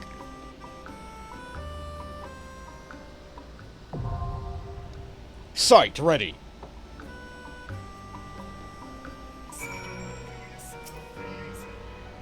And that's how you do it. Goodbye, some trees and plants. Hello, vegetationless land. If you wish, like what you see today, I'm always happy to do more. Now just need the shells to get the necessary help. You can use these 2 plots to build a workshop, or at least that's what the furball told me. You can leave it as it is or play around in it for all I care. If you do decide to build a workshop, you'll be needing plenty of limestone, and you'll break your hatchet if you try to chop a rock with it, so you should probably make a hammer. There's nothing better than a hammer for smashing things. As for the materials you'll need to build a workshop, beats me. The Wilson's furball said something about writing them all on the logboard, so... Oh, I suppose there's enough space for you to release your minions now, but I can see that you want to do that. Can't even see it, even. Are we, your low, hard-working mammoths, not enough for you? Because by releasing them, you're saying that we're not enough for you. New plots of land are now available. Further expansions appear possible, but you'll need a sizable amount of seafarers' cavalry to cover the necessary expenses. The Keep Stone Hammer recipe is now available. You may now release your minions. Flourishing Glamours are now available. I don't want to read all that!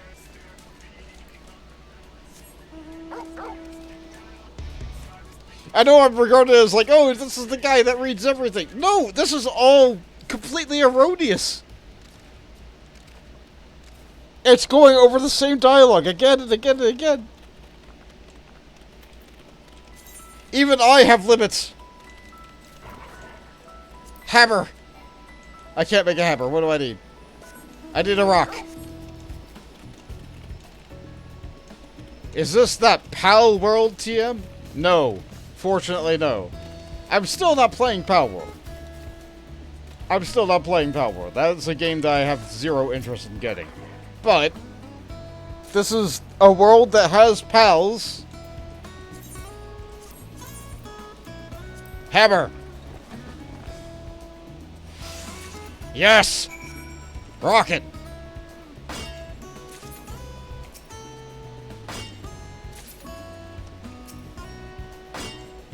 We're gonna need a lot of this junk.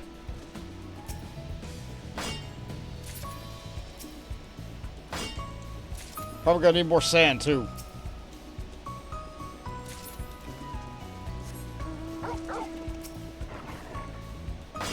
Definitely gonna need more logs.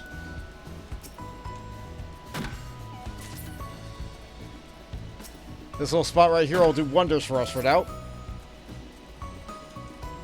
I don't know when I'm gonna stop. I'm gonna stop this once I get some automation going. I'll go over my stream time by a little bit just to get some automation going. I don't want to stream this forever. This could have just been one entire stream.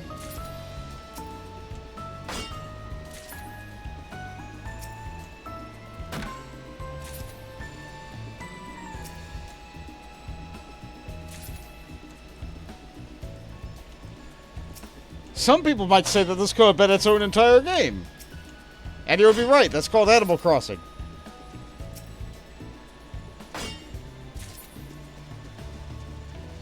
There's all sorts of games that are built about the foundation of just doing what this is having you do. But for some reason, it just doesn't feel as good here. That's a hydrate, sure thing. That's a stretch. Alright.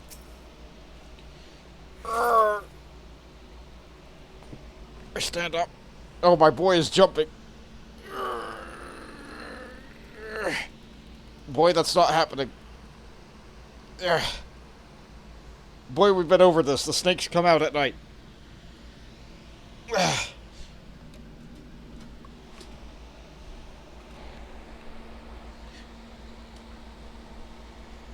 And while there has been fewer reports of them, I'm sorry, boy. No. You're a good boy, but no.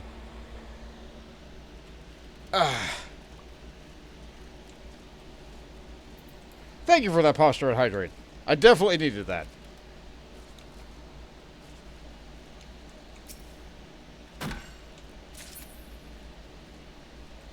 I do get real thirsty doing all this. Oh, now I can get apples.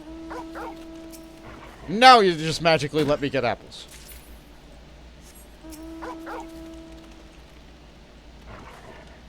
Don't know why an apple tree gives me vines instead of logs, but I guess you can only get 2 resources for every type of thing, so here we are.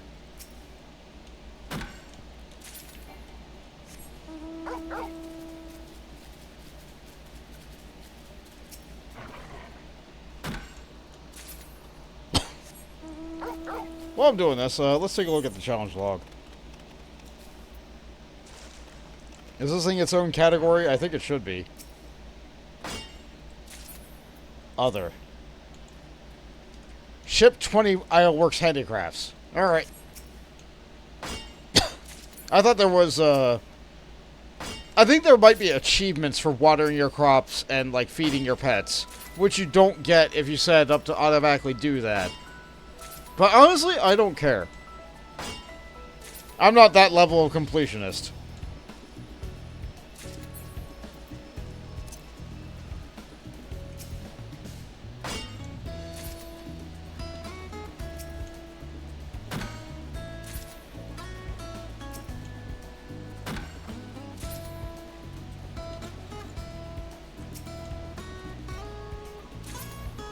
Don't get me wrong, this song is good. I just wish it was perpetual.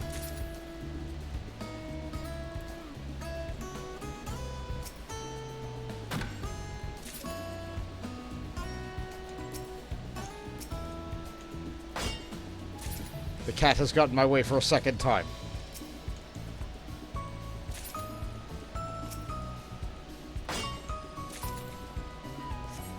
Now we're really rocking it.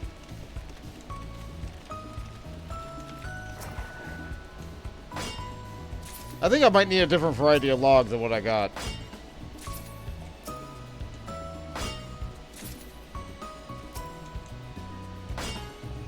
I didn't actually look at the signboards to see what I needed. I just said, like, you know what, let's just go out there and get some stuff.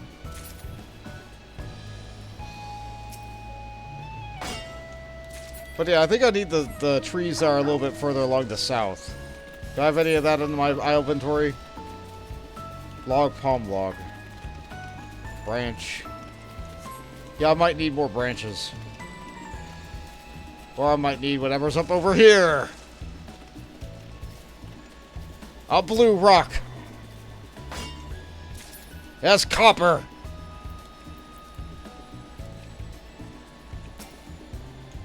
I might need this later, but I'm gonna get some of it now.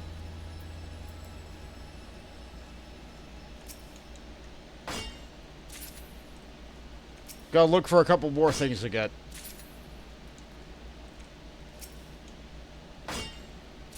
I think by default, the game tries to say that copper is somewhere on the southeast end of the island. I don't know, I always preferred gathering it over here. The land is a lot more, agreeable. Like, even if you can fly, it doesn't really seem like it's all that good over there. At least here, I can walk around in a physical circle. But I think it has you go over there because there's slightly more of them, and you don't need to, like, gather anything other than the copper. Meanwhile, with this, I think I have to gather 2 or 3 extra things. Yeah, that copper hasn't popped up. The gathering works by a system of 10s. you cannot gather the same of the 10 last items that you gathered. But the second you gather an 11th item, that first item you gathered previously pops back up. Which sure is a way to do it.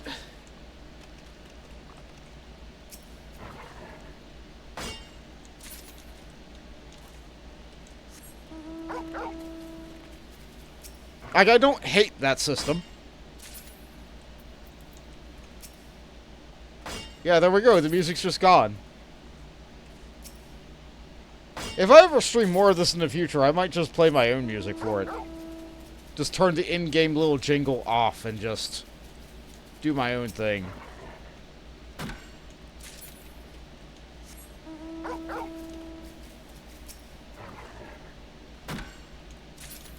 I think I need bigger nets to catch these. I don't think I can get these with what I got.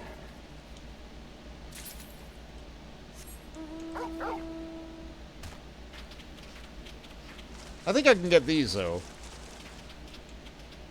Yeah, I'll get one of these little funny birds. Salt! Yep, that's me. Salt! Wrong mode. Get the Upkalu. Yeah! Yeah! Upkalu, sense your presence and scampered away. That's fine, there's a bunch of these. Give me one of these funny penguins. Get in the... Yeah! I want the funny looking thing. I need more branches.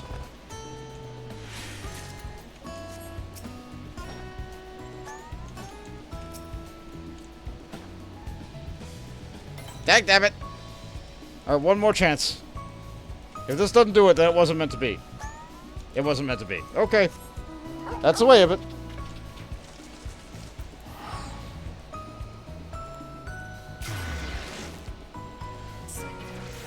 Alright, what all do I actually need?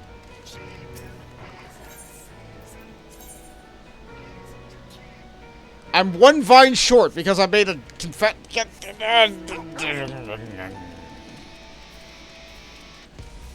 That said, I need twice of whatever that said. So I actually need 6 more vines.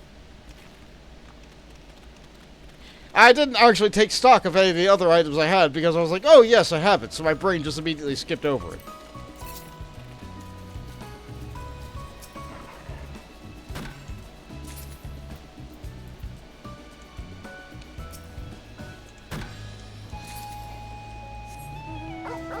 That's a palm tree. That's not the variety of tree I need. This little spindly looking tree. The too long tree. Those give branches. Yes! How long are these trees? Too long. How long are these trees? Palm.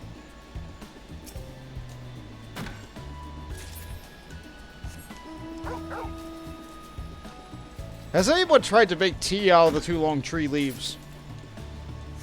I know that oolong tea is popular, but what about too long tea?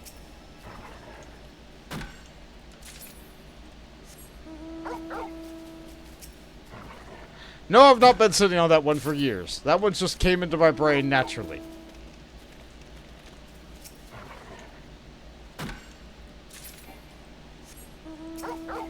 Sometimes I do a thing in this game and I'm just like, ah, yes, I can't wait until I get there on my stream character so I can talk about this.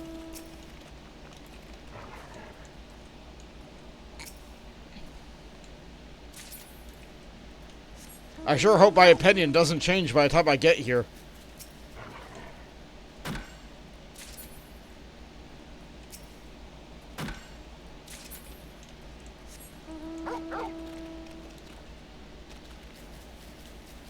Yeah, this side of the aisle has Pompadours.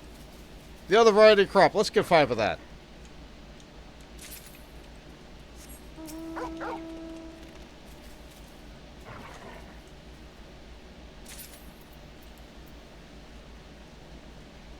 With how far away they are, I probably should just be mounting between every single one of these potatoes. Oh, I can't get potatoes yet.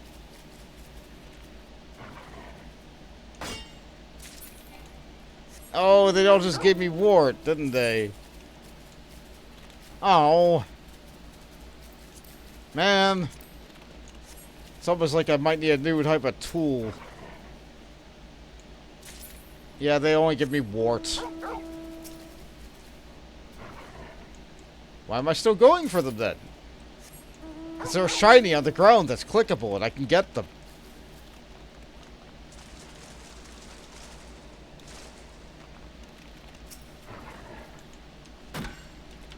The hideously inefficient mind of Voltage McGammar.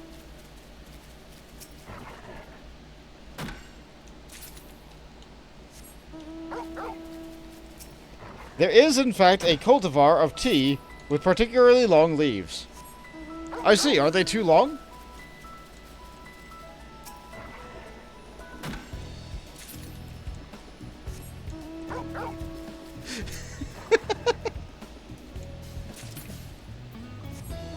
Alright, let's check our stock. We have 13 branches.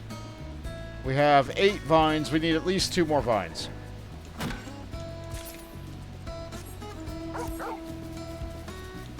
So that means I need another apple tree.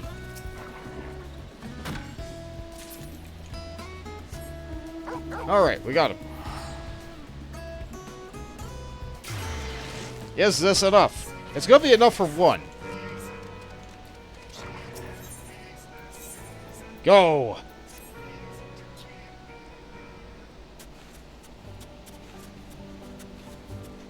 Maybe? If too long, you mean it need to be broken to fit into a teapot. The type of tree I've been gathering from is, I've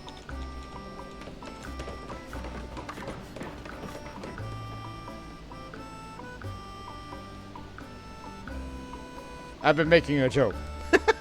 But thank you for checking it out.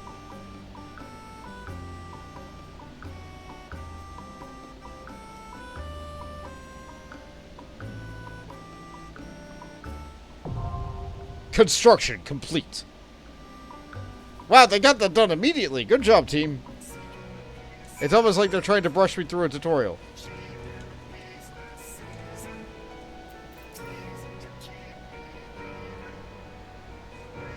I forget the voice I gave this guy. I see you built a workshop.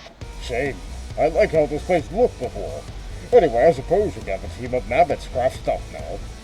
If you have the most set of the crafts they craft, it should become a valuable source of the seafarer's calories. Calories which you can get and give to myself and other like-minded models, so we can keep doing what we do best. Oh, before I forget, don't expect any buildings to be constructed as quickly as this one going forward. The team worked extra hard since there were no functioning facilities to speak of, but now that there are, there's hardly any rush. The workshop is now available. Speak with the tactful taskmaster in their cozy cabin to set up a production schedule. Minerals are automatically expended according to the workers given to the agenda. You may schedule alerts to notify you of potential shortages by accessing sanctuary settings from the Alkeep's index. Constructing a building will now require a set amount of hours, Earth time, to pass before it is fully constructed. All buildings, aside from the cozy cabin, may be moved to different locations by using the Move facility from the menu. For additional information, use the index. The sanctuary rank has been increased. Raise your sanctuary rank in order to unlock new buildings. Vision realized. Rank up.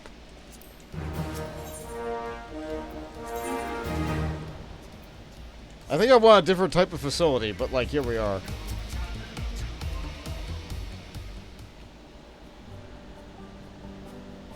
Ah, this once lush land has at last begun to look like a proper civilization. Away with the trees, the bugs, the sunlight, and the sight, I say. Let there be bricks and buildings and subjects to be exploited. Now that I think about it, it's time to retire to the cabin. Now you may capture wild animals, sow seeds, or remove what vegetation abides in its isle to build wondrous mammoth-made edifices in its stead. Alright.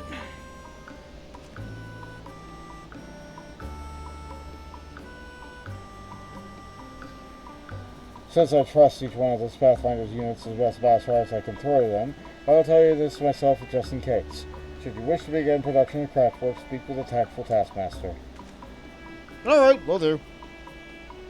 If you have further questions or experience any trouble, I encourage you to review the Islekeeper's Index. I made it for precisely such occasions, after all.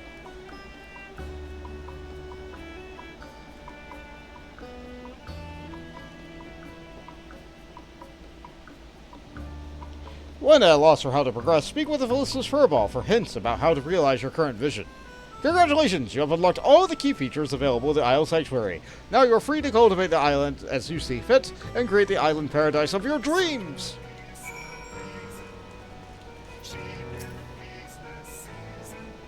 At a workshop, we take the materials you gathered from the Isle and use them to make ironwork handicrafts. Once you set the agenda, we'll get to work. When the production of the handicrafts in question is complete, we'll take them to sell in the Limsalone set. Let's be aware that we take pride in our work, and that means to take our time to do the goods. Once you share the agenda with us, there will be nothing left for you to do. Take a stroll, a nap, or whatever you like, and I'll let you know when the handicrafts have been shipped. Review the agenda. Alright, Yep. Okay, so there's 3 hours left in the day. We can't make anything at that time. The day is wasted. Next day, we have wort. Potion. Potion is a concoction. Is there another variety of concoction that we can make?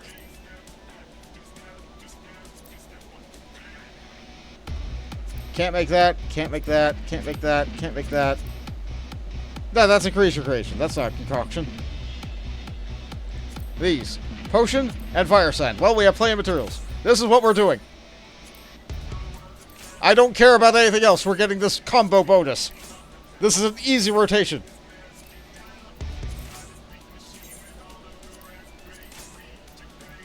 Yes! This is how we do it.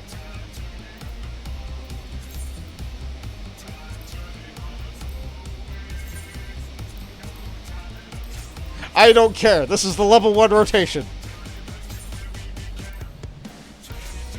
This is absolutely not sustainable, and I am going to have to gather a bunch of junk, but I don't have to do that today. Yeah, if I take a look at this now, material allocation, it currently says, oh no! I don't have nearly enough of this junk. I need to get more islewort and more palm leaves. So this is what I'm going to be doing off stream.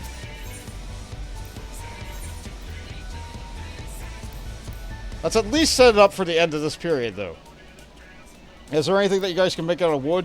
I don't feel like I'm using my wood near as much as I could. Vines and branches. Stones and palm logs. Good. So that's a macahedal. And I guess we'll alternate macahedals and necklaces.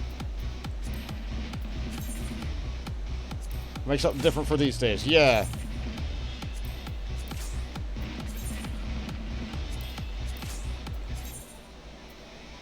Ah! I made it wrong. That only cleared that day. We need to start with a neck, and then work to a macrohedal. That will do it for a better combo that better uses our time. Because a necklace cannot combo off of a necklace, but a macrohedal can combo off a necklace, and then the necklace can combo off a macrohedal. This is usually how I set up the thing, because this way I don't have to care about all the other, like, intricacies of the workshop. I can just do this. It'll work fine. Do I need to gather something else? Nope. Still just need that stuff. I have plenty of log and limestone.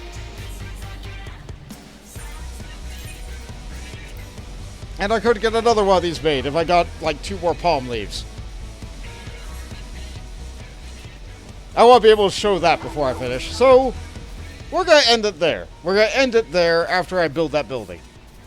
So I'm going to start doing my closing now. I want to thank you all for being here. I want to especially thank Jade and Horus for getting on and helping me get this thing sorted. Horus, you are a champion for manning that party finder.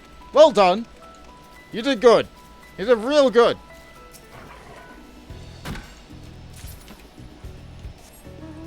Shouting in all the cities to be able to get this thing to go. You are a true champion of progress.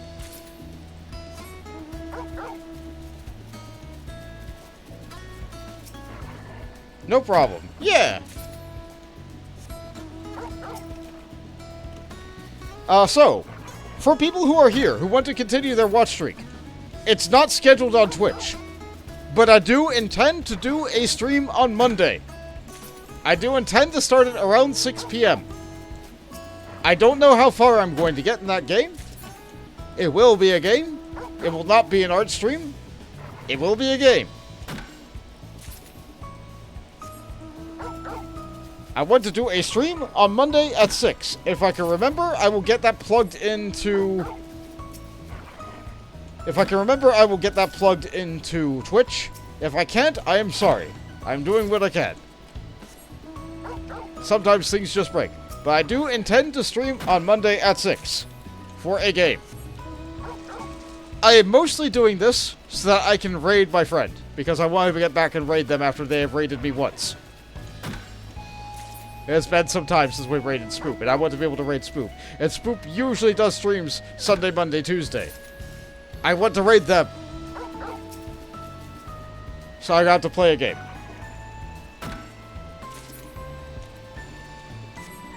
So that is a small change in schedule. Small change in schedule. After that, it's going to be more Mech Warrior on Teamwork Tuesday. It's going to be Final Fantasy X-2 next Friday.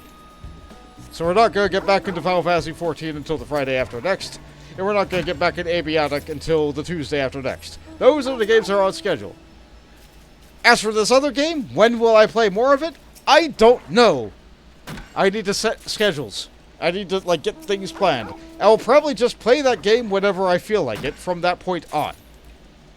But I want to be able to help you guys maintain your watch streaks, and so I'm going to warn you that I'm going to be streaming around 6 p.m. on Monday. Because you guys love your watch streaks. You guys love posting the watch streaks thing in there. Maybe I need to get an alert for watch streaks put up. Because it's one of the few ways that you guys have to be able to, like, I don't know, show that you care without having to, like, do anything that requires giving up something that you have tangible, like, limited amounts of. And that's great. That's great. I love the idea of watch streaks. Especially when you guys have crazy watch streaks that are, like, above, like, the 30s and stuff like that. That's nuts. You guys are nuts. Like that. Like that. Look at that. I don't know what I'd do for a little thing like... Oh, I have an idea. I've always wanted this redeem that I had in the background. I've always wanted this to redeem. Not for a little guy. No, no, no, no. I wanted to redeem for a big guy. I want a big guy to just, like, lean in off the edge of the screen. Just be, like, this incredibly, like, really big, dark thing. Just, like, peek out from under the little bit of a game screen that you see going on there. I just want his eye to flash. There's, like, this big guy. Just one great big eye flashing at the bottom. Kind of scary, kind of ominous. Before just leaning back off screen. I've wanted to do that for some time now. But I just haven't. I just haven't, like, toyed around and taken my own personal time to be able to, like, fix up my stream stuff. But you know what? I'm in an unusual mood. I've been in an unusual mood of late, and that's a thing that I want to do. I mean, shoot, I made a whole nother lurk today, and I troubleshooted it because I coded it in wrong.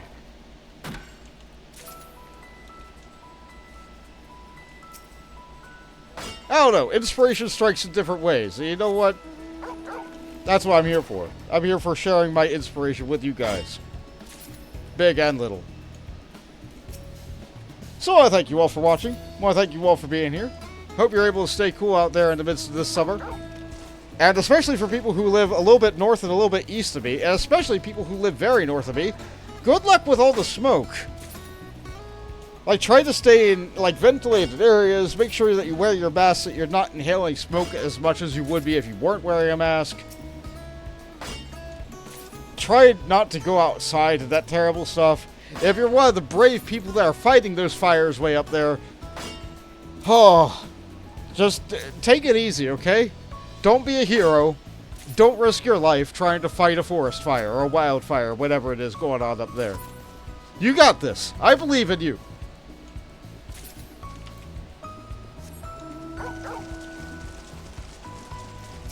So, I want to end with one more thing before I check to see if there's anybody to raid. Is there someone for me to raid?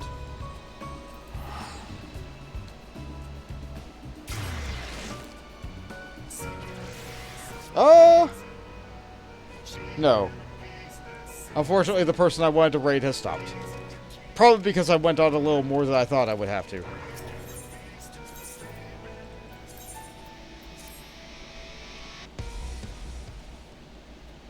May review the estimated time of completion of the facility as appropriate. This will finish at 3 a.m. Yeah, I'm definitely not streaming until then. But you guys saw a workshop get created. I'll get all this production stuff done off stream, but I just won't advance the island until next time I stream and do an island stream. But now we have automation, sort of. I have to do a lot more gathering. That's just the nature of this content. Good night, everybody.